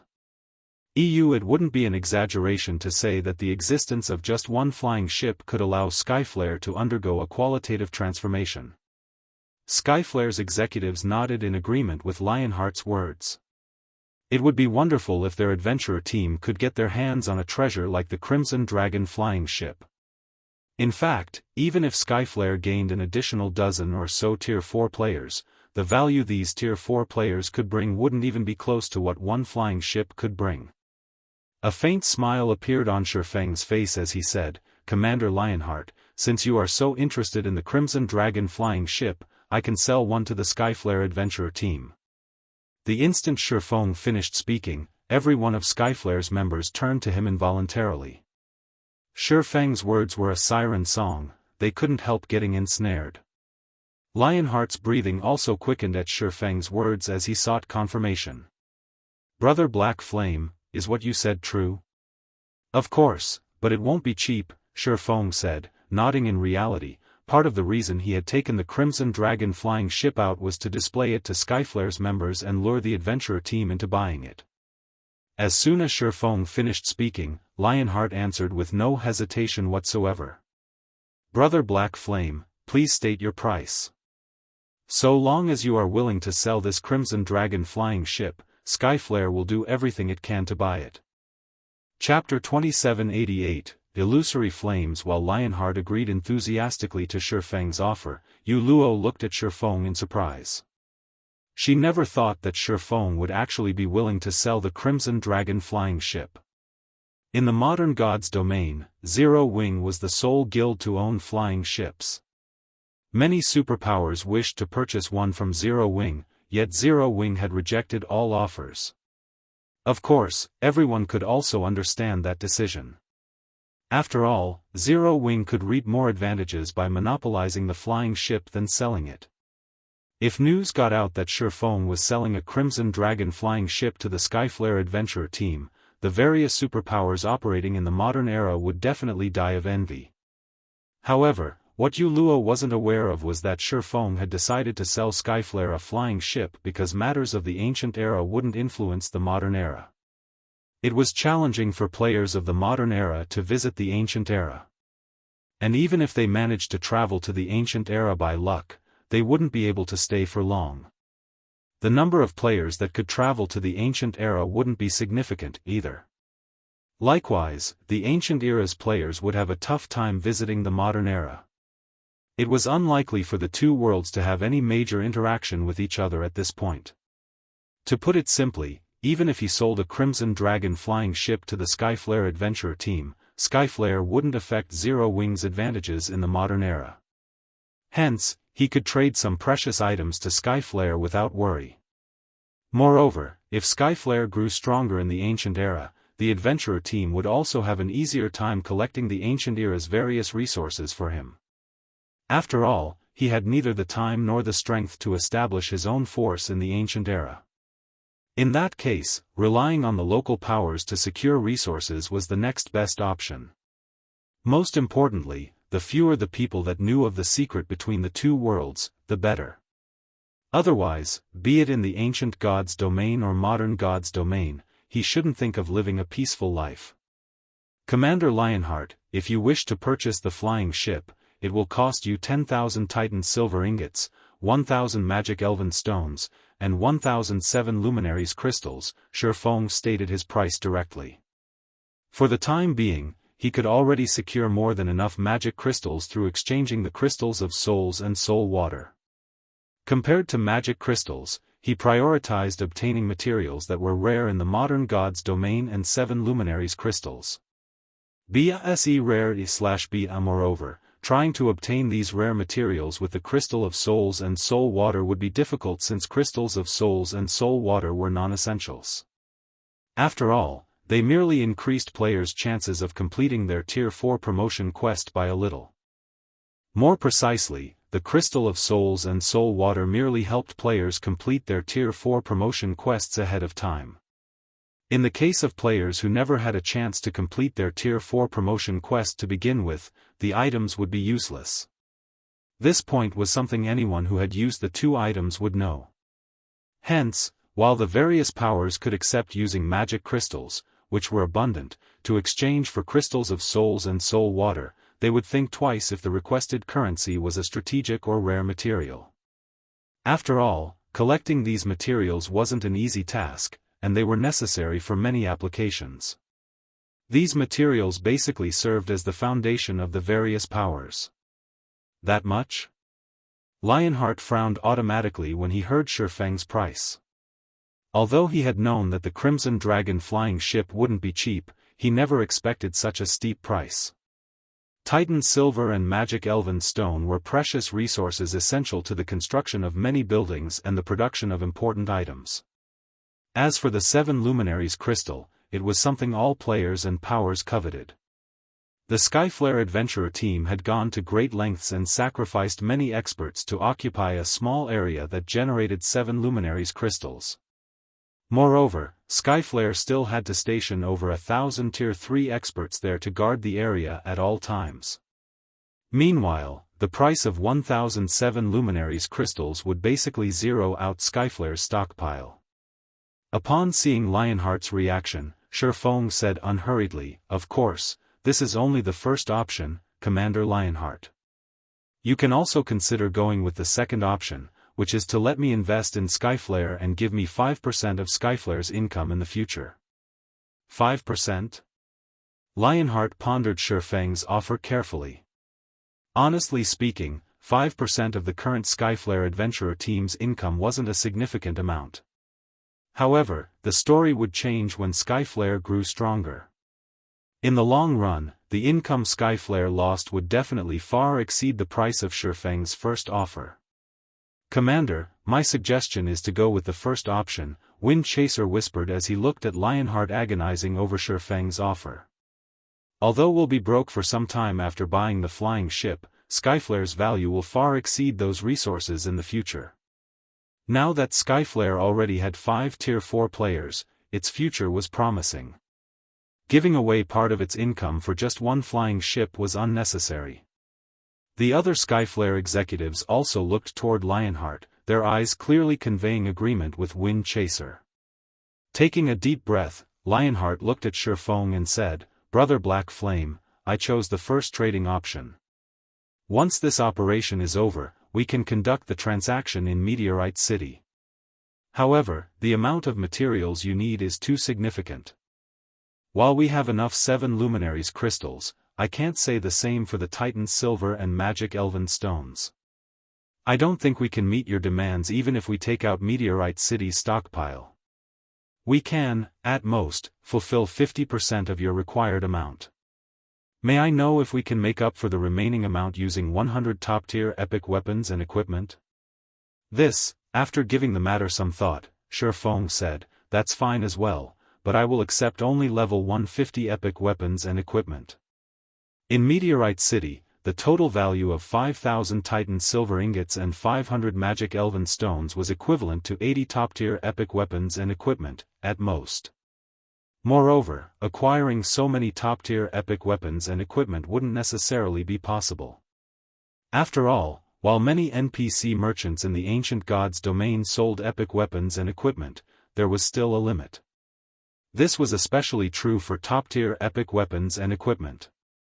Their rarity in the ancient era was not the slightest bit lower than in the modern era.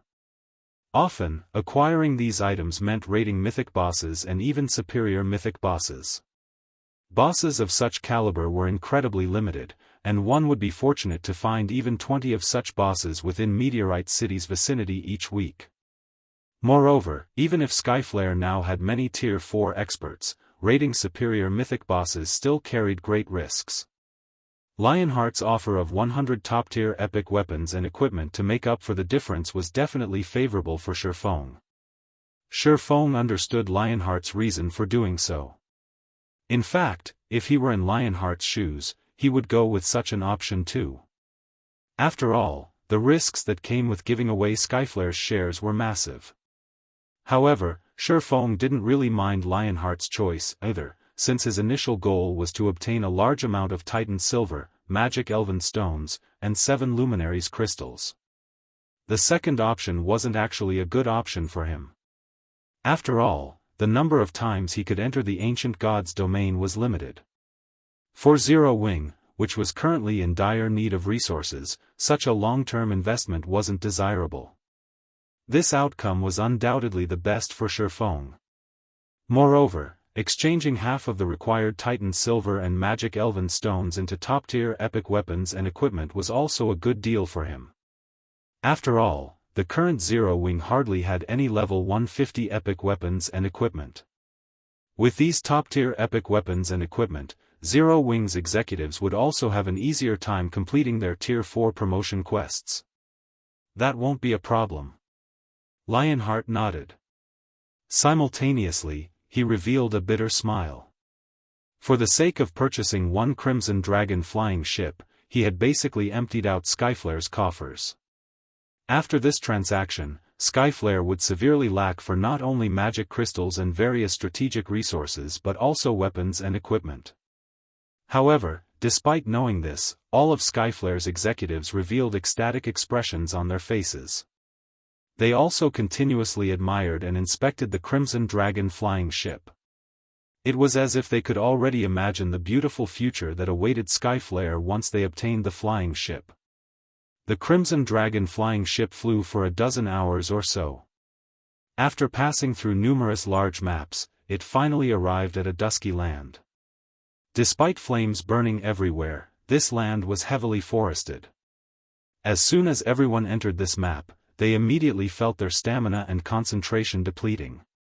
In response, Crimson Billow drank a fire resistance potion. However, she still sensed her stamina and concentration decreasing gradually and couldn't help feeling a little surprised. Fire resistance has no effect on the flames here. At this rate, I'm afraid we'll run out of stamina and die if we stay here for more than a dozen hours. Normally, an increase in a person's fire resistance would allow them to counter all debuffs from fire. However, her increased fire resistance was actually useless here. This situation was simply unprecedented. B greater than ED/B. It seems that we'll have to move quickly. While sensing the changes in his own body, Wind Chaser said, otherwise, we'll probably be annihilated before we can kill that Tier 4 infant dragon. Nodding, Feng promptly commanded, all Tier 3s will remain on the flying ship, while Tier 4s spread out and search for the infant dragon. Once you locate the infant dragon, report back immediately. As soon as Feng finished speaking, Skyflare's 5 Tier 4 players promptly floated up, ready to start looking for the Tier 4 infant dragon.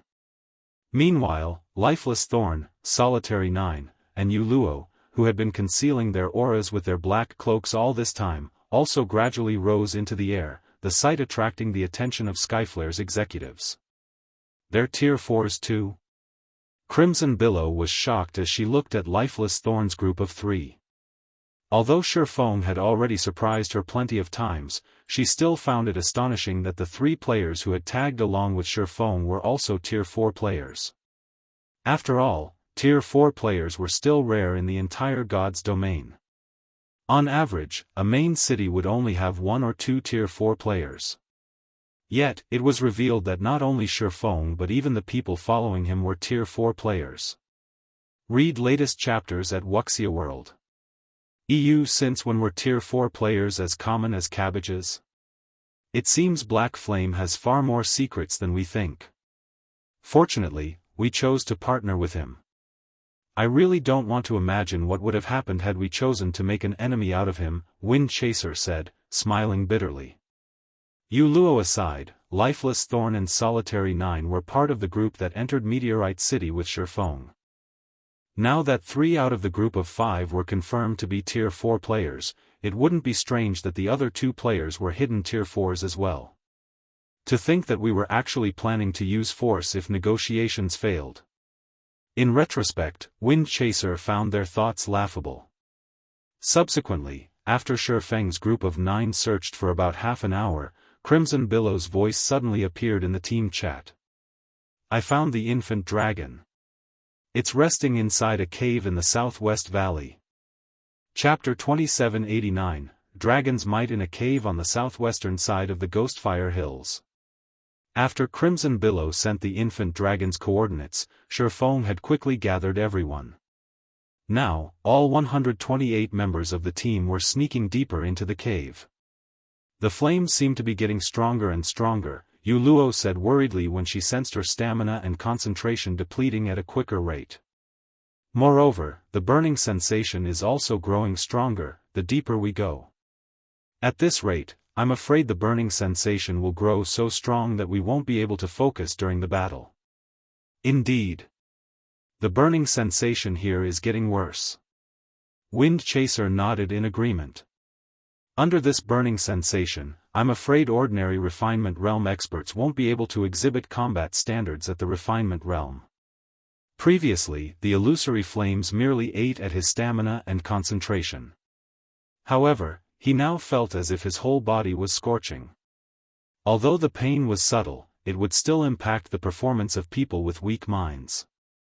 Combat techniques, skills, and spells required precision control. Even a slight deviation could result in a massive difference in the combat power one could exhibit. After observing the environment, Lionheart suggested to Feng, Brother Black Flame, this cave is indeed extraordinary. I think our best option is to take the fight out of the cave. Otherwise, we'll have difficulty exerting our strength. I'm afraid that won't do. Shaking his head, Feng said with certainty, we must finish the infant dragon in this cave. Moreover, this is most likely our only chance. Outside this cave, we'll have trouble even touching the infant dragon. Dragons were the rulers of the sky. On paper, fighting the infant dragon outside the cave might seem to be to their team's advantage. However, doing so would actually place their team at a disadvantage. This was especially true for the team's Tier 3 players. Without the help of special skills, Tier 3 players couldn't fly by themselves. Hence, if they fought the infant dragon outside, the team's Tier 3 members would get sidelined. As for utilizing the Crimson Dragon flying ship to fight the Infant Dragon, that was simply a joke. Against a Tier 4 Infant Dragon, even an advanced flying ship wouldn't last more than 3 or 4 hits. In fact, it wouldn't be strange if the Crimson Dragon flying ship fell after just one attack. After all, the flying ship was merely capable of withstanding the attacks of ordinary Tier 4 mythic monsters. Its defenses would crumble instantly before a Tier 5 attack.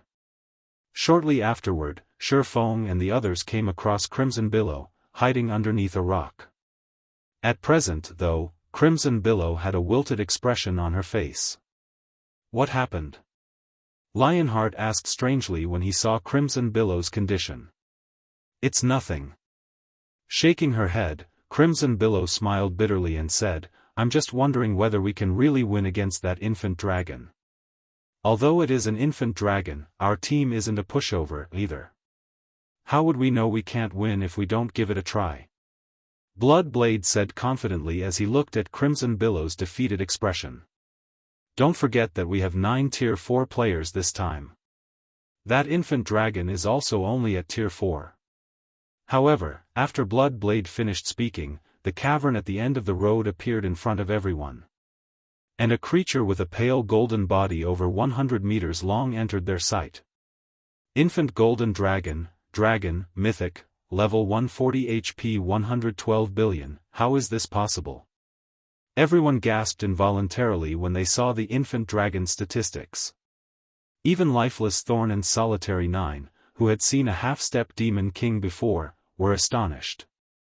The infant golden dragon's stifling aura aside, just its HP of 112 billion was already plenty mind-boggling. With 112 billion HP, the infant dragon would recover 24 billion HP every 5 seconds, or roughly 400 million HP every second. Even assuming each of their Tier 4 players could cause 50 million damage per second, after excluding the 2 Tier 4 healers, they could deal only around 350 million damage per second with the remaining 7 Tier 4 players. Moreover, this was all under the premise that the infant dragon didn't possess a powerful defense and wouldn't put up any resistance. Not to mention, the infant dragon before them was part of the Golden Dragon tribe. Its bloodline was of a much higher purity than ordinary dragons. Among the dragon race, the Golden Dragon's bloodline was second only to divine dragons. It's no wonder they say dragons are invincible among existences of the same tier. With such HP, even if we can survive this infant dragon's attacks, I doubt we can actually kill it. Wind Chaser couldn't help feeling shaken.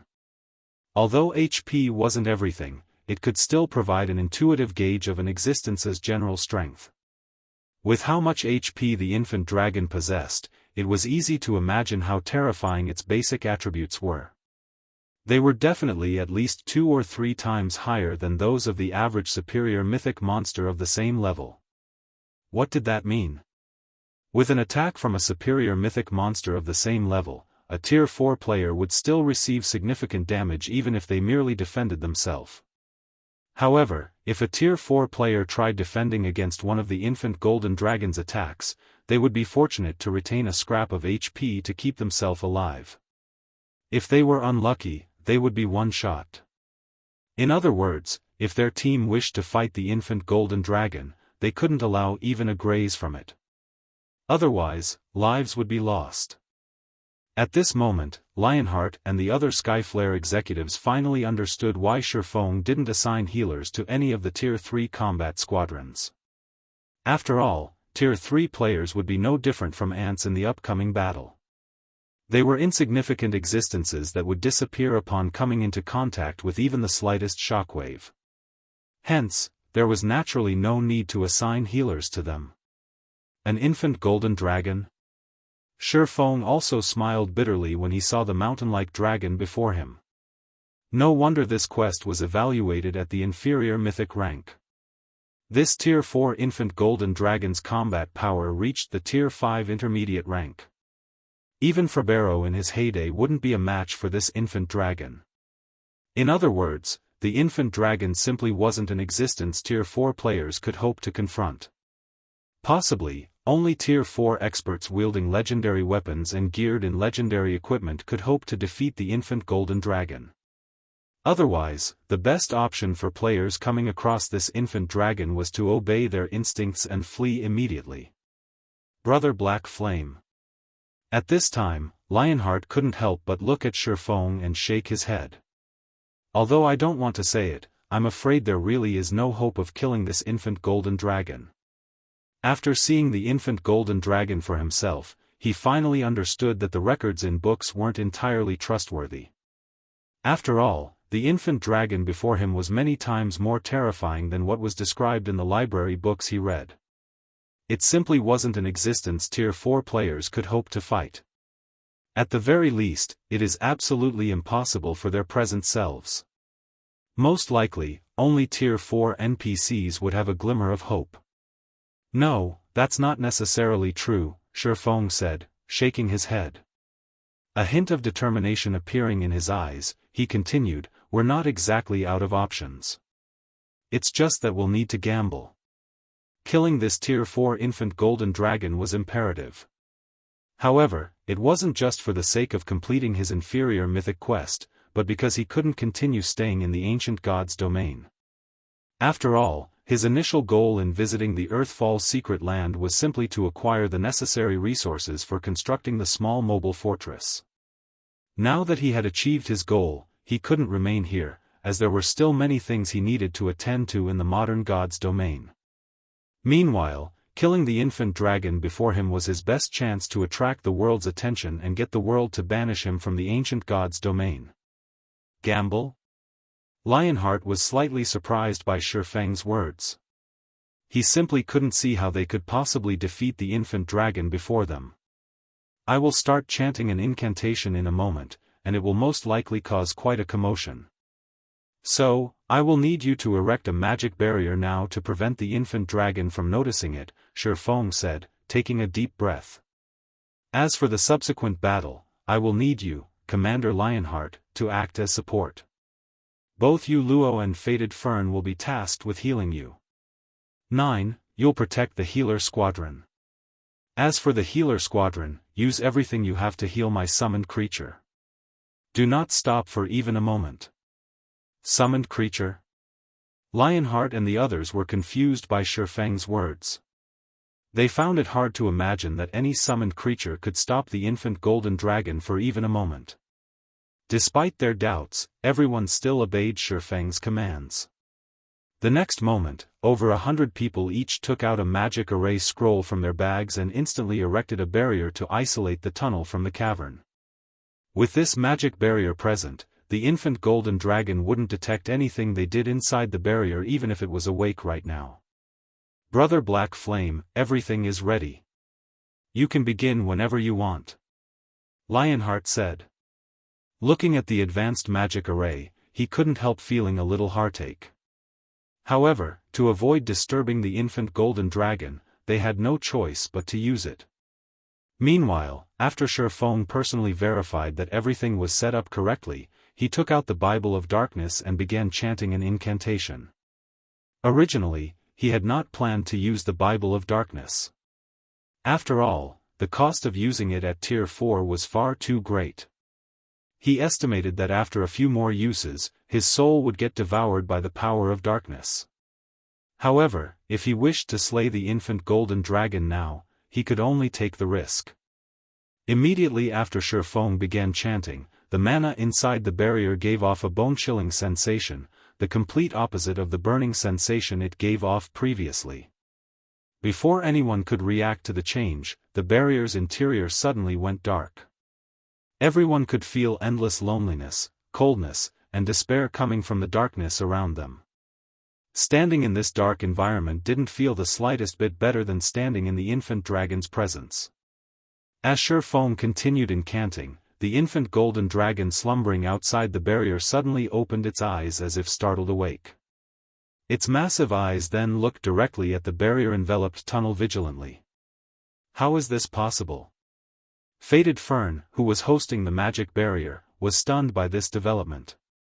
The advanced magic array they used, Spatial Wall, could thoroughly isolate an area from the outside world. Even if a large explosion went off inside the barrier, nobody in the outside world should be able to notice it. Read latest chapters at Wuxia World. EU. Nonetheless, the infant dragon had clearly noticed them. What a despicable dark energy. Looking at the empty tunnel before it, the infant golden dragon bellowed, "It seems you humans have fallen as well.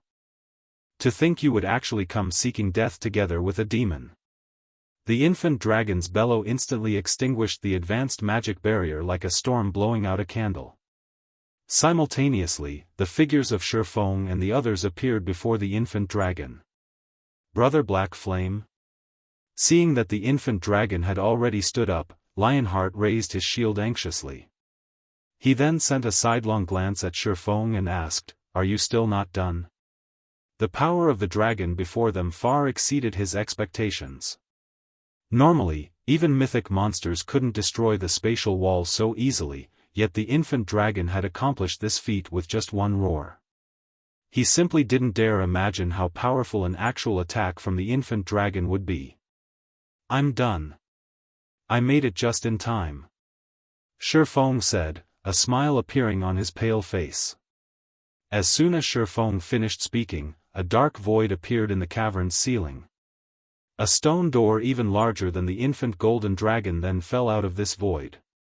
Before the players and infant dragon could react to this turn of events, the stone door gradually opened.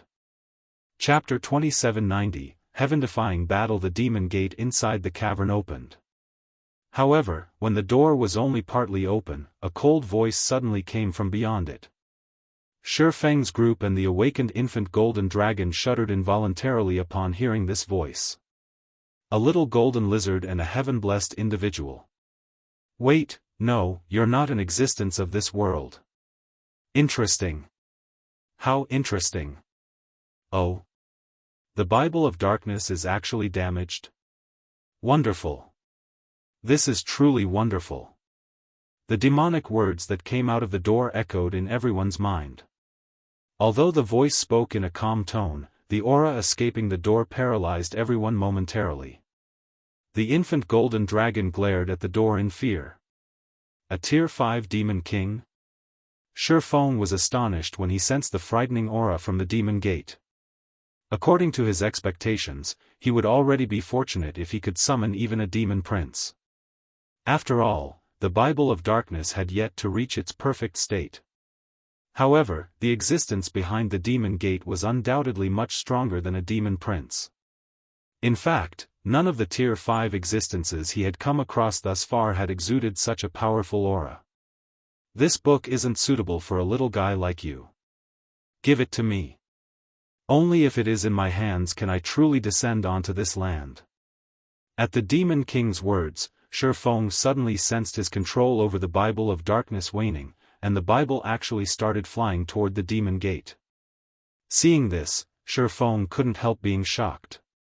He never thought that a demon could resist and manipulate the Bible of Darkness's power. Hurriedly, he used all his strength to wrestle back control over the Bible of Darkness. "Stop wasting your energy, little fellow. I will be taking this damaged Bible of Darkness. However, you can also rest assured. Once my clan and I thoroughly descend upon this world, I will make sure to spare you." At these words, the Bible of Darkness struggled even harder to break free from Feng's grasp. In fact, his connection with the Bible of Darkness was even severed completely, and the only thing he could do now was hold on to the book with brute force. "Despicable human, you actually dared summon that thing here," the infant golden dragon bellowed. Evidently, it had figured out the identity of the existence beyond the demon gate. "I will not let you succeed. Die." After letting out a roar, the infant dragon suddenly widened its mouth. Immediately afterward, a threefold magic array took shape before it. "Not good. It's using dragon breath. Everyone, dodge quickly." Feng shouted, surprised by the infant dragon's actions. A Tier 4 dragon breath would undoubtedly carry power at the Tier 5 intermediate rank standard. Let alone Tier 3 players, even Tier 4 players would die if they faced it. The only way they could survive this attack was to dodge it. However, the infant golden dragon was simply too fast. Before anyone could react, the threefold magic array had already taken shape. The next moment, a destructive energy ball shot out of the infant dragon's mouth, the energy ball's speed and size making it impossible for anyone to avoid in time. Everyone could only watch as the dragon breath approached them. "It's over," Lionheart reflexively closed his eyes when he saw the approaching dragon breath that destroyed everything in its path. As for everyone else, they also revealed looks of despair and bitter smiles. Previously, they thought that they still stood a chance against the infant golden dragon, albeit a small chance. However, after seeing the destructive power the dragon breath carried, they realized that any form of resistance would be meaningless. The only thing they could do was wait for death. However, just when the dragon breath was about to reach Feng and the others, that cold voice came from the half-open demon gate again. "A little lizard thinks it can stop my descent?" An illusory hand suddenly appeared out of thin air before Feng's team and caught the approaching energy ball. The giant hand then squeezed the energy ball, shattering it into countless dispersing particles of light. How is this possible? Everyone was thunderstruck by this scene. The dragon breath that carried such devastating power had actually been stopped so easily. They couldn't even begin to imagine how powerful the demon behind the demon gate was. However, despite this sudden turn of events, Feng's complexion did not improve. On the contrary, it even turned gloomier instead. Despite being only halfway summoned, the summoned Demon King could already exert enough strength to block a Tier 4 dragon breath casually. The Demon King's strength was definitely at the Tier 5 peak rank. This meant that the existence beyond the Demon Gate wasn't just an ordinary Tier 5 Demon King. It was a Tier 5 Great Demon King. If Feng allowed a Great Demon King to descend onto God's domain, even if it was the ancient God's domain, it would still spell disaster for the entire continent. Bia however, before Feng and the others could recover from their surprise, the infant golden dragon suddenly appeared above them. At this time, golden runes covered its body, and the aura it exuded was significantly stronger than before. It can still become stronger? When Feng looked at the infant golden dragon in the air, he was genuinely shocked for the first time in a long while. After all, the infant golden dragon was much stronger than he expected. Comparable to Tier 5 existences? What a joke. The aura and power the infant golden dragon currently displayed had already more than doubled. It was definitely much stronger than ordinary Tier 5 existences. In fact, he doubted he could survive one attack from it even if he activated his berserk skill. Despicable demon, you can't use your full strength while behind that door. I refuse to believe you can keep blocking my attacks. So long as your summoner dies, you will have to remain in that endless abyss forever. The infant golden dragon glared at the demon gate, a hint of disdain and mockery in its eyes. It then opened its mouth and launched another dragon breath. This dragon breath was much more terrifying than before. As soon as the infant dragon inhaled, Feng and the others sensed the mana within the cavern disappear completely. In addition, the Tier 3 players even had their mana rapidly sucked from their bodies. And although the Tier 4 players managed to prevent their mana from getting plundered, their ability to manipulate mana was greatly hindered.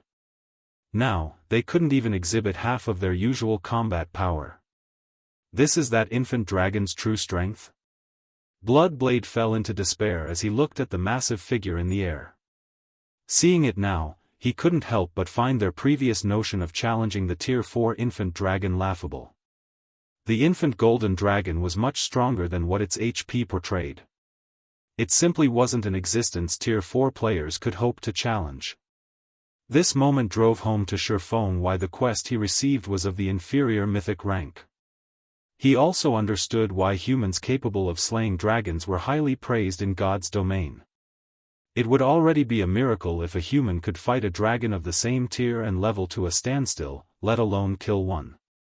This was especially true for dragons that had reached Tier 4 or above. It wouldn't even be an exaggeration to refer to such a feat as a myth. Roar! Accompanied by a deafening roar, a dazzling energy sphere carrying devastating power descended toward the team. Little lizard, you have truly angered me now. The infant golden dragon's efforts to prevent the great demon king beyond the demon gate from descending enraged him. Suddenly, boundless power of darkness flooded out of the demon gate. A gigantic hand 5 times larger than the one before emerged from the ground. The hand was so massive that the infant dragon looked like a toy in comparison. Boom! Not only did the gigantic hand shatter the dragon breath instantly, but it even grabbed the infant dragon. And despite the infant dragon struggling desperately to break free, the giant hand remained unfazed as it smashed the infant dragon into the ground. Boom! A crater with a radius of 1,000 yards and a depth of 100 meters appeared on the cavern floor. Apart from the Tier 4 players and the Tier 3 healers, who had consumed Master Steel potions, the other players in the cavern were instantly killed by the resulting shockwave. Although Feng and the Tier 4 players remained alive, they had lost over 2/3 of their HPs. As for the surviving healers, their HPs had also fallen to a critical level, they had very nearly lost their lives. Meanwhile, after the dust in the vast cavern dissipated, the giant hand was nowhere in sight. The only thing in the crater was the infant golden dragon.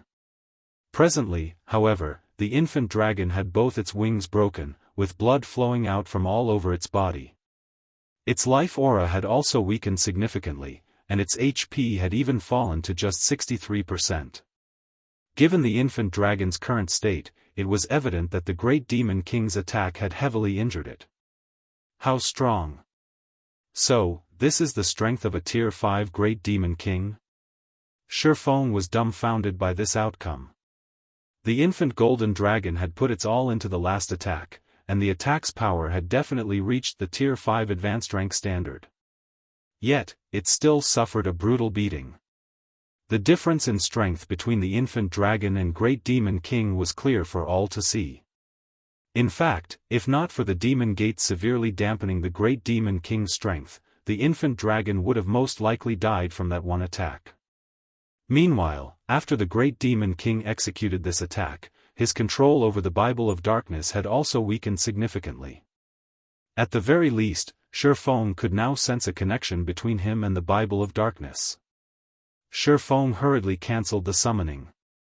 Previously, due to the severance of his connection with the Bible of Darkness, he couldn't stop the summoning even if he wanted to. However, now that he had recovered a small portion of control over the Bible of Darkness, he could cancel the summoning. As for the cost of forcibly cancelling the summoning, he couldn't care less about it right now. After all, if he allowed a Tier 5 great demon king to descend onto the continent, only death awaited him. Moreover, the cost of this death wouldn't just be a loss of 1 or 2 levels. Instead, his body might very well end up a puppet of the great demon king, and he would have no choice but to retrain a new account. Hence, he absolutely couldn't let the great demon king exit the demon gate, even if doing so would leave himself in a weakened state. You damned heaven-blessed individual. I will make you pay a heavy price the next time we meet. Upon seeing the demon gate closing, the great demon king bellowed angrily and repeatedly attacked the door, causing it to tremble violently. Fortunately, the demon gate was sufficiently powerful. No matter how much the great demon king assailed it, the demon gate continued closing at a steady pace. Finally, 20 seconds later, the demon gate closed and disappeared from this space, leaving behind only the heavily injured infant golden dragon and Feng's team in the cavern. Read latest chapters at Wuxia World. Ew, Brother Black Flame, what should we do now? Lionheart asked in an uncertain voice after seeing the demon gate disappear. He didn't know whether they should flee or try to kill the infant golden dragon while it was heavily injured. Although the infant dragon was significantly weaker than before, it was still much stronger than superior mythic monsters of the same level. Is there even a need to ask? Looking at the infant dragon that was struggling to stand up, Feng said in a determined tone, "Now is our only chance to slay this infant dragon. With our strength, we can't defeat it in its peak state. Don't tell me you're willing to miss out on such an opportunity, Commander Lionheart." At Feng's words, Lifeless Thorn and Solitary 9 nodded in agreement. If the infant golden dragon wasn't heavily injured, killing it with their present strength was nigh impossible. Only Tier 5 players could possibly go up against it. I guess you're right. As Lionheart looked at the infant golden dragon, a trace of determination also appeared in his eyes. He then said, since that's the case, let's kill it before it recovers. After saying so, Lionheart raised his shield and led the charge against the infant golden dragon, with all the other Tier 4s except for Feng following close at his heels.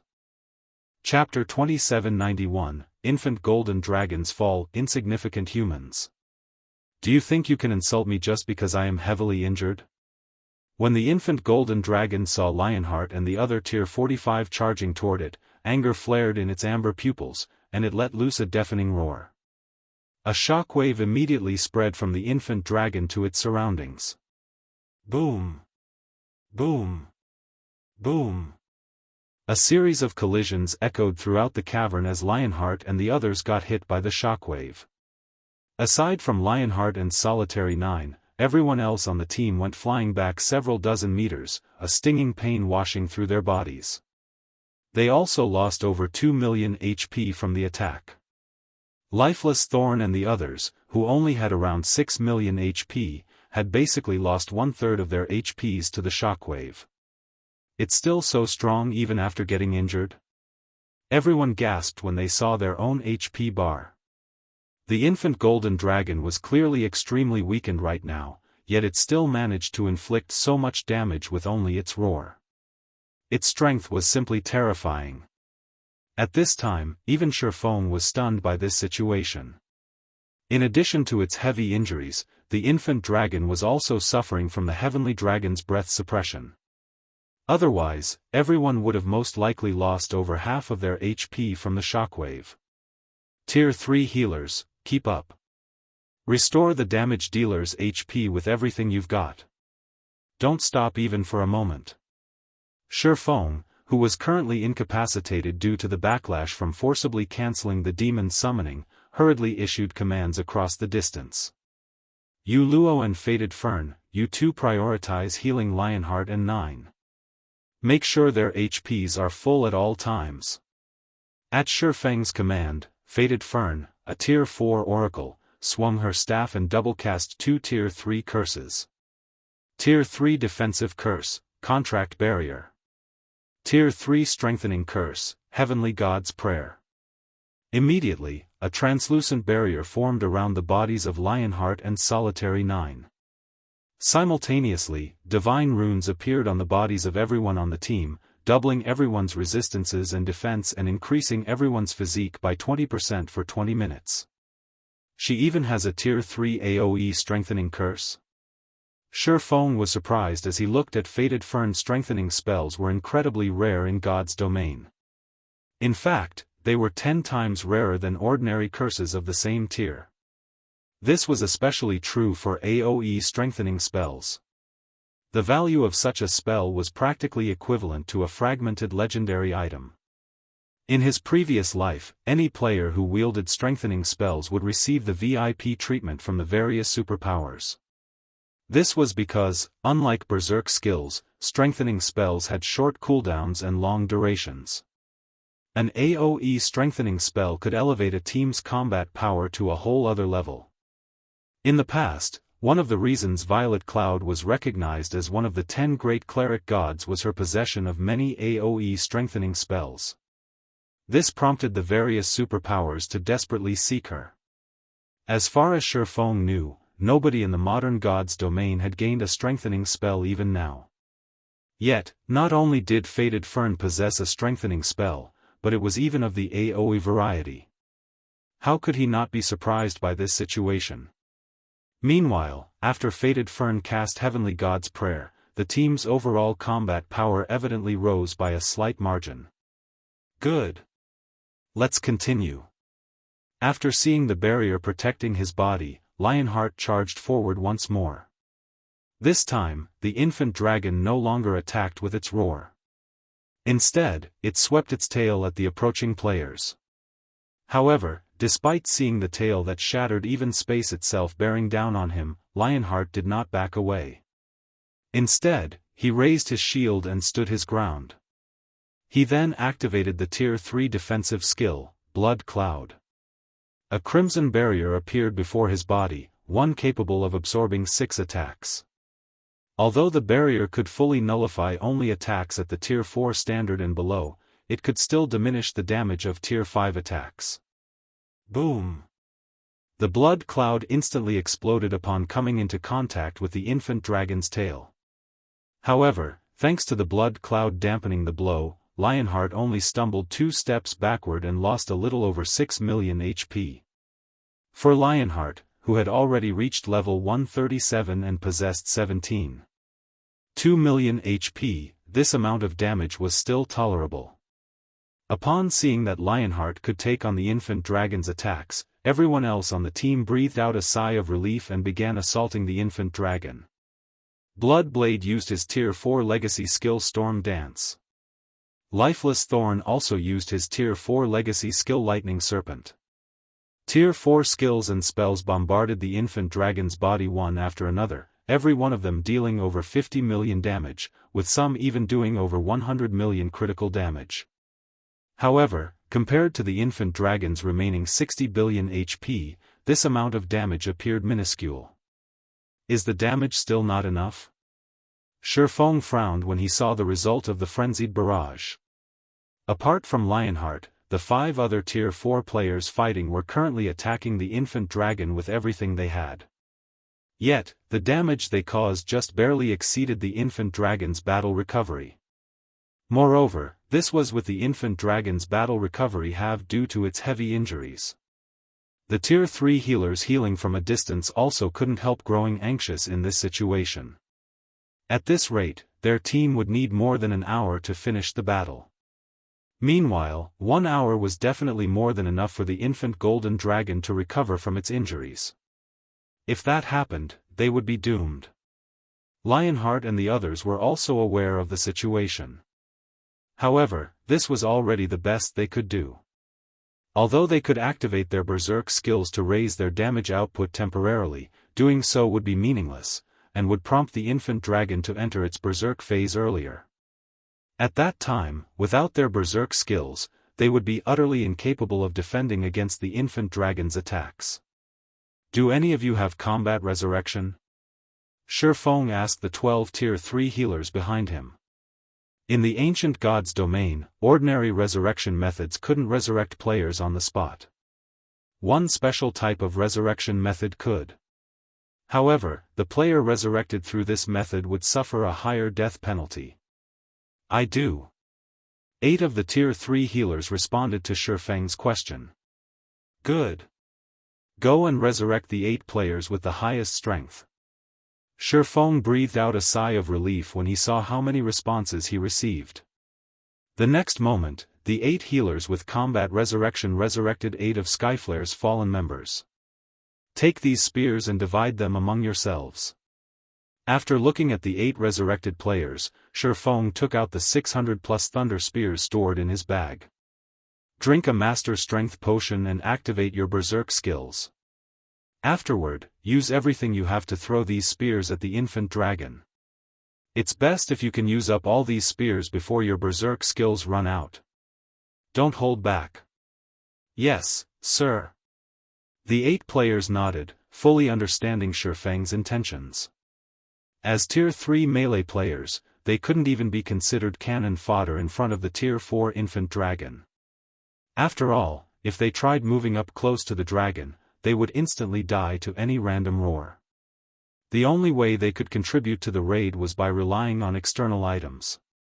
Only then would they have a chance of dealing damage to the infant dragon.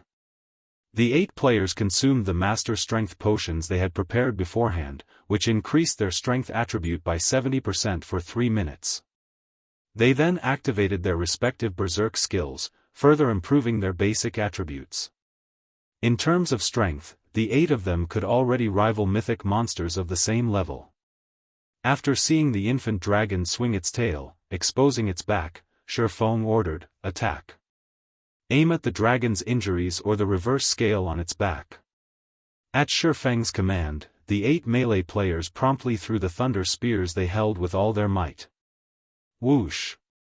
Whoosh! Whoosh! The next moment, 8 lightning arcs cut through space and landed on the infant dragon's injuries and reverse scale. Roar! The infant dragon roared in pain at the attacks. Simultaneously, damages exceeding 50 million appeared above its head one after another. There was even one critical hit that dealt over 130 million damage.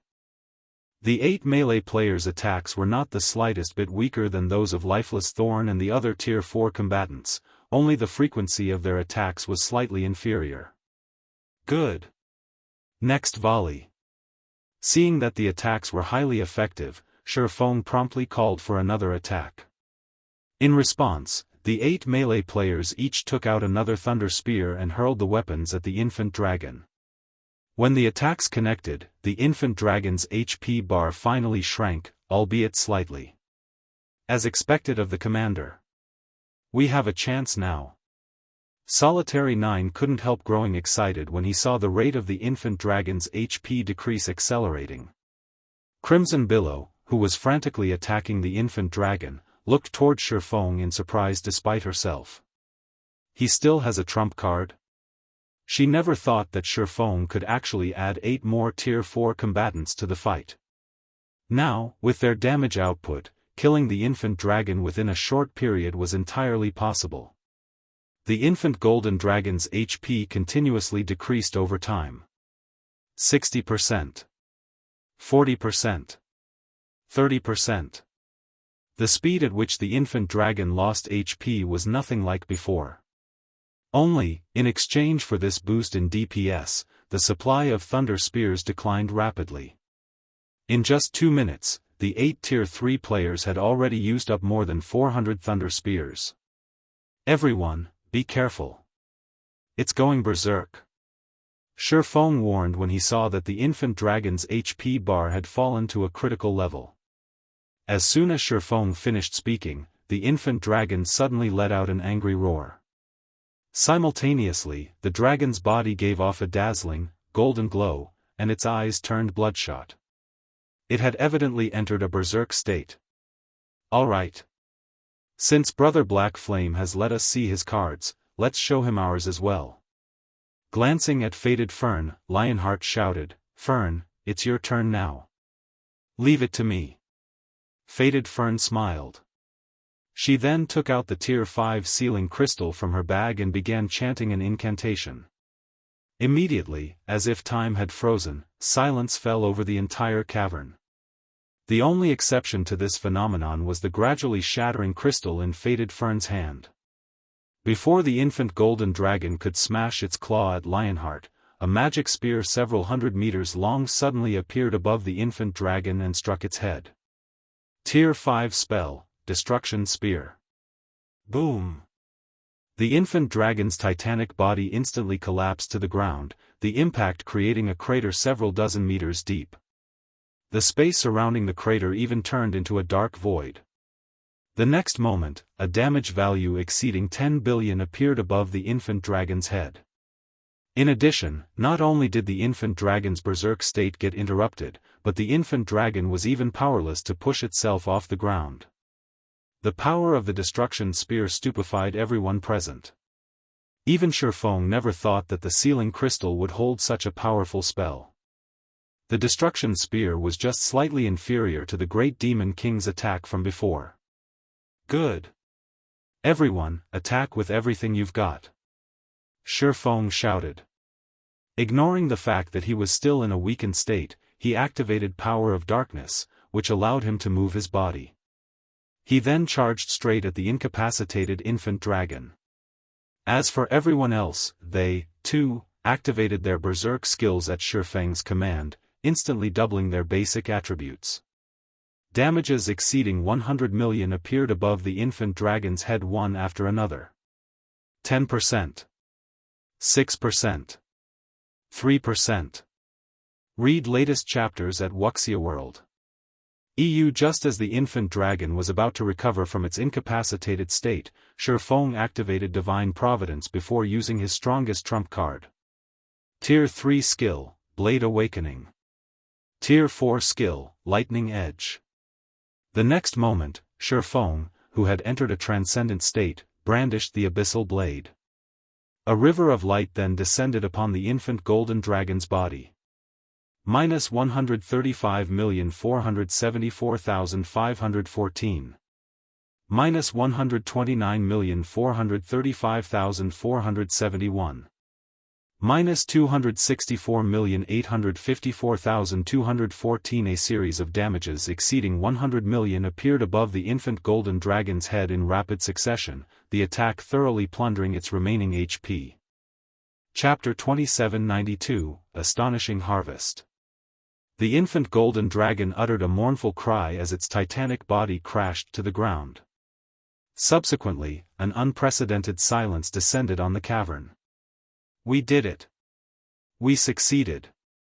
Everyone heaved a deep sigh of relief when they looked at the infant dragon's corpse lying on the ground. Simultaneously, an indescribable sense of joy and excitement also appeared on their faces. After all, they had just created a miracle, a full dragon-slaying battle. Even if their opponent was merely a Tier 4 infant dragon, they had still slain a real dragon. The next moment, before the survivors of the team could recover from their joy, brilliant flashes suddenly enveloped their bodies as their experience bars filled up rapidly. The amount of EXP the infant golden dragon awarded was leagues above the EXP from ordinary mythic bosses. Even Feng leveled up 3 times consecutively, reaching 32% of level 140. As for everyone else, they gained even more levels from the raid, with Lionheart reaching level 141 and Luo reaching level 139. Lifeless Thorn and Solitary 9 even went from level 127 to level 138. The amount of EXP everyone received stupefied them. Nobody thought that killing a level 140 infant dragon would grant so much EXP. Of those present, only Feng and Lionheart did not place much concern on their levels. After all, as veteran Tier 4 players, they knew very clearly how easy it was for Tier 4 players to gain levels. In fact, they could most likely attain level 150 in 10 days, reaching the minimum requirement to challenge their Tier 5 promotion. However, players would not necessarily be able to get promoted to Tier 5 just by meeting the level requirement. After all, players would have to create a powerful mana body of their own. Compared to the levels he gained, Feng was much more concerned about the infant golden dragon's loot. The infant golden dragon they had killed was a dragon in the truest sense, not one that the main god system had weakened drastically. This point was clear just from the EXP the infant golden dragon awarded. Compared to the magic dragon clan that Feng had killed some time back, the infant golden dragon was like an entirely different creature. Some time after the infant golden dragon died, sacred light descended from the cavern ceiling, illuminating the entire cavern. Simultaneously, melodious hymns also echoed in everyone's mind. It seems divine providence did its job. Feng sighed in relief when he saw the sacred light shining down from the ceiling. Although divine providence increased his luck attribute significantly, the hidden attributes' effects would be diminished when dealing with monsters at the superior mythic standard or above. And while the infant golden dragon was considered only a mythic monster, it was still part of the dragon race. It was far stronger than ordinary superior mythic monsters of the same level. Hence, the fact that he managed to trigger a divine hymn was truly a stroke of luck. Of course, part of the reason he managed to trigger a divine hymn was most likely this being the first kill of a real dragon in the ancient god's domain. Meanwhile, as the divine hymn descended, a system notification also entered everyone's ears. System, congratulations. You have killed a Tier 4 infant golden dragon. You have obtained the Dragon Slayer title, World Reputation plus 100, and 1 gold legacy treasure chest. Crap. There's such a benefit as well? Bloodblade was astonished when he saw the system notification. Initially, he thought that they would be working for Feng for free. He never imagined that slaying the infant dragon would earn them such astonishing rewards too. At this time, even Lionheart was surprised by this situation. After all, the rewards were simply too lucrative. Firstly, the Dragon Slayer title would allow them to enjoy the status of a high noble in the various cities of God's domain. In fact, their authority would be even greater than the typical high nobles, close to reaching that of a city lord. Not to mention, with the Dragon Slayer title equipped, their basic attributes and physique would increase by 20% when dealing with dragon-type monsters in the future. As for the awarded Gold Legacy treasure chest, it was something all Tier 4 players would dream of obtaining.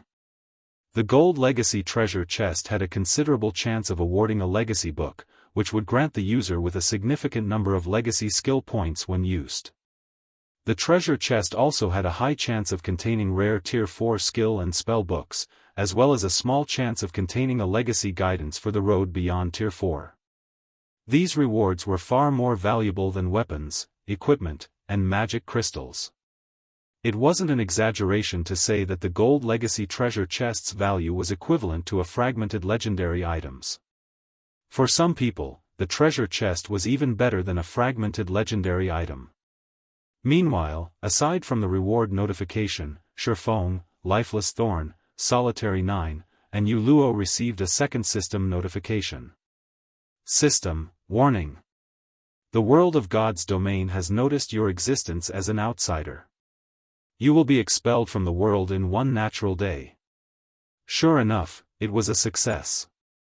Feng revealed a faint smile upon seeing the system warning. If killing the infant golden dragon and altering a small portion of God's domain's history could not get him out of the ancient God's domain, he would really have a headache. After all, he had already achieved his original goal in coming here, and he still had many matters he needed to deal with in the modern God's domain. He simply couldn't afford to waste time here. As for the matter of earning various resources here, that was supposed to be a long-running project. Moreover, the amount of resources he could obtain depended entirely on the Skyflare adventurer team's strength and resources. Meanwhile, Skyflare's development couldn't be accomplished overnight. This is great. I can finally go home. As for Yu Luo, she, too, grew joyful when she saw the system warning. In fact, she felt even happier at seeing this system warning than when she received the Gold Legacy treasure chest. While everyone rejoiced over the Gold Legacy treasure chest they received, over 100 items appeared in midair and began descending to the ground. The sight of the infant golden dragon's loot made everyone present momentarily forget about the legacy treasure chest. B the aura of items can actually reach such an intensity? Crimson Billow was astonished as she studied the items that were gradually piling up on the ground. Just what kind of items dropped? Could there be a legendary item? This question plagued everyone's mind. The reason for everyone's reaction was the aura that the infant dragon's loot radiated, which practically rivaled that of superior mythic monsters. Even ordinary Tier 3 players would have to expend a lot of effort just to approach the loot. At this time, only Feng managed to remain relatively calm. This was because he had heard of other people slaying dragons before. Only, the dragons that the God-ranked expert teams killed back then weren't Tier 4 infant dragons but adult dragons at the peak of Tier 5. According to what he had heard, the sight of those dragons' loot was truly a spectacle to behold. Just the visual phenomenon the loot created had covered a radius of over 10,000 yards. The combined aura the items radiated had also been so powerful that even Tier 4 players couldn't approach the loot, only Tier 5 players and above could do so. In comparison, the visual phenomenon created by the infant golden dragon's loot only covered a radius of several hundred yards. The aura the loot radiated was so weak that even Tier 3 peak experts could approach it if they gritted their teeth. Hence, Feng didn't find this outcome particularly surprising. However, the infant golden dragon's loot and Tier 5 adult dragon's loot wouldn't actually have a significant difference in quality. What difference in quality there was would only be akin to the difference between an epic item and a fragmented legendary item. It wouldn't be as significant as the difference between a fragmented legendary item and a legendary item. After all, both kills were dragons, one side was just slightly stronger. Moreover, as Tier 6 God-ranked experts were responsible for killing the adult dragons, the loot quality was reduced. In comparison, their team had defeated a Tier 4 infant dragon without a single Tier 5 player on the team. If one were to talk about raid difficulty, their team faced a much greater difficulty than the Tier 6 God-ranked expert teams. I wonder if it dropped a complete Saint guidance. If one did drop, I might be able to improve my mana body further. Feng prayed inwardly as he looked at the items slowly piling up on the ground. At this time, compared to materials, weapons, and equipment, what he hoped to obtain more was a legacy guidance. This was typical of Tier 4 experts. After all, even with multiple fragmented legendary items, a Tier 4 expert wouldn't be able to go up against Tier 5 existences. As for the possibility of the infant golden dragon dropping a legendary item, that was utterly impossible. As far as Feng knew, players couldn't obtain legendary items through killing monsters. It didn't matter even if the monster in question was a dragon. At best, monsters would only drop fragmented legendary items that could be repaired into legendary items. Thus, every legendary item was incredibly precious, and a Tier 5 expert would be fortunate to obtain even one. After another dozen seconds or so passed, all of the items finally landed on the ground. Feng immediately approached the mountain of loot and began sorting through it. The spectating Skyflare members couldn't help drooling, wishing they could help Feng with the loot. Guild leader Black Flame has really hit the jackpot this time. I wonder if a legendary item dropped? If he gets a legendary item, his combat power would most likely skyrocket and approach the Tier 5 standard. Wind Chaser sighed as he enviously watched Feng collect the loot. Read latest chapters at Wuxia World. He finally understood how big a gap divided Tier 4 and Tier 5 existences. It was even larger than the gap between Tier 3 and Tier 4 existences. Ordinary weapons and equipment couldn't make up for this gap. Only the rumored legendary weapons and equipment might work. If Feng could get himself a legendary weapon now, he would truly become an invincible existence. After all, no Tier 4 player could go up against Tier 5 existences yet. Meanwhile, after working non-stop for 10 minutes, Feng finally finished sorting through the loot. Once he organized the loot, he had to press his hand against his chest to suppress the excitement in his heart. The loot dropped this time was simply too amazing. It was definitely the most amazing loot he had ever seen. This included even the loot he had seen in his previous life. Setting all else aside, just the golden longsword sitting in his bag had very nearly made him faint from happiness. This weapon was one of God's domain's 10 great legendary weapons as well as one of God's domain's 36 famed swords. It was also the prototype of the weapon Void Breaker and could cut all existences. Its name was the Light of Two Worlds, also known as the World-Breaking Gold. Chapter 2793, World Authority. The golden longsword covered in crimson divine runes sitting inside his bag was definitely the dream weapon of all swordsmen. So, that's why the Light of Two Worlds was rumored to have been destroyed and no longer existed in God's domain in the past. Feng couldn't help his elation as he inspected the longsword in his bag. As it turns out, the weapon can't be obtained in the modern God's domain but only in the ancient God's domain. Light of Two Worlds, one-handed sword, fragmented legendary rank, equipment requirement, strength 6000, tier attack power, 270% of strength, attack speed, 3% of agility, all attributes, increases according to the user's level. When equipped, attacks gain the mana annihilation effect, causing a spatial collapse in an area of 4 by 100 yards. Attacks have a 50% chance to deal 300% damage, strength increased by 70%, agility increased by 60%, intelligence increased by 30%, endurance increased by 60%. Attack speed increased by 40%, ignore levels plus 50, all sword type skills effect increased by 40%, all sword type skills plus 1 level, effect of mana increased by 50%. Additional skill 1 spatial slash, tier 4/1 attack, increases strength by 200%, power by 2 ranks, up to tier 5 advanced rank at maximum, and attack range to 1000 yards. Cooldown, 40 seconds additional skill 2 Golden Soul, Tier 4 improves perception of magic elements by 200% and mana control by 300%. Reduces all concentration consumption by 70%. Duration, 1 minute cooldown, 6 hours additional skill 3 World Breaker, Tier 4 consumes half of the user's concentration and mana to enhance the light of 2 worlds, granting the weapon the power to break worlds for 1 attack. Forcibly increases the power of attack by 1 tier, up to Tier 5 advanced rank at maximum. Cooldown, 1 hour created by the ancient god of light. The light of 2 worlds possesses the power to cut all things. The divine power sources within the weapon have been destroyed by an inexplicable power. However, as the weapon itself is still intact, it is possible to fully repair it by injecting new divine power sources. Divine power source injected, 0/2, despite being the prototype of the Void Breaker, the Light of 2 Worlds had still managed to rank number 1 among God's Domain's 36 famed swords. One could easily imagine how powerful the weapon was. Although the Light of 2 Worlds was currently incomplete, just the basic attributes it provided already made it far superior to even the Abyssal Blade. It undoubtedly had the highest attack power out of all the one-handed swords Feng had ever seen.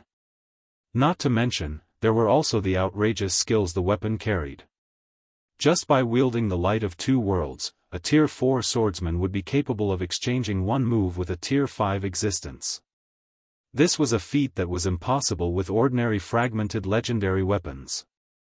However, while the Light of 2 Worlds was incredibly powerful, its usage condition was also astonishingly high. Without the several fragmented legendary items on Feng, he wouldn't be able to equip the weapon.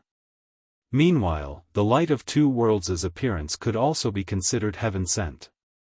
Now that Feng had reached level 140, both the Twilight Blade and Killing Ray could no longer keep up with his level. Hence, he had mainly been fighting with only the Abyssal Blade all this time, with the Twilight Blade and Killing Ray as support. However, now that he had the Light of 2 Worlds, he could arm both his main and sub-arms with adequate weapons.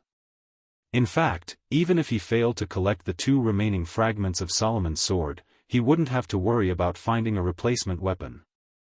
Moreover, even if he did manage to complete Solomon's sword, the complete Light of 2 Worlds wouldn't be the slightest bit inferior to it.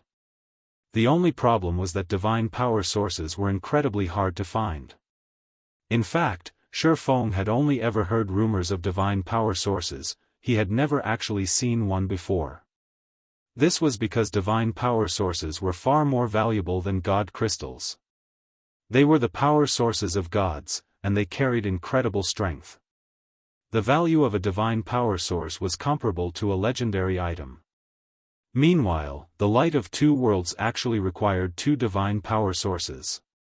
It seems I'll need to have the guild investigate divine power sources. Looking at the Light of 2 Worlds, Feng inwardly resolved to repair the weapon, no matter the cost. Legendary weapons were far too rare in God's domain. Now that one had appeared before him, it would be a huge waste if he did not try to repair it. Meanwhile, after seeing Feng had finished sorting through the loot, Lifeless Thorn and the others approached him with curious eyes. "Commander, did anything good drop this time?" Looking at Feng, Solitary 9 asked in a whisper, "Did a legendary item really drop?" They had just defeated an unrestrained Tier 4 infant dragon. If Feng said nothing good dropped, nobody would believe him. Solitary 9 was very curious to find out just how excellent the infant golden dragon's loot was. After all, there was still no news of any player obtaining a legendary item, so nobody could tell how powerful legendary items were. If a legendary item had truly appeared among the items dropped, they would have hit a huge jackpot. "Aren't you guys taking legendary items too lightly? There's no way a legendary item can drop from a monster." Feng smiled and shook his head when he saw the excited expressions of Solitary 9 and the others. He then said vaguely, "However, while there is no legendary item in the loot, there are several items whose value is comparable to legendary items. To me, at least, these items are almost as valuable as actual legendary items." He had no intention of telling everyone the specifics of the items dropped this time. This was because the loot was truly astonishing. Aside from the Light of Two Worlds, there were two other items that could easily cause a sensation among God's domain's various powers. One of the two was a magic array design. Although the design only recorded a master magic array, this master magic array was more valuable than even some grandmaster magic arrays. This was because this magic array existed only in the ancient God's domain. The 12-array magic world. This magic array could increase the density of all mana within its area of influence by 200% and players' mana perception by 100%. Although it only had two specific functions, if brought back to the modern God's domain, it would definitely stand at the peak among all magic arrays in existence. As for the second item, it was a mysterious flame. Be it in the ancient God's domain or modern God's domain, mysterious flames were incredibly rare items, especially Tier 3 mysterious flames and above. A Tier 3 mysterious flame was just as rare as a fragmented legendary item. Meanwhile, the mysterious flame the infant golden dragon dropped was the Tier 4 mysterious flame Hellfire. A Tier 4 mysterious flame was something Feng had only ever heard about in God's domain. According to rumor, after reaching Tier 4, mysterious flames would all possess astonishing power and a variety of incredible effects. Take the Soul Fire, for example. It was a mysterious flame capable of annihilating a player's soul, leaving the said player with no choice but to delete their accounts and restart from scratch. Such a feat was impossible for most Tier 5 existences. Moreover, even if a Tier 5 existence had the ability to wipe out a player's soul, it would only work on low-tier players. As players reached higher tiers, their souls would also grow stronger and become more resistant to destruction. After a certain point, even a Tier 6 god wielding the power to annihilate the immortal souls of players wouldn't be able to force the said player to delete their account. Nevertheless, the Tier 4 Soul Fire could easily annihilate even the souls of Tier 3 players. Only after reaching Tier 4 would players become somewhat resistant to the Soul Fire's strength. This was also why the corrosive effect of the mysterious NPC's soul chain had weakened considerably after Feng had reached Tier 4, allowing Feng to live for much longer. Now, he had obtained a complete Tier 4 mysterious flame. It was different from the incomplete soul fire that he had gained through the mysterious NPC's soul beast. The other dropped items were similarly very precious.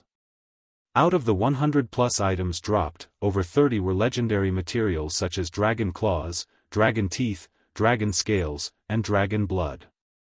There were also over a dozen master recipes and epic equipment forging designs.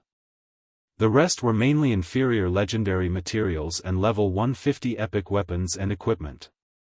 Two materials stood out among all that bounty, both inferior divine artifact ranked materials. The Dragon Eye and the Dragon Crystal. These were the quest items Angelica Teresa needed.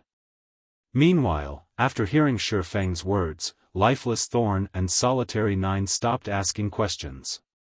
They understood that the items dropped this time were extraordinary and could not be revealed. Moreover, Feng had already answered the main question plaguing their minds: there was no legendary item among the dropped items. You Luo, you guys start resurrecting the others. We'll return to Meteorite City afterward, Feng said to the team's healers as he looked at the dead Skyflare members' corpses scattered around the cavern. Once everyone was alive again, Feng opened a spatial gate in the direction of Meteorite City. Thanks to the spatial gate, the return trip, which should have originally taken a dozen hours or so by flying ship, only took 4 hours, astonishing Skyflare's members. If not for the spatial gate's long cooldown and short duration, it would have definitely been considered a godly skill in God's domain. After returning to Meteorite City, Feng completed all his transactions with Lionheart. Aside from the Crimson Dragon flying ship, Lionheart also purchased an additional 20 crystals of souls and 100 drops of soul water, which netted Feng an additional 6 million magic crystals. Lionheart also used 3 million pieces of mana ore, which was treated as equivalent to 750,000 magic crystals, to exchange for another 5 crystals of souls. Although the mana ore's price had been slightly inflated, this was unavoidable, as purchasing mana ore in bulk was incredibly difficult.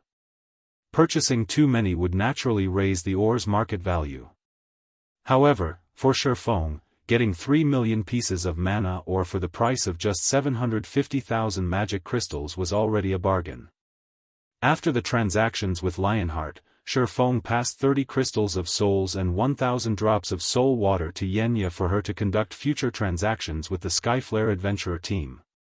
At the same time, he also tasked her with secretly purchasing some of God's domain's rare items.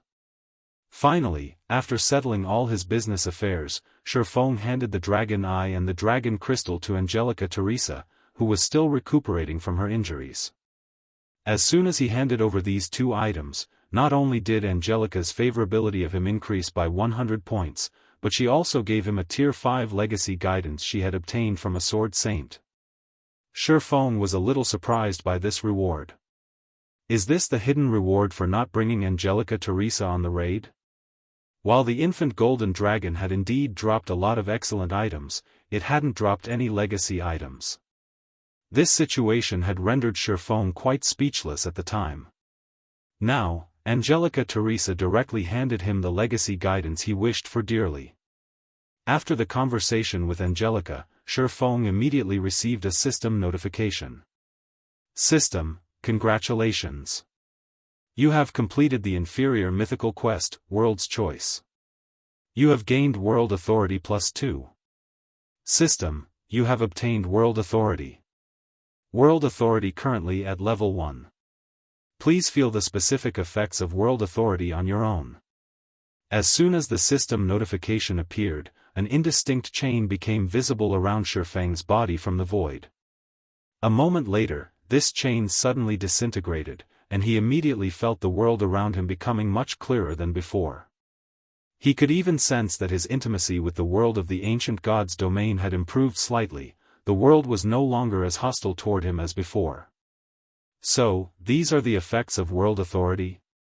Feng was astonished when he sensed the changes to his body. His affinity with the magic elements was at least 50% better than before. His perception of his mana's operating principle had also improved significantly.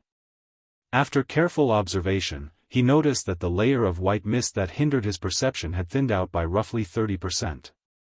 With such a tremendous improvement, his chances of constructing a Tier 5 mana body would increase by at least 20%, at least 10 times more than what a legendary item could provide. Meteorite City, Silver Hotel. After spending half a day experiencing the benefits of having World Authority, Feng decided to take a break. I've already made major strides in my mana control in merely half a day of experimenting. At this rate, my control over mana can probably reach the Advanced Master Standard in just half a month. Feng looked at the time in astonishment. Initially, he had estimated that he would take 3 or 4 months to reach the Advanced Master Standard for mana control. Now, he would need only half a month to accomplish this feat. The amount of time he could save with World Authority was astonishing. After reaching Tier 4, what was most important to players would no longer be weapons and equipment but their control over mana. The stronger a Tier 4 player's mana control was, the easier using skills and spells would be. They would also have an easier time constructing their Tier 5 mana body. From what he knew, one's mana control needed to be at the Advanced Master Standard at the very minimum to construct a Tier 5 mana body. In other words, so long as his mana control reached the Advanced Master Standard, he could begin attempting to construct a new mana body. "Commander, it's almost time," Lifeless Thorn said as he entered the room. "Okay. I've finished all my business here already. We can go now." Feng nodded. Afterward, Feng, Lifeless Thorn, and Solitary 9 went in secret to a forest several thousand yards away from Meteorite City and met up with Luo, who had been waiting there for quite some time now. Read latest chapters at Wuxia World. EU, Guild Leader Black Flame, will we really be able to return? Luo couldn't help asking as she counted down the time. She had tried all sorts of methods to leave the ancient god's domain, yet none of them had succeeded.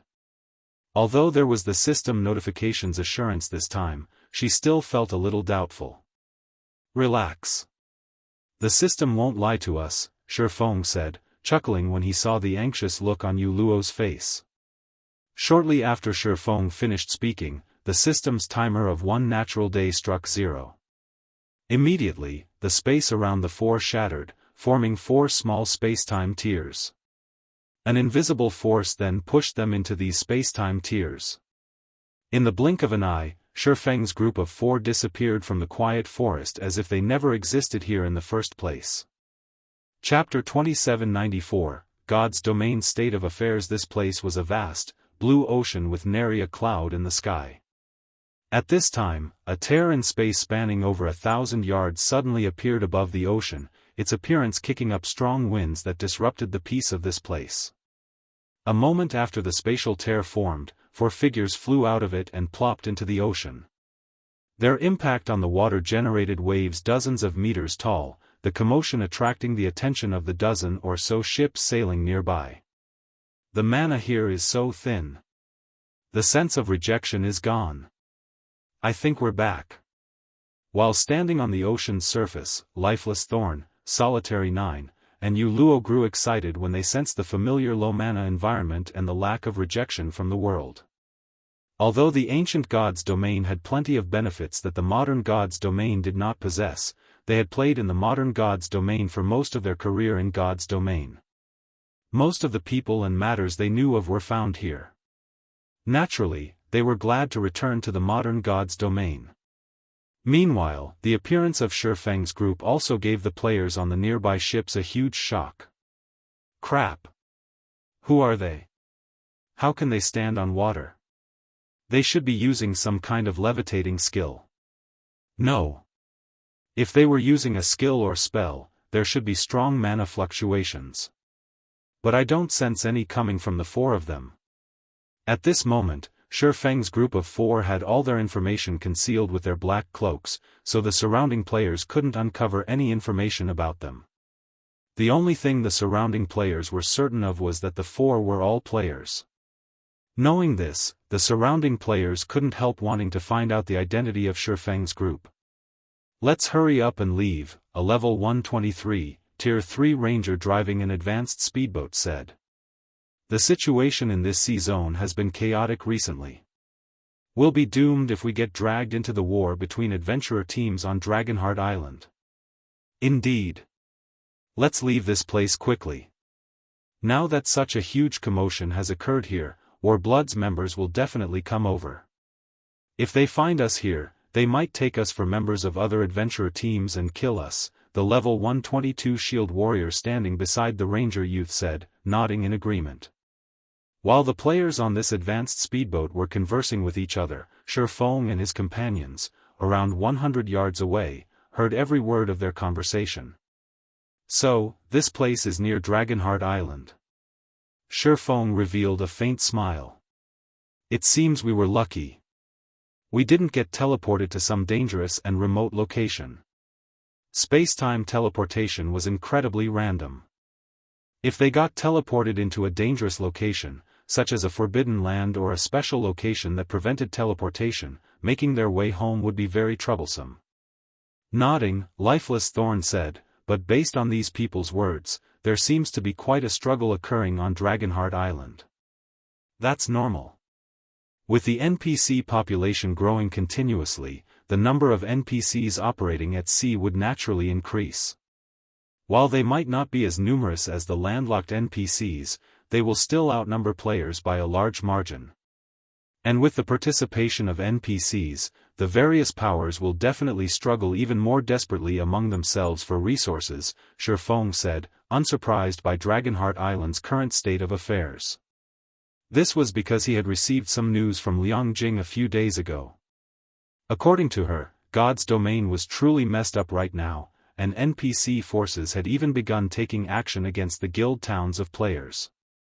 Although the NPC forces did not directly assault guild towns, they still created a lot of trouble inside the guild towns. They forced the guilds running these towns to submit to them and pay a ton of resources and coins in tribute. Otherwise, they would continue their harassment until the guild town imploded. In Feng's previous life, many unrated guilds and third-rate guilds had no choice but to submit to these NPC forces' extortion. After all, if these guilds lacked the income from their guild towns, they would truly be doomed.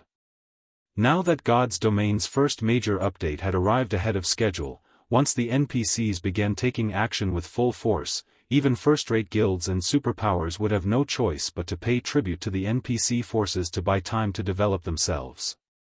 After all, in God's Domain, players were merely a minority. One could also say that players were outsiders. Apart from immortality, players did not have any advantages over the original inhabitants of God's Domain. God's Domain's inhabitants far outnumbered players when it came to the top combatants both sides possessed. This would remain true even 10 years after God's Domain's launch. Upon hearing Feng's words, a hint of anxiety appeared on Yu Luo's face. Immediately, she took to the skies and flew toward the nearby advanced speedboat, her approach giving the 6 players on the boat a fright. These 6 players stared at Yu Luo with horrified expressions. Their reaction was because the ability to fly freely in the sky was unique to players at Tier 4 or above. Tier 4 players were existences that even NPCs feared.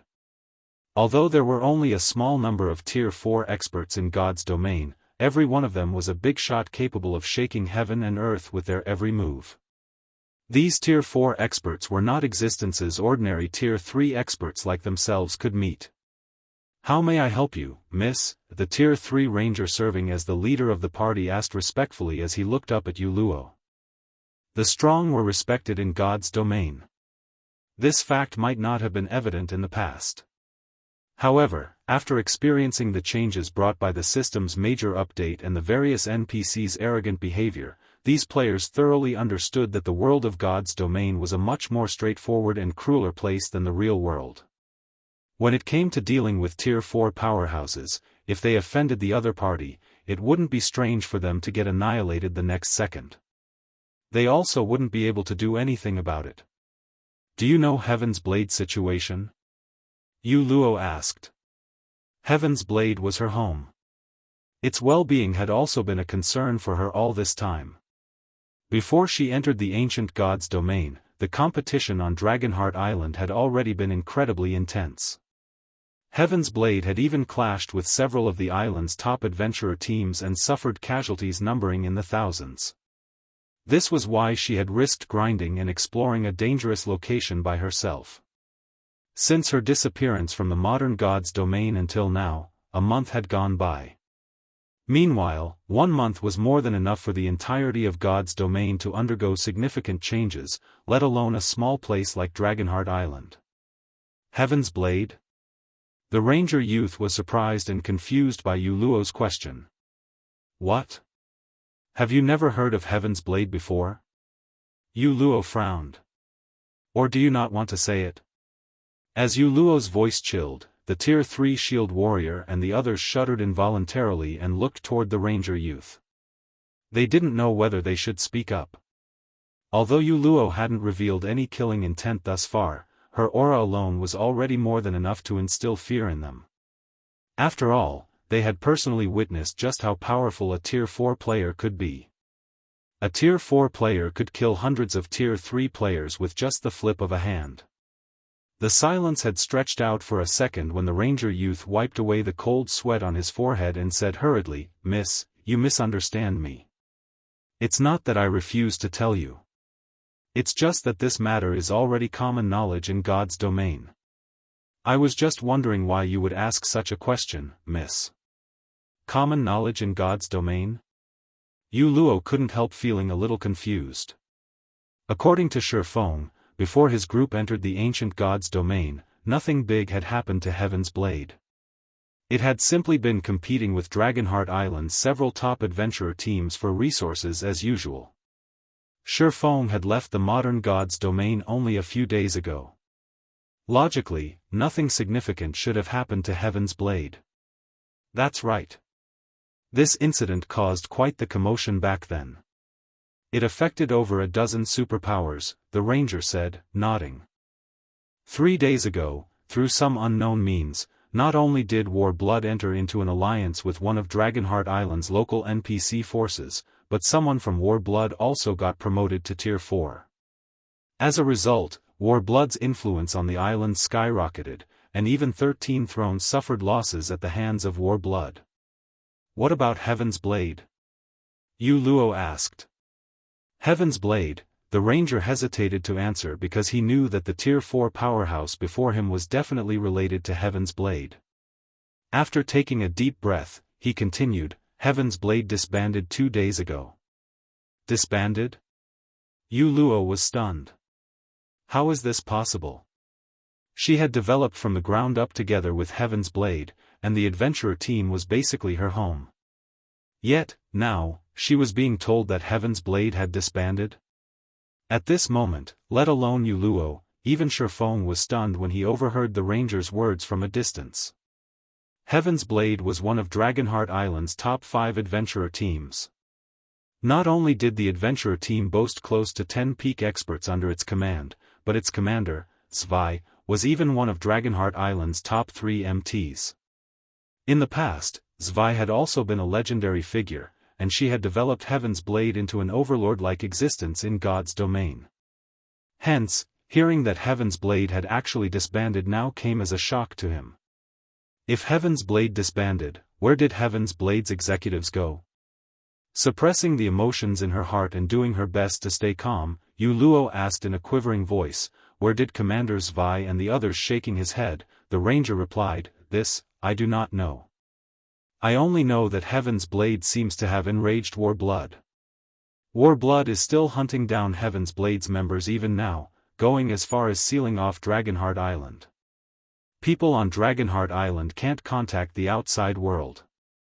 Even those seeking to leave Dragonheart Island need to go through War Blood's inspection. If I were to guess, Heaven's Blade's executives have probably left Dragonheart Island and already gone somewhere else to develop. I understand. You may go now. Yu Luo could no longer remain calm after listening to the ranger's words. After waving her hand at the party of 6, indicating that they were free to continue with their business, she turned around and flew back to Feng's group. After hearing Yu Luo's words, the party of 6 felt like death row prisoners who had just been granted amnesty. Hurriedly, they sailed away from the area on their advanced speedboat, not daring to remain for even a moment longer lest Yu Luo change her mind and vent her anger on them. Yu Luo, what do you plan to do now? Feng asked as he took in Yu Luo's downcast expression. According to their original plan, they would go their separate ways after returning to the modern era. However, it turned out that Heaven's Blade had disbanded. And Yu Luo probably couldn't save Heaven's Blade by herself. Me? Feng's question left Yu Luo at a loss. I don't know. The modern god's domain she was familiar with no longer existed, so she didn't know what she should do. Read latest chapters at Wuxia World. EU. Since that's the case, why don't we go take a look at Dragonheart Island for now? Feng suggested. I still have some matters to deal with on Dragonheart Island. Meanwhile, although Heaven's Blade has disbanded, I believe Commander Zwei and Heaven's Blade's other executives wouldn't leave the island so easily. After all, their foundation and all their resources are on Dragonheart Island. It would be difficult for them to decide to change their base of operations within a short period. So, once we reach Dragonheart Island, you might be able to contact them. Yu Luo's eyes immediately glowed at Feng's words. She felt that what he said was indeed true. Heaven's Blade's members had been residing on Dragonheart Island for such a long time now. How could they possibly just pack up and leave? Not to mention, even if Heaven's Blade was no more, she could still contact Commander Zwei and the others. After all, unlike the ancient god's domain, long-range communication between players was possible in the modern god's domain. Okay. I'll follow you, Guild Leader Black Flame. Yu Luo nodded. Afterward, Feng opened a spatial gate and teleported toward Dragonheart Island. Chapter 2795, Dragonheart Island's Chaos. The waters surrounding Dragonheart Island. Over 1,000 ships were currently scattered around the island surrounding Dragonheart Island, all bearing the mark of the War-Blood adventurer team. Any ship traveling to Dragonheart Island had to submit to War-Blood's inspection. In addition, as Dragonheart Island was enveloped by a sealing magic array, communication between the island and the outside world was impossible. Teleportation into and out of the island was also blocked. At this time, Dragonheart Island was practically War-Blood's territory. Damn it. War-Blood is too vicious. We clearly aren't Heaven's Blade's members, yet they charged us 3 magic crystals and 20 ancient bronze just for leaving Dragonheart Island. A level 114, Tier 2 berserker driving a speedboat cursed angrily as he watched the departing speedboat belonging to War-Blood. Shoo. Keep your voice down. They still haven't gone far. A level 120, Tier 3 elementalist on the same speedboat hurriedly covered the angry berserker's mouth. He then warned, War-Blood has the final say on everything on Dragonheart Island right now. Even the superpowers have no choice but to go along with War-Blood's whims. We are leaving Dragonheart Island to sell our haul this time. We'll be finished if we get targeted. I wonder what Heaven's Blade did to anger War-Blood to such an extent. Even now, War-Blood is still hunting for Heaven's Blade's members. The captured members are even sent to be imprisoned by NPCs. A level 117, Tier 2 Oracle mused when she saw that War-Blood's speedboat was already more than 300 yards away. Isn't that obvious? War-Blood's clearly trying to get Heaven's Blade's lands near the World Tower, the berserker said indifferently. They are discovering more and more treasures in the World Tower's underground floors right now. The 4th underground floor is especially amazing. However, the abnormal energy in the 4th floor is overwhelming, and the food needed to recover from this energy is incredibly expensive and uneconomical. The only other way to recover quickly is to rest in the special region around the World Tower. Meanwhile, Heaven's Blade owns a total of 5 plots of land in that special region, including the sole large-sized plot in the special zone and a medium-sized plot. War-Blood is currently in a frenzy to expand its influence, so how can it possibly let such a fat piece of meat get away? Indeed. The lands around the World Tower are in high demand right now. Since War-Blood has already forced Heaven's Blade to disband, it naturally won't let go of Heaven's Blade's lands. The reason War-Blood is capturing Heaven's Blade's members is simply to force Heaven's Blade's commander to submit and give up those lands, the elementalist youth said, nodding. However, I doubt Heaven's Blade will give up so easily. After all, so long as Heaven's Blade has those 5 plots of land, it can make a comeback any time. When the players aboard the speedboat spoke of the World Tower, they couldn't help a sense of yearning for it. Before the players on Dragonheart Island began exploring the World Tower's 4th underground floor, they hadn't placed much importance on the lands around the World Tower. After all, those lands were absurdly expensive. Moreover, they were far from Dragonheart Island's business district. Naturally, nobody had been willing to purchase them. However, after players began exploring the 4th underground floor, they found that it actually housed Tier 4 legacy lands. As a result, the 4th underground floor was now a bone of contention for all superpowers in God's domain. Unfortunately, there were only 34 plots of land around the World Tower, which weren't even enough to divide among the local player forces, let alone the foreign superpowers. Moreover, it turned out that not only did Heaven's Blade own 5 plots of land in that special zone, but the adventurer team had even gotten its hands on the best one. How could this not make the various superpowers and War-Blood go crazy? Before the party of 6 could continue their conversation, a loud explosion suddenly sounded in the distance. Immediately, the party of 6, together with the other players in the vicinity, turned to look toward the origin of the explosion. The next moment, what entered everyone's eyes was a group of around 30 cloaked players summoning 2 flying mounts. The 2 Tier 3 peak experts leading the team worked together and rapidly finished off 20 Tier 3 War-Blood experts. Afterward, they each hopped onto a flying mount and broke through War-Blood's encirclement together with their team. It's Heaven's Blade's remnants. Activate the magic array. Don't let them escape. When the nearby War-Blood members saw this scene, they promptly sprang into action.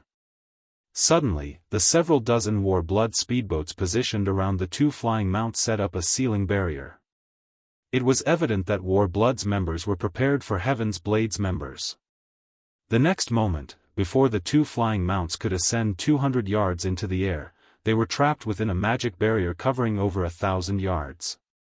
The translucent barrier had visible runes decorating it. One could easily tell that it was an advanced magic array at a glance. If trapped by this barrier, even Tier 4 mythic monsters would need a lot of time to break out of it, let alone Tier 3 players. Damn it, the female Guardian Knight leading Heaven's Blade's team cursed when she saw the barrier, a trace of frustration appearing in her eyes.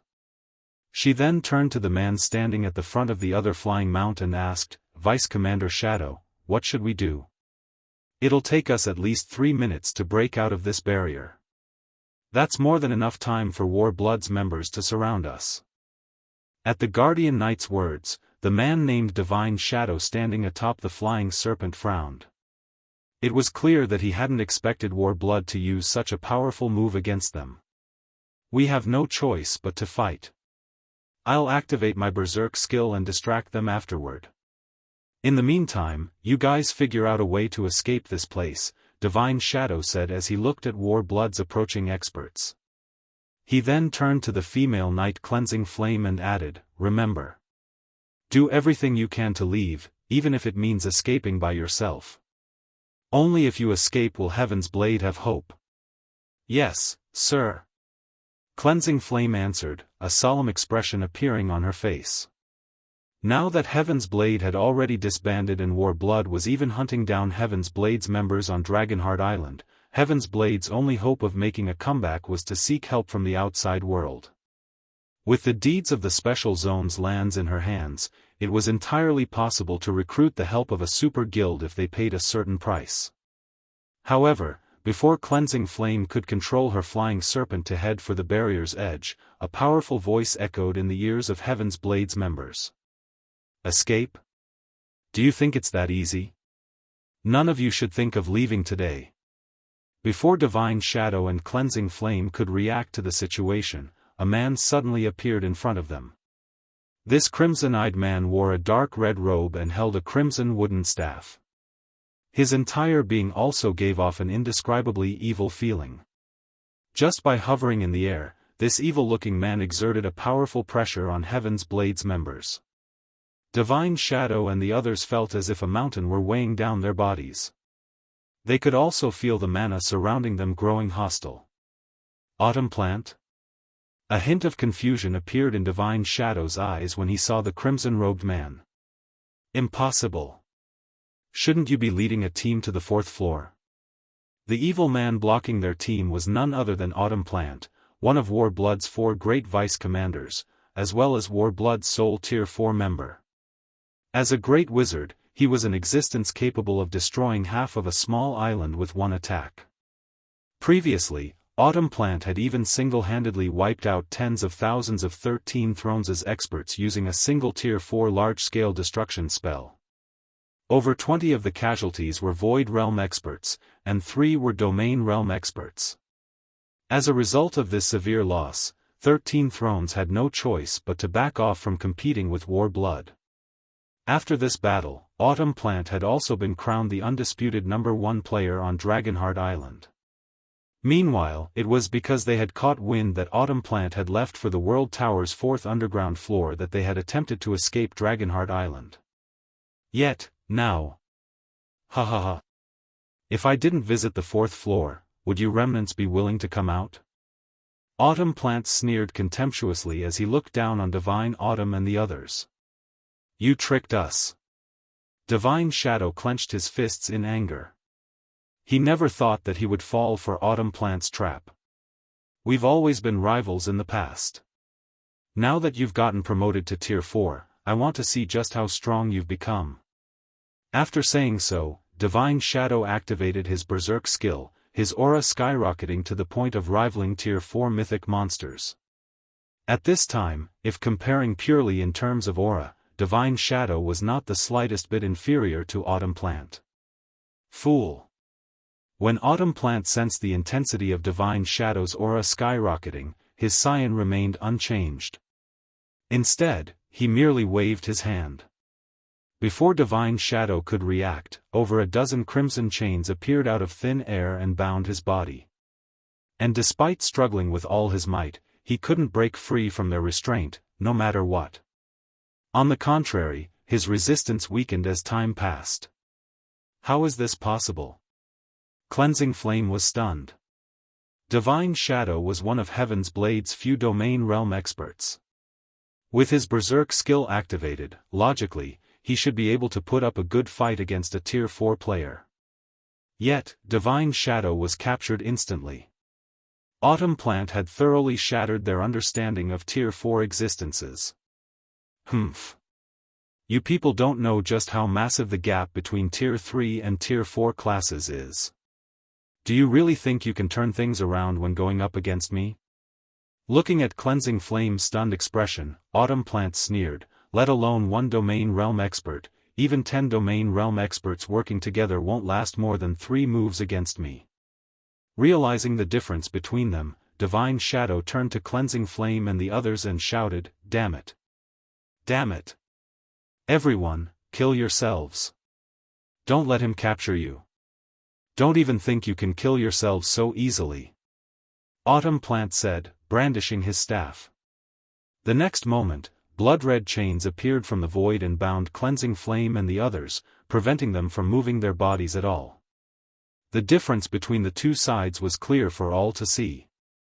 How can a Tier 4 class be so powerful? Divine Shadow and the others stared at Autumn Plant with disbelief. They had seen Feng's battle video during the reserve seat competition at the War God's Temple. In their opinion, although Tier 4 players were powerful, they were not an insurmountable opponent. However, they actually couldn't offer even the slightest resistance to Autumn Plant. The strength Autumn Plant displayed far surpassed Feng's. While Heaven's Blade's members were shocked by the massive gap in strength between them and Autumn Plant, Warblood's other members caught up with them and secured them. Alright, take them to the NPCs. Looking at Divine Shadow and the other remnants of Heaven's Blade, Autumn Plant smiled and said, now that we've caught 2 big fish, I refuse to believe that Zwei won't submit. It's over. It's over. Everything's over this time. Divine Shadow fell into despair when he saw Heaven's Blade's captured members. I've truly doomed you guys this time. The only reason why they had decided to take on such a risky operation this time was the misinformation he had believed. Now, everyone was doomed because of his foolishness. After all, if players were imprisoned by NPCs, nothing would change even if they forcibly logged out of the game, they would still reappear in prison after they logged back into the game. Unless they could break out, they would have to spend at least 15 days in prison. A 15-day gap was more than enough for everyone to fall far behind God's domain's frontline players. However, as Divine Shadow was falling into a pit of despair and self-reproach, a horned eagle carrying 4 people suddenly came flying over from a distance. To everyone's surprise, the horned eagle actually sported Heaven's Blade's flag extremely conspicuously. More remnants of Heaven's Blade? Seeing as they have a horned eagle, it seems another big fish has arrived. Autumn Plant's lips curled up in delight when he saw the horned eagle. Read latest chapters at Wuxia World. EU. Meanwhile, this unexpected situation also confused Divine Shadow and the others. They couldn't understand why one of Heaven's Blade's horned eagles would be flying to them from outside Dragonheart Island. However, when they recalled Autumn Plant's capabilities, they immediately began shouting at the people riding the horned eagle to escape. Although Tier 4 players could fly, their flying speed wasn't comparable to flying mounts. Hence, it was still possible to escape if the horned eagle flew at full speed. Escape? Do you think that's possible?